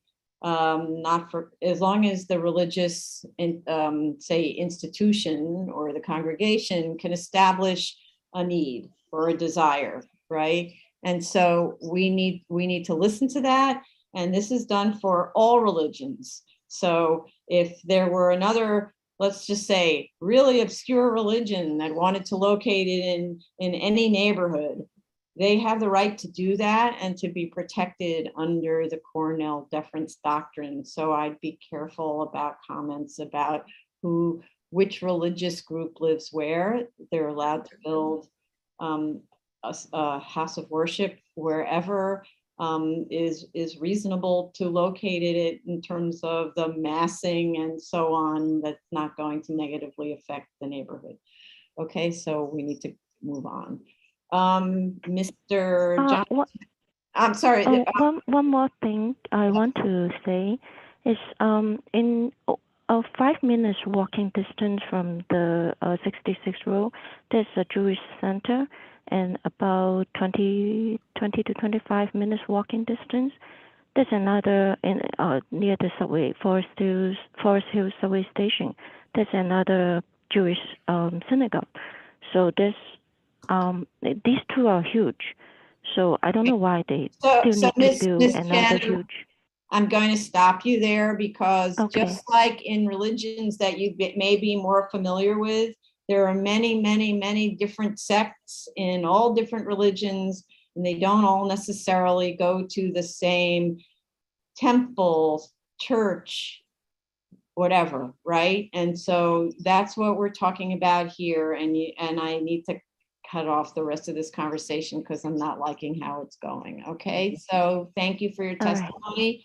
And I'm going to move to Mr. John Smith.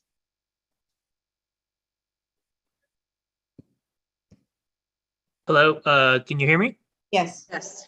Hello, commissioners, chairpersons, and staff of the BSA. Thank you for your time.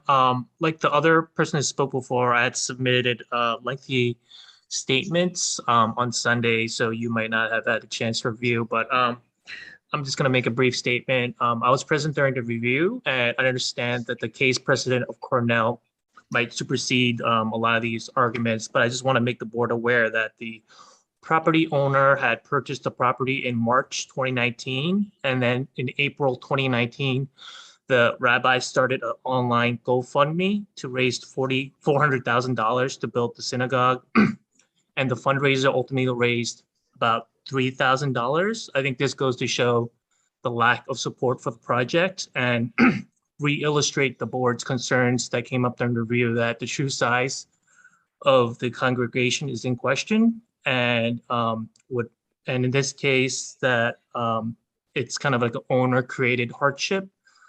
There's a lot of empty lots in the surrounding area. There's 5 blocks away on Woodhaven Boulevard. There's an empty pharmacy that closed, and there's a sizable parking lot that could have been a perfect location.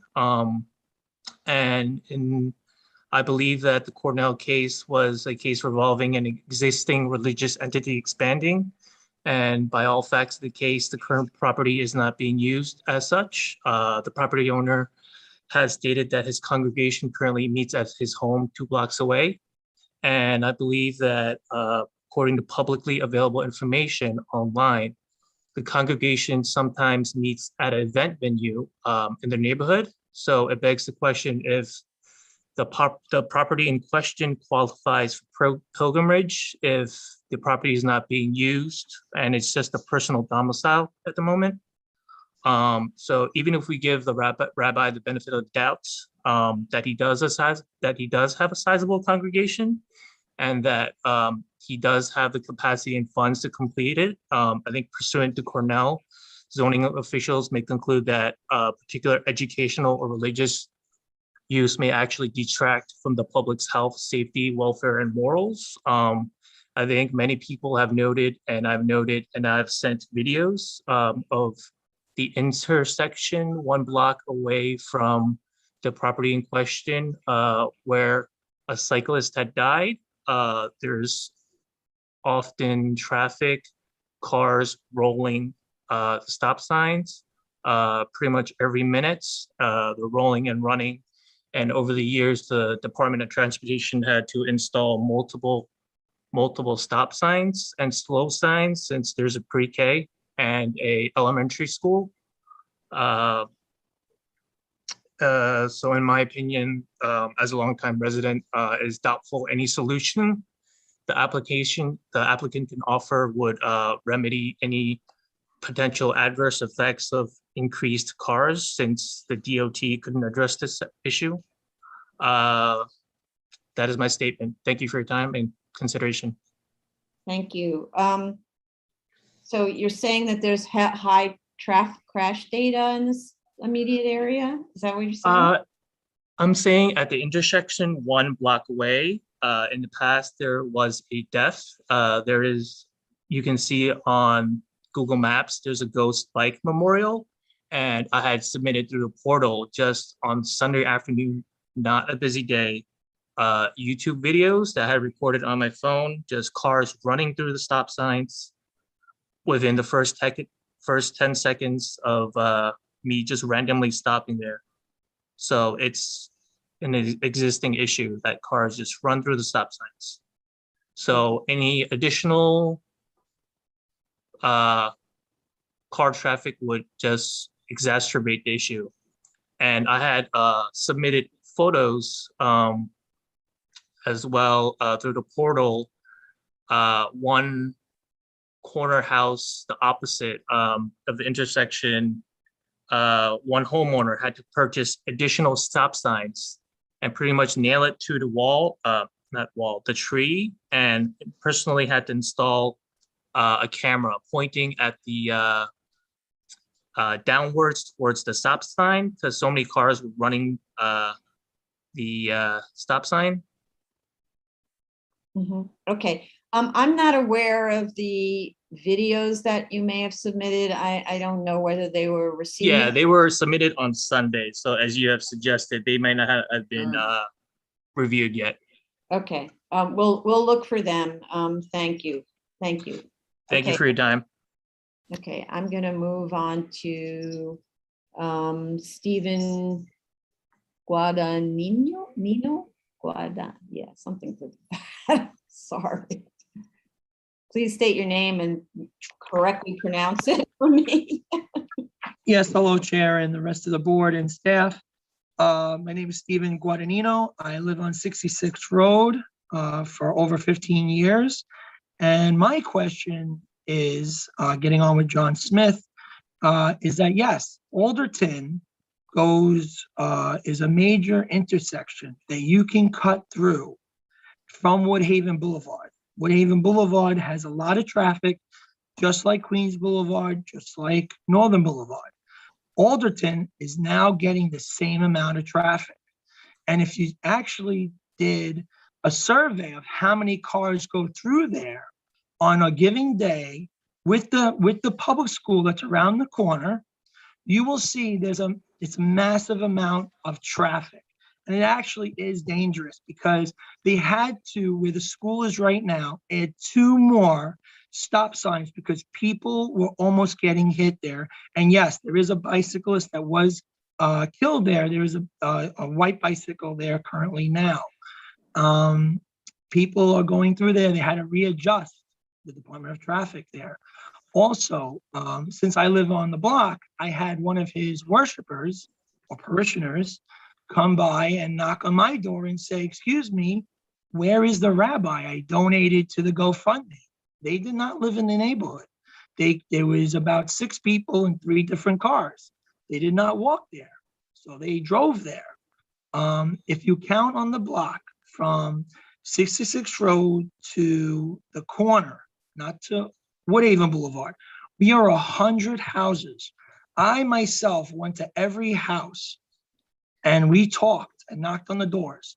And then out of 100 people there were only 2 people that said they were in for of that. That means 98 were against it. So they may object through the BSA website, or they may object through. Mr. Guadagnino, we're losing you. Yes, sorry, your Oh, I'm sorry. Your connection's poor now, so maybe stay in one place if you're walking. Okay. Okay, let me see here. Give me 1 second. You hear me better, Chair? Yes. Okay, so the in question is, I don't know how much you heard, but our block is 100 houses, our block. The block closer to Woodhaven is another 100. Myself and the rest of the community went door to door to ask people if they received the objection letter, and a handful did not receive the objection letter. Only, I would say, out of my block, that's 100 on each side, 50 and 50 houses, I would say only about 16 people have received the objection letter. So that's another question. How come the objection letter was not sent out to notify everybody in the surrounding community that is going to be overshadowed by this synagogue and this build?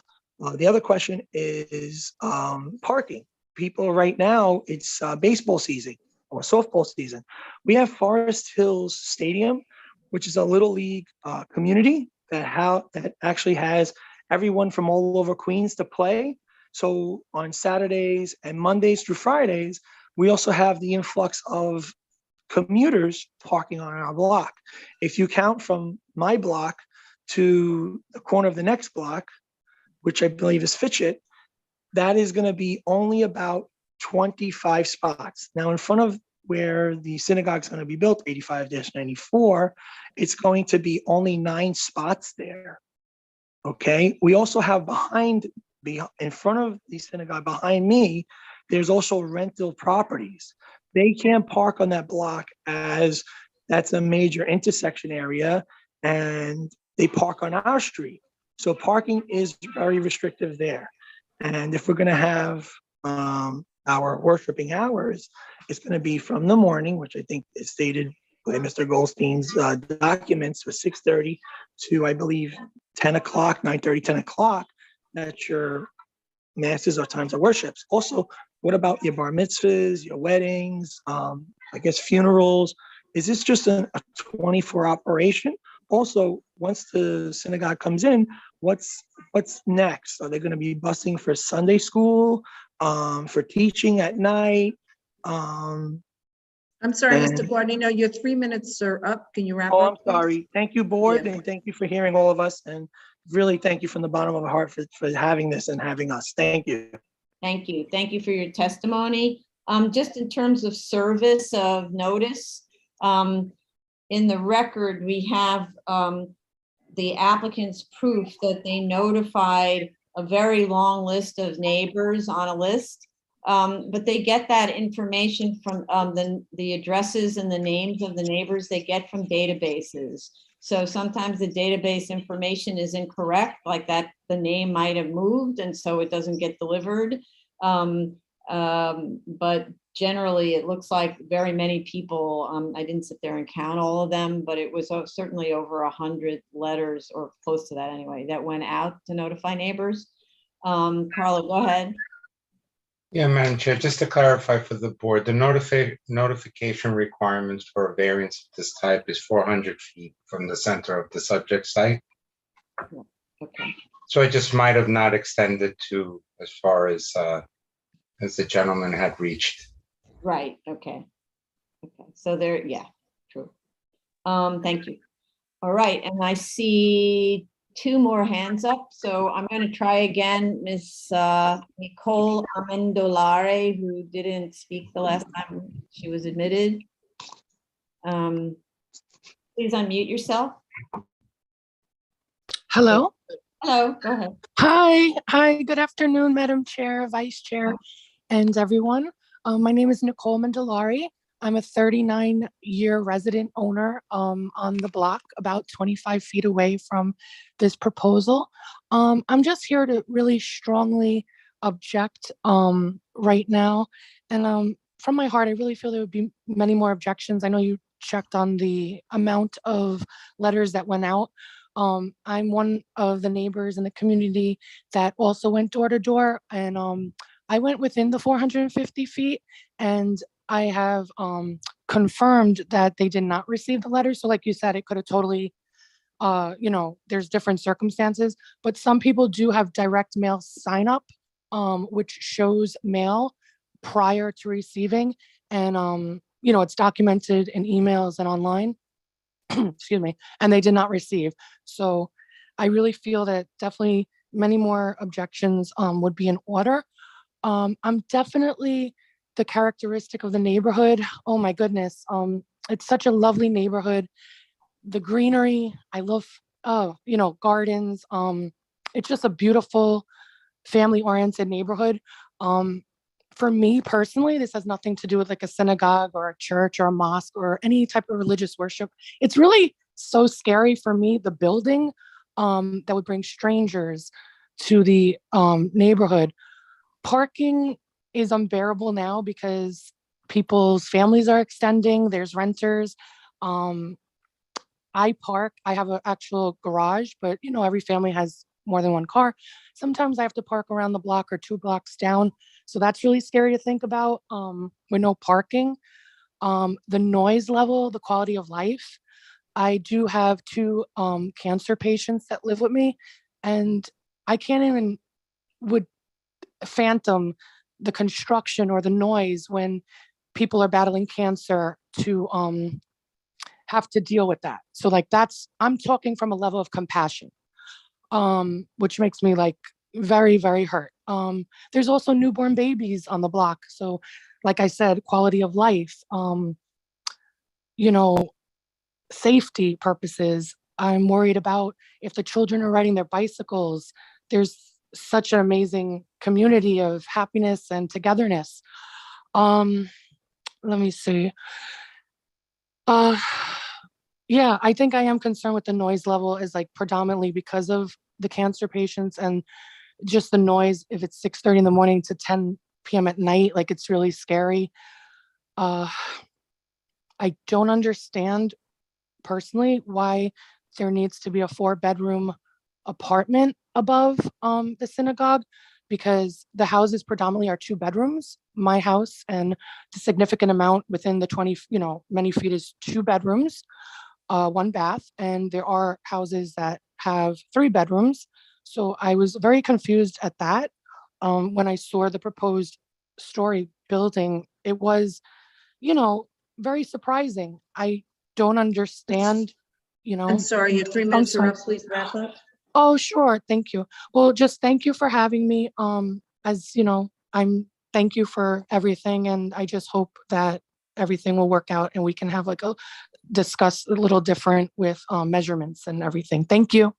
Thank you. Thank you very much for your call and your participation. Thank you. Okay, and one last person with their hand up, Kevork Parsamian.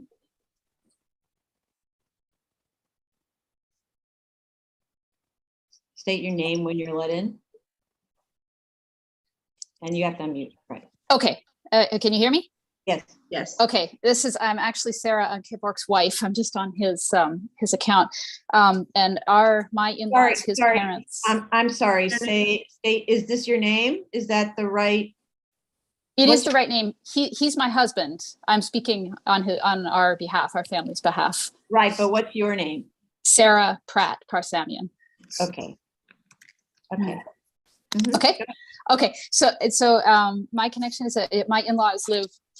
So my husband's parents live just across the road from this site where this is going to go in. And I think I've been on this meeting for a while, and most of the points that I have wanted to bring up have been covered. But I just wanted to read a quote from the statement of facts that in a section where the owner was trying to assuage our concerns that this huge building will affect the character of the neighborhood, and that there would not be crowding. And what he says is, if the proposed project was not realized, these community members would still be traveling to a different synagogue in the vicinity for daily services. And as such, the number of people traveling daily to services will not increase as a result of this proposal. So, I mean, I don't think anybody objects to people traveling to services. I think we just don't want such a huge crowd of people traveling to this particular location because it's such a small lot and a small, quiet street. And given that, and what somebody previous to me said about, 400,000, they're trying to raise $400,000 on a GoFundMe and ending up with 3,000. And that plus this statement saying that all of these people can go to different synagogues seems to me to prove that there's actually not really a need for it in this particular location. And I also think that the traffic going in and out, I mean, it seems that the synagogue is going to operate 7 days a week with services during the week beginning at 6:40 a.m. and daily prayers at 7:30. And I think it's a lot of traffic going in and out. So they're saying in the statement of facts that the traffic going in and out of the building itself, like pedestrian traffic, will be minimal and you won't even notice it. But it seems to me that it's not going to be at one time of day, one crowd going in and one coming out, but that it will be virtually nonstop. There will be crowds of people coming in and going out of this building. And again, my objection is not anybody who wants to go and practice their religion. It's simply the number of people who are going to come to this little location on 66th Road. I think that the road is not large enough and the property not large enough to accommodate the size of what they're proposing. That's all I have to say. Thank you. Thank you very much. Appreciate your testimony and your patience waiting so long. Okay, I see. So I see Mr. Huang raised his hand again. It's a one-time testimony opportunity, and Mr. Huang already spoke. So unless someone else wants to speak, we're going to move back to the applicant. So if there's anybody else who wants to speak on this application, Tony, you want to announce it again? The application is 2020-64BZ, 8594 66th Road, Queens. You wish to call in, it is 646-558-8656. You will enter the webinar ID number as 993-2543-4791, #. The next prompt, you will just press the #. Once you're in the Zoom room, press *9 to raise your hand, press *6 to unmute to speak. And if you're in the Zoom room already, please raise your Zoom hand. Excuse me.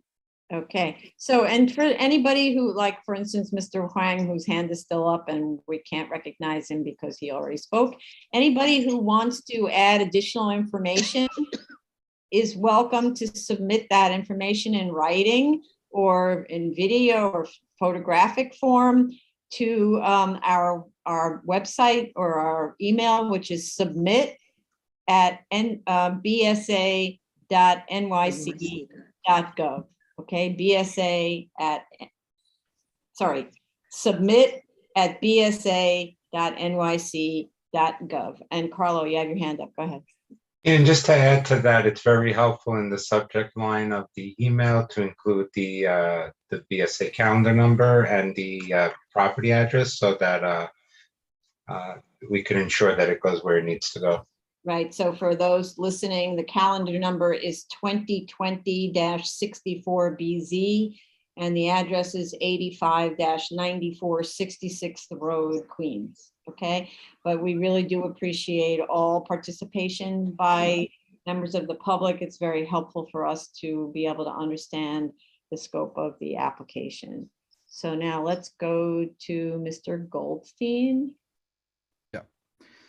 Madam Chair, I know we've moved on, but I'd be remiss if I didn't mention something. As a proud Orthodox Jew, the comments that were made at the beginning of this hearing were unacceptable in any circumstance, unacceptable in this circumstance, and the people who made them or person who made them should be ashamed of themselves. Okay. I appreciate Commissioner Shabetta's comments, and I appreciate the board standing up and coming and saying the same. Okay. All right, thank you. Is there anything you want to add relative to this application? I think I'll respond in writing. Okay. So yeah, how much time? But I just want to make sure, I mean, one of the comments, which is one of the questions that I was asking is, you know, it is in the middle of the block, or not the middle, but the middle third of the block, which is very different from most of the synagogues that we see that come to houses, right? So, or not houses of worship that take advantage of house sites to be built on. They're usually on corners.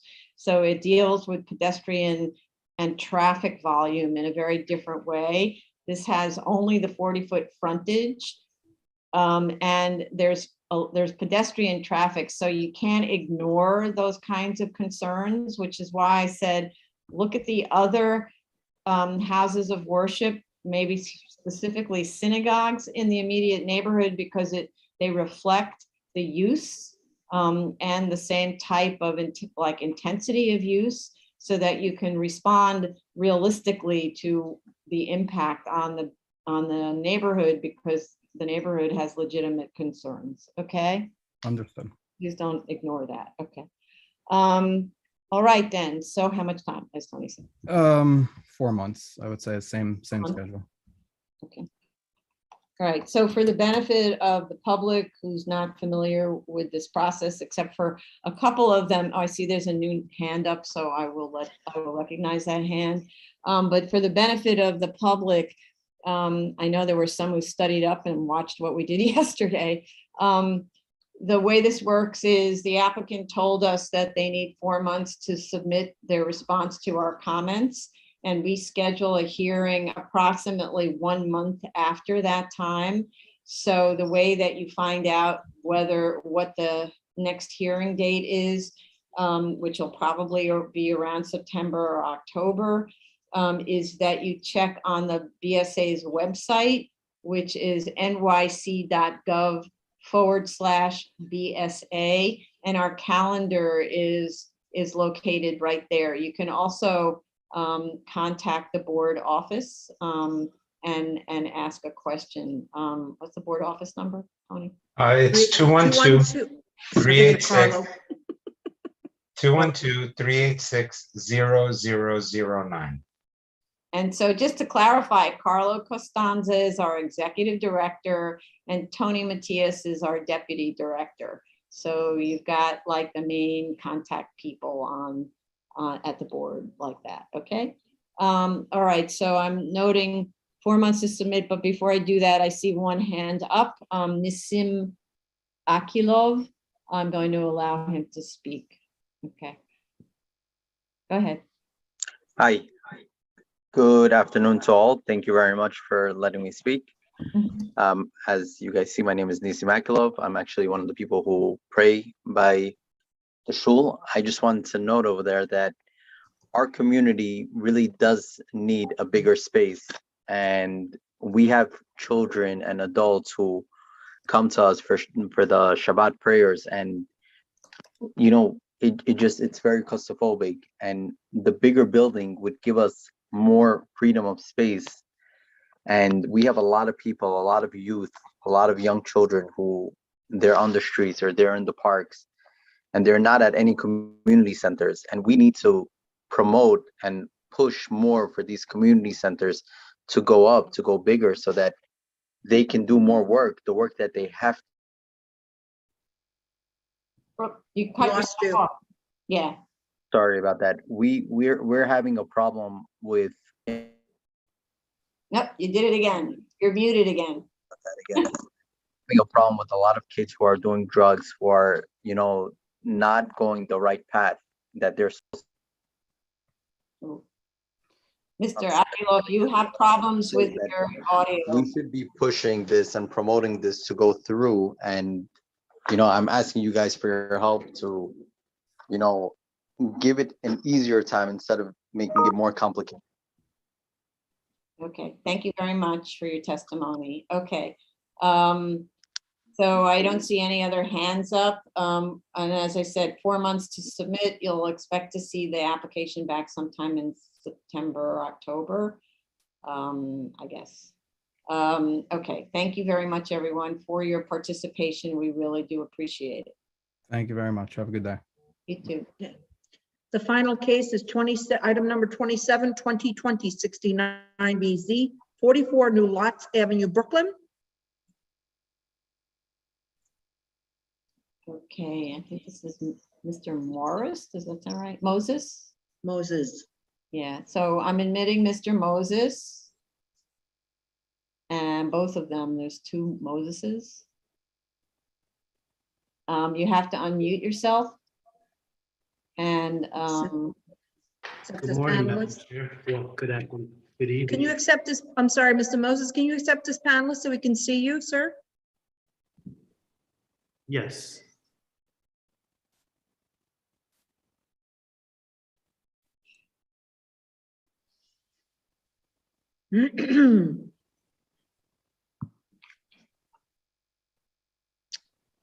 Very good. Thank you. Could you, sir, when you're ready, Yes, I'm ready. can you raise your right hand? Thank you. Do you affirm to tell the truth, the whole truth, and nothing but the truth in front, I'm sorry. Do you affirm to tell the truth, the whole truth, and nothing but the truth in your testimony before this board and to respond honestly to board member questions? Yes, I do. Please state your name for the record and proceed, sir. My name is William Moses. Yeah, you can respond to the board's questions, comments. Good afternoon, Madam Chair, other commissioners. Thank you for having me. This is, first time for me, as you can see by my application. I was here yesterday and today to try to, and I heard your comments for our project earlier today, and would like to maybe even address some of these comments that you've made. I do have in my possession the approval from the community board. Okay, good. I'm not sure if you've received it. I think I No, uploaded it. I don't know if we didn't have it as of this weekend. I don't know if we received it after that, but you know how to submit it, right? You send it to submit@bsa.nyc.gov, right? With Yes. a reference to this particular case, right? So you need to refer to the case number 2020-69BZ and 44 New Lots Avenue, okay? Otherwise, it just kind of floats around. We don't know where to put it. Okay. Great. So I do have it, and I will send it to you after Okay. the submission. There was a couple of things that we wanted to try to address. I do have a 1940 tax photo from the website, so I can upload that as well. What else do I have? I don't have a Sanborn map, but I can try to find one. Okay, so it's not just one, and I see Tracy's hand up, just 1 second. It's not just one Sanborn map. What you're trying to do is a site history. So the Sanborn maps go through, intervals of time, and oftentimes they'll label something to give you an indication about how the building is being used. So that's one source, and you get that at the public library. I don't know if all the public libraries have them, but for instance, the main branch in Manhattan has it, and maybe the main branches in Brooklyn have it too. I just don't really know what the collections look like. But there was also an incredibly great map that was called the Bromley maps. And that one actually pasted little bitty buildings right on the site. There's another person who seems to be in a car. Is that person with you? I'm not sure. Hi. That person's muted, I think. Is he part of your team? He may be. I'm the son of the owner of the building. Oh, okay. You're going to participate in the hearing? Yes. Okay, but what is your name, sir? Xavier Mello. How do you spell your last name, please? M-E-L-O. Okay, thank you. So Are you Xavier gonna, is his son. Mr. Moses, Mr. Moses, I'm sorry, I don't mean to interrupt you, but Mr. Mello, let me swear you in if you're gonna speak. Okay, so do you raise your right hand? Do you affirm to tell the truth, the whole truth, and nothing but the truth in your testimony before this board, and to respond honestly to board member questions? Yes. Okay, great. Mr. Moses, you can proceed. Sorry, thank you. Okay. So where was I? I was talking about some of the comments that were made earlier. No, actually, we were finishing up with the Bromley map. So I want you to also try to find the Bromley maps. And what you're trying to do is from the environmental review perspective, we're trying to find out how the site was used. And from an environmental issue, prior to 1930, the site was used for something, right? So you're trying to get the pre-1930 uses to the extent you can find that out from looking at old Sanborn and Bromley maps. And then the post-1930 uses to the extent it's possible to understand what was on the second floor and also on the first floor is retail, but was it a dry cleaner or something like that? Those are the kinds of things that create an alert about environmental conditions. And since we're talking about environmental review, I want to go to Tracy Benke, who's our environmental review officer. So go ahead, Tracy. Hi, I was able to locate Sanborn maps based on a phase 1 of the adjacent properties associated with the rezoning. So I could send those over to the applicant. Great. And then can talk about what they mean and so on. Okay. Yes. So great. Okay, thanks. All right, proceed, Mr. Moses. Thank you, Tracy. So from my understanding that that prior use, the second floor was a church or a place of worship, and prior to that, I think it was just office use. Right. So where are you getting this information from? The house of worship is evident from 2011 Google Maps, Google View, because you can see the sign on the wall. But where are you getting the information about the use before that? That particular building, I don't have that information. I just have the information from buildings that were in that particular area. No. Okay, so this is sort of, this is one of the problems with the submission. You were kind of guessing like what the stuff is, kind of really like that, I'm guessing based on looking at it that this is probably what happened. We don't work on guessing, we work on facts. So if you don't know, sorry, Mr. Mailer, just 1 second. I just want to finish because we're talking about the submission materials. All the materials need to be factually based. If you don't have factual information, then don't state it, okay? Because in this, where we are, you represent the fact witness, as does Mr. Malo represent the fact witness for the case. So you can't guess your way around what the situation is, okay? Mr. Malo had something to say probably about use, so go ahead, Mr. Malo. Yeah, when my father bought the building, he only rented twice to a church, and something else that they were trying to make upstairs. Other than that, it was just empty space since he bought the building. Because he bought the building just wanting the storefront. And when he wanted, when his taxes came up or whatever, I told him it would be a good idea to try to make residential upstairs, use the space. So that's when we try to start doing that. Okay, Stuff that we but so can do. when he bought the building, it was a church already, or he rented it to a church? He rented it to a church. Okay, so, and before, when he bought it, was that space empty? I believe at the time it was empty, and then he rented it to a church, Mm-hmm. which Okay. probably. Okay, so what we're trying to do is find out how it was used before. Before Okay. 1930. No, well, we're trying to find out as much about the history of the use as we can, mostly for environmental review reasons, to make sure that the building wasn't used for anything that might trigger an environmental concern.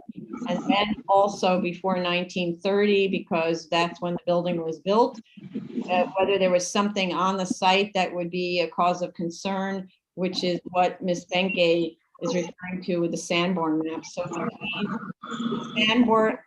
between the Sanborn maps and finding Bromley maps, you'll be able to probably put together a little bit of history, and maybe there's another way of figuring out the history. Okay, so we definitely need more on that. Okay, so if we can get that information to you as soon as possible. Okay. Okay, keep going. And there was also another question about the financial. Yeah, I'm gonna mute Mr. Malo. There's a lot of background noise. So when you want to speak, just either raise your Zoom hand or kind of wave, all right? And then I'll unmute you, okay? Yeah, thanks. Go ahead. So there were some questions about financial. And there was some sort of listing that you would want me to, or format that you want me to address and submit to you? So here's the thing, this information, and I'm going to let Commissioner Otley Brown speak to it, but generally these things are done by someone with some financial or real estate background. For instance, a real estate broker or an accountant. Really, the way we do it normally is it's an appraiser or somebody kind of like an appraiser who does these things. This is going to take a really long time if you're just trying to sort of figure it out as you go. So it might be better that you bring in some of those people that you had submit materials already. Commissioner Otley Brown, did you want to suggest maybe how they might address this? Well, I just want to give you the reasoning behind the comment. So to bring a variance case before the board, you have to prove many different things. But one of the things you have to prove is that you have a unique situation that's causing a hardship on your lot, a hardship that the others surrounding you are not suffering. So that's the A and the B finding. The reason why we're asking for a certain methodology to be followed is because the way in which you presented your financial information, as well as parts of your A finding case, suggests that you're having an issue that's more about the market. And that's not an issue that this board can accept when considering granting a variance, because it's thought that everybody in the area is suffering the same consequences of the market. So for instance, rising property taxes are definitely an issue. And I think this whole board is sympathetic to the idea that the property tax situation in New York City is out of control in terms of increases that the populace has had to absorb. Yes. However, it's not unique to your property. So that's why we want you to reconstruct your case that's looking at your deficiencies of your site that are unique to your site, and then kind of explaining that financially, how that affects you financially and how it prevents you from having a feasible project.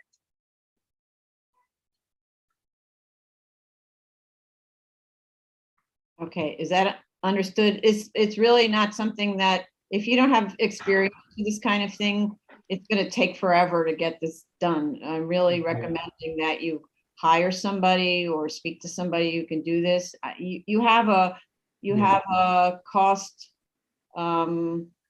analysis by an accountant that was done a few years ago. Maybe Yes. that person. You had a letter from a real estate Person, yes. broker, maybe that person, you know. Yeah, And my we background is in architecture.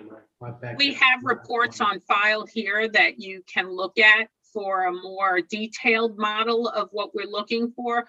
But what we're really looking for is a comparison, what the property could be as of right and what it costs to develop that property, as well as the income that you can get from that property set against what you are proposing. So it's a comparative feasibility analysis. And another point that I was making about your financial analysis that you submitted was that there were a lot of conclusory statements there. And part of the appraisal process is always backing up your assumptions with actualities. So for instance, if you say that an unfinished space is $20 a square foot, then you have to give me the examples of sites that are unfinished that are renting for $20 a square foot.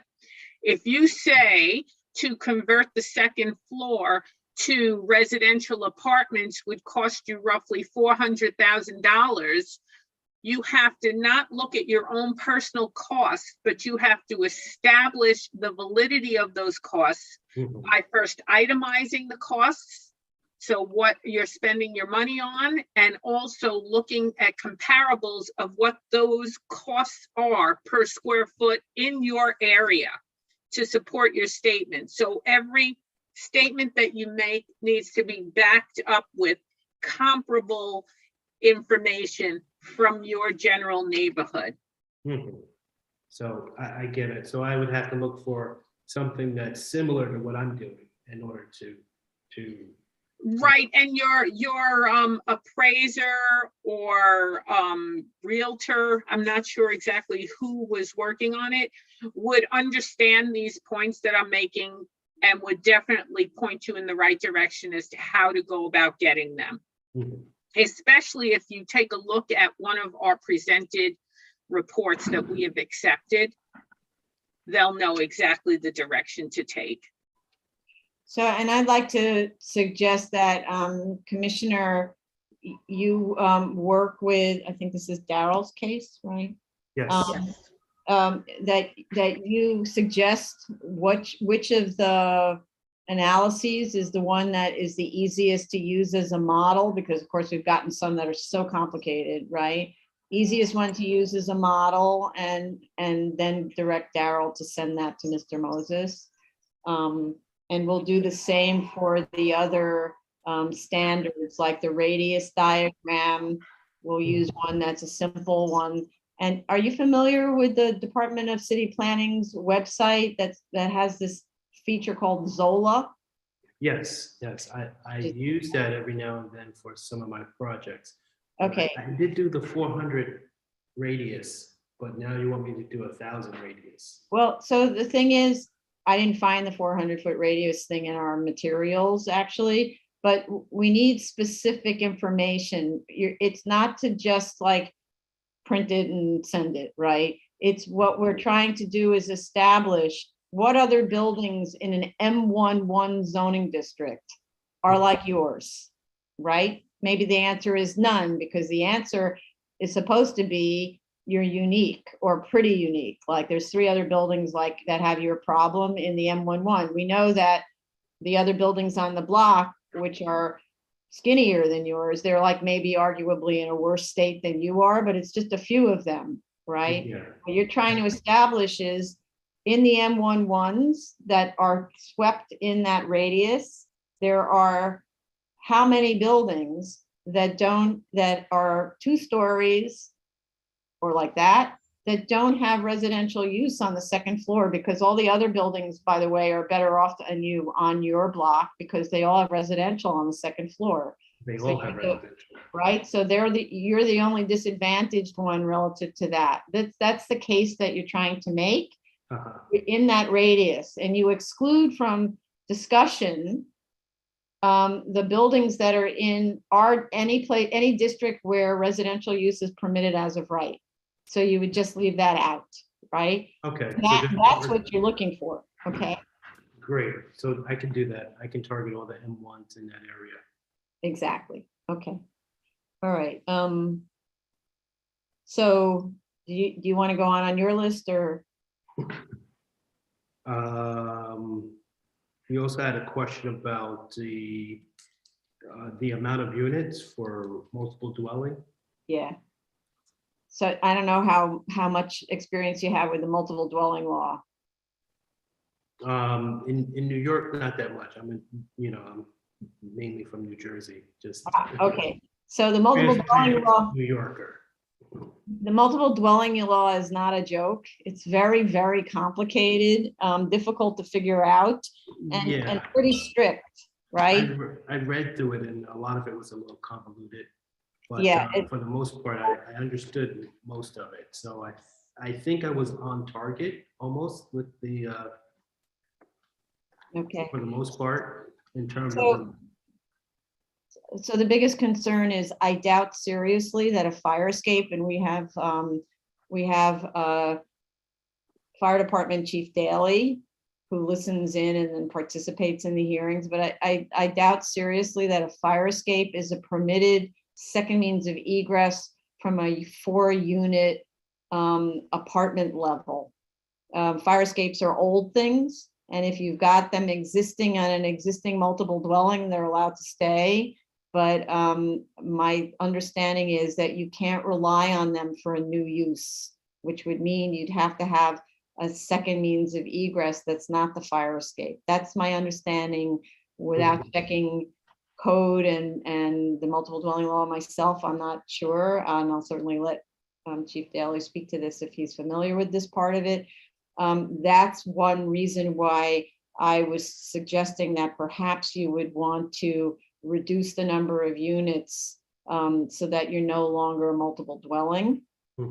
And then the other element in there is there's minimum sizes for apartments and rooms that are both in the multiple dwelling law and in the building code and in the zoning resolution, all of which, well, the zoning resolution, we're giving you a variance arguably, so that's a less important, but you still have multiple dwelling and you still have the building code. And then the other aspect of it is handicapped access. There is a point at which beyond a certain number of units, you're not allowed to not have an elevator. I'm not sure what triggers it. It might be 3. So all of those things. So that's the New York City Building Code and the Fair Housing Act. So careful. Well, I thought I was in compliance because I was only 1 story up in terms of having a second egress as the fire exit. So that's a thing. I'm not sure without you doing a thorough code review. Yeah, and this, the simplest way to do all of this, and the fact that you're asking for this many units, and if you think that that's the way it should go, then it's a DOB call, right? But then we can't approve that number of units if it's not allowed, right? So you need to either go to DOB and get them to be okay with what you're proposing from us, from a multiple dwelling law and building code and all that perspective, or reduce the number of units or something. I'm just not sure that's allowed. Sure, I can find the code and maybe place it somewhere and send it, or maybe put it on the application. Yeah, so you need to do a thorough code and multiple dwelling law analysis for this. Okay, you may need help if you're not familiar with those 2 sets of regulations in New York City. Okay, it's not for the faint of heart, all of our regulations. Okay. Okay.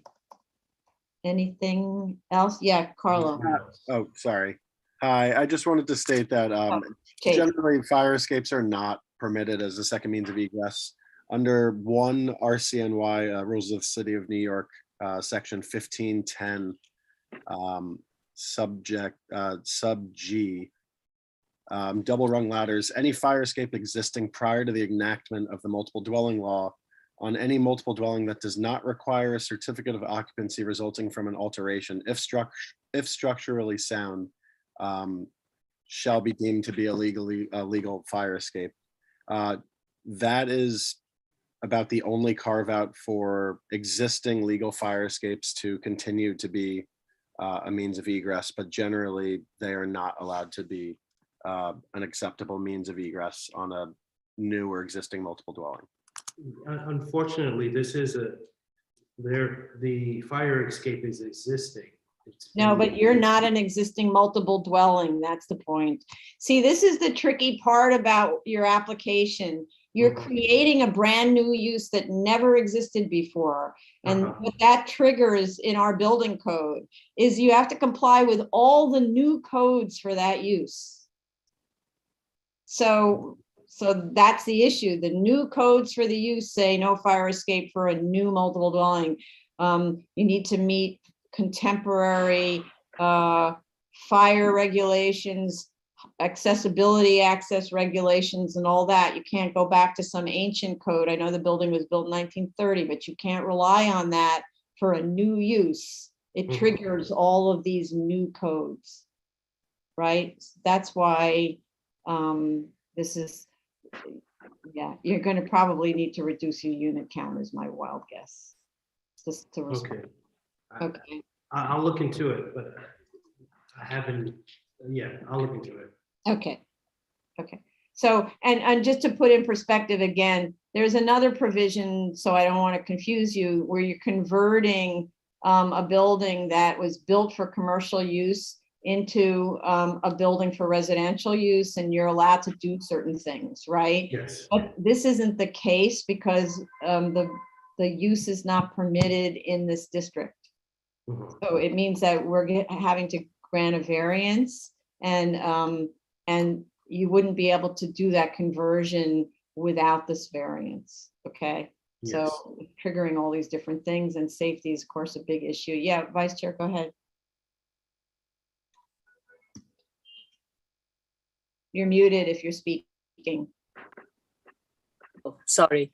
Something in line with the number of units, unit number 4 that is shown, and I think the area that is demarcated as a living space, it's really not a living space, it's a corridor. So I think there are issues with it. It's at most, maybe it's a studio, not a 1-bedroom, but those are the things that you need to look at. And maybe that will result in some elimination in the total number of units also. Yeah. Right. Okay. Yeah, I see the Chief Daly's hand up. You know what? Let's go to the public so that we can have Chief Daly talk about this stuff, and then, so Tony, if you would invite the public. Sure. The case we are currently discussing is 2020-69BZ. If this is for a variance to permit the legalization, well, to permit the development of dwelling units. If you wish to discuss, the call-in number is 646-558-8656. You will enter webinar ID number 993-2543 or 791, press pound. At the next prompt, you will press pound only.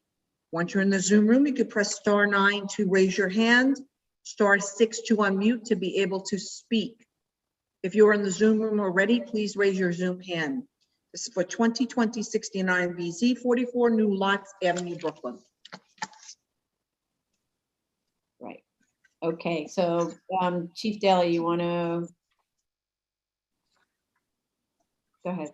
Thank you, Madam Chair. Mr. Moses, I also want to bring to your attention that since these are new dwelling units, you're required to provide sprinkler for each unit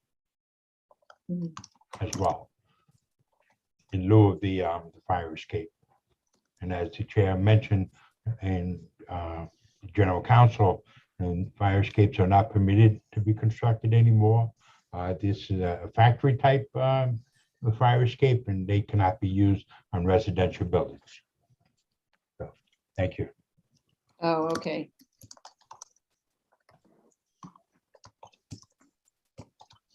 Thank you. So whether 2 means of egress are required for 4 units on the second floor is something that would be covered in the multiple dwelling law and the building code. So that's something that would need to be verified, okay? Okay. Okay, I don't see anybody's hand up, so can we move the screen back to? Thank you. Okay. A factory. Okay. Sorry. All right, sorry, I'm taking notes. Okay, what else? Any other questions? I know this is kind of a formidable task because you're not experienced with this. And we'll try to help any way we can, but it's a much slower process like this than if you were to bring in somebody with experience doing a variance application. They're not the easiest applications. Yes, I understand. Okay, so that might be something you discuss with your client. I'm not sure. Okay. So, go ahead. So I guess the next step for me is to resubmit. Yes, it's resubmit, but you're going to have to work through these things, right? So Yes. I'm going to ask you how much time you need, and then we'll try to set up another hearing date for that. But you need to be responsive, otherwise this is unfortunately going to go on, and I don't want it to. Yeah, I don't want it to go on either because we've been working on this for about 2 years. Well, but you know, and I just want to say that that's the problem. See, you need to be really, really responsive to the requests and not push back. So I was reading a lot of the email exchange between you and our project manager, and a lot of it is, I don't need to do this because that's not going to get you anywhere, right? We need to establish that you can make the findings for this case, so you need to do what we instruct you to do, okay? So that's the only way we're going to get through this, all right? Yes. Okay, and then there's an environmental review, which we're going to talk about, the staff will discuss, because you're also going to need to provide materials in response to environmental concerns, because that's the law, okay?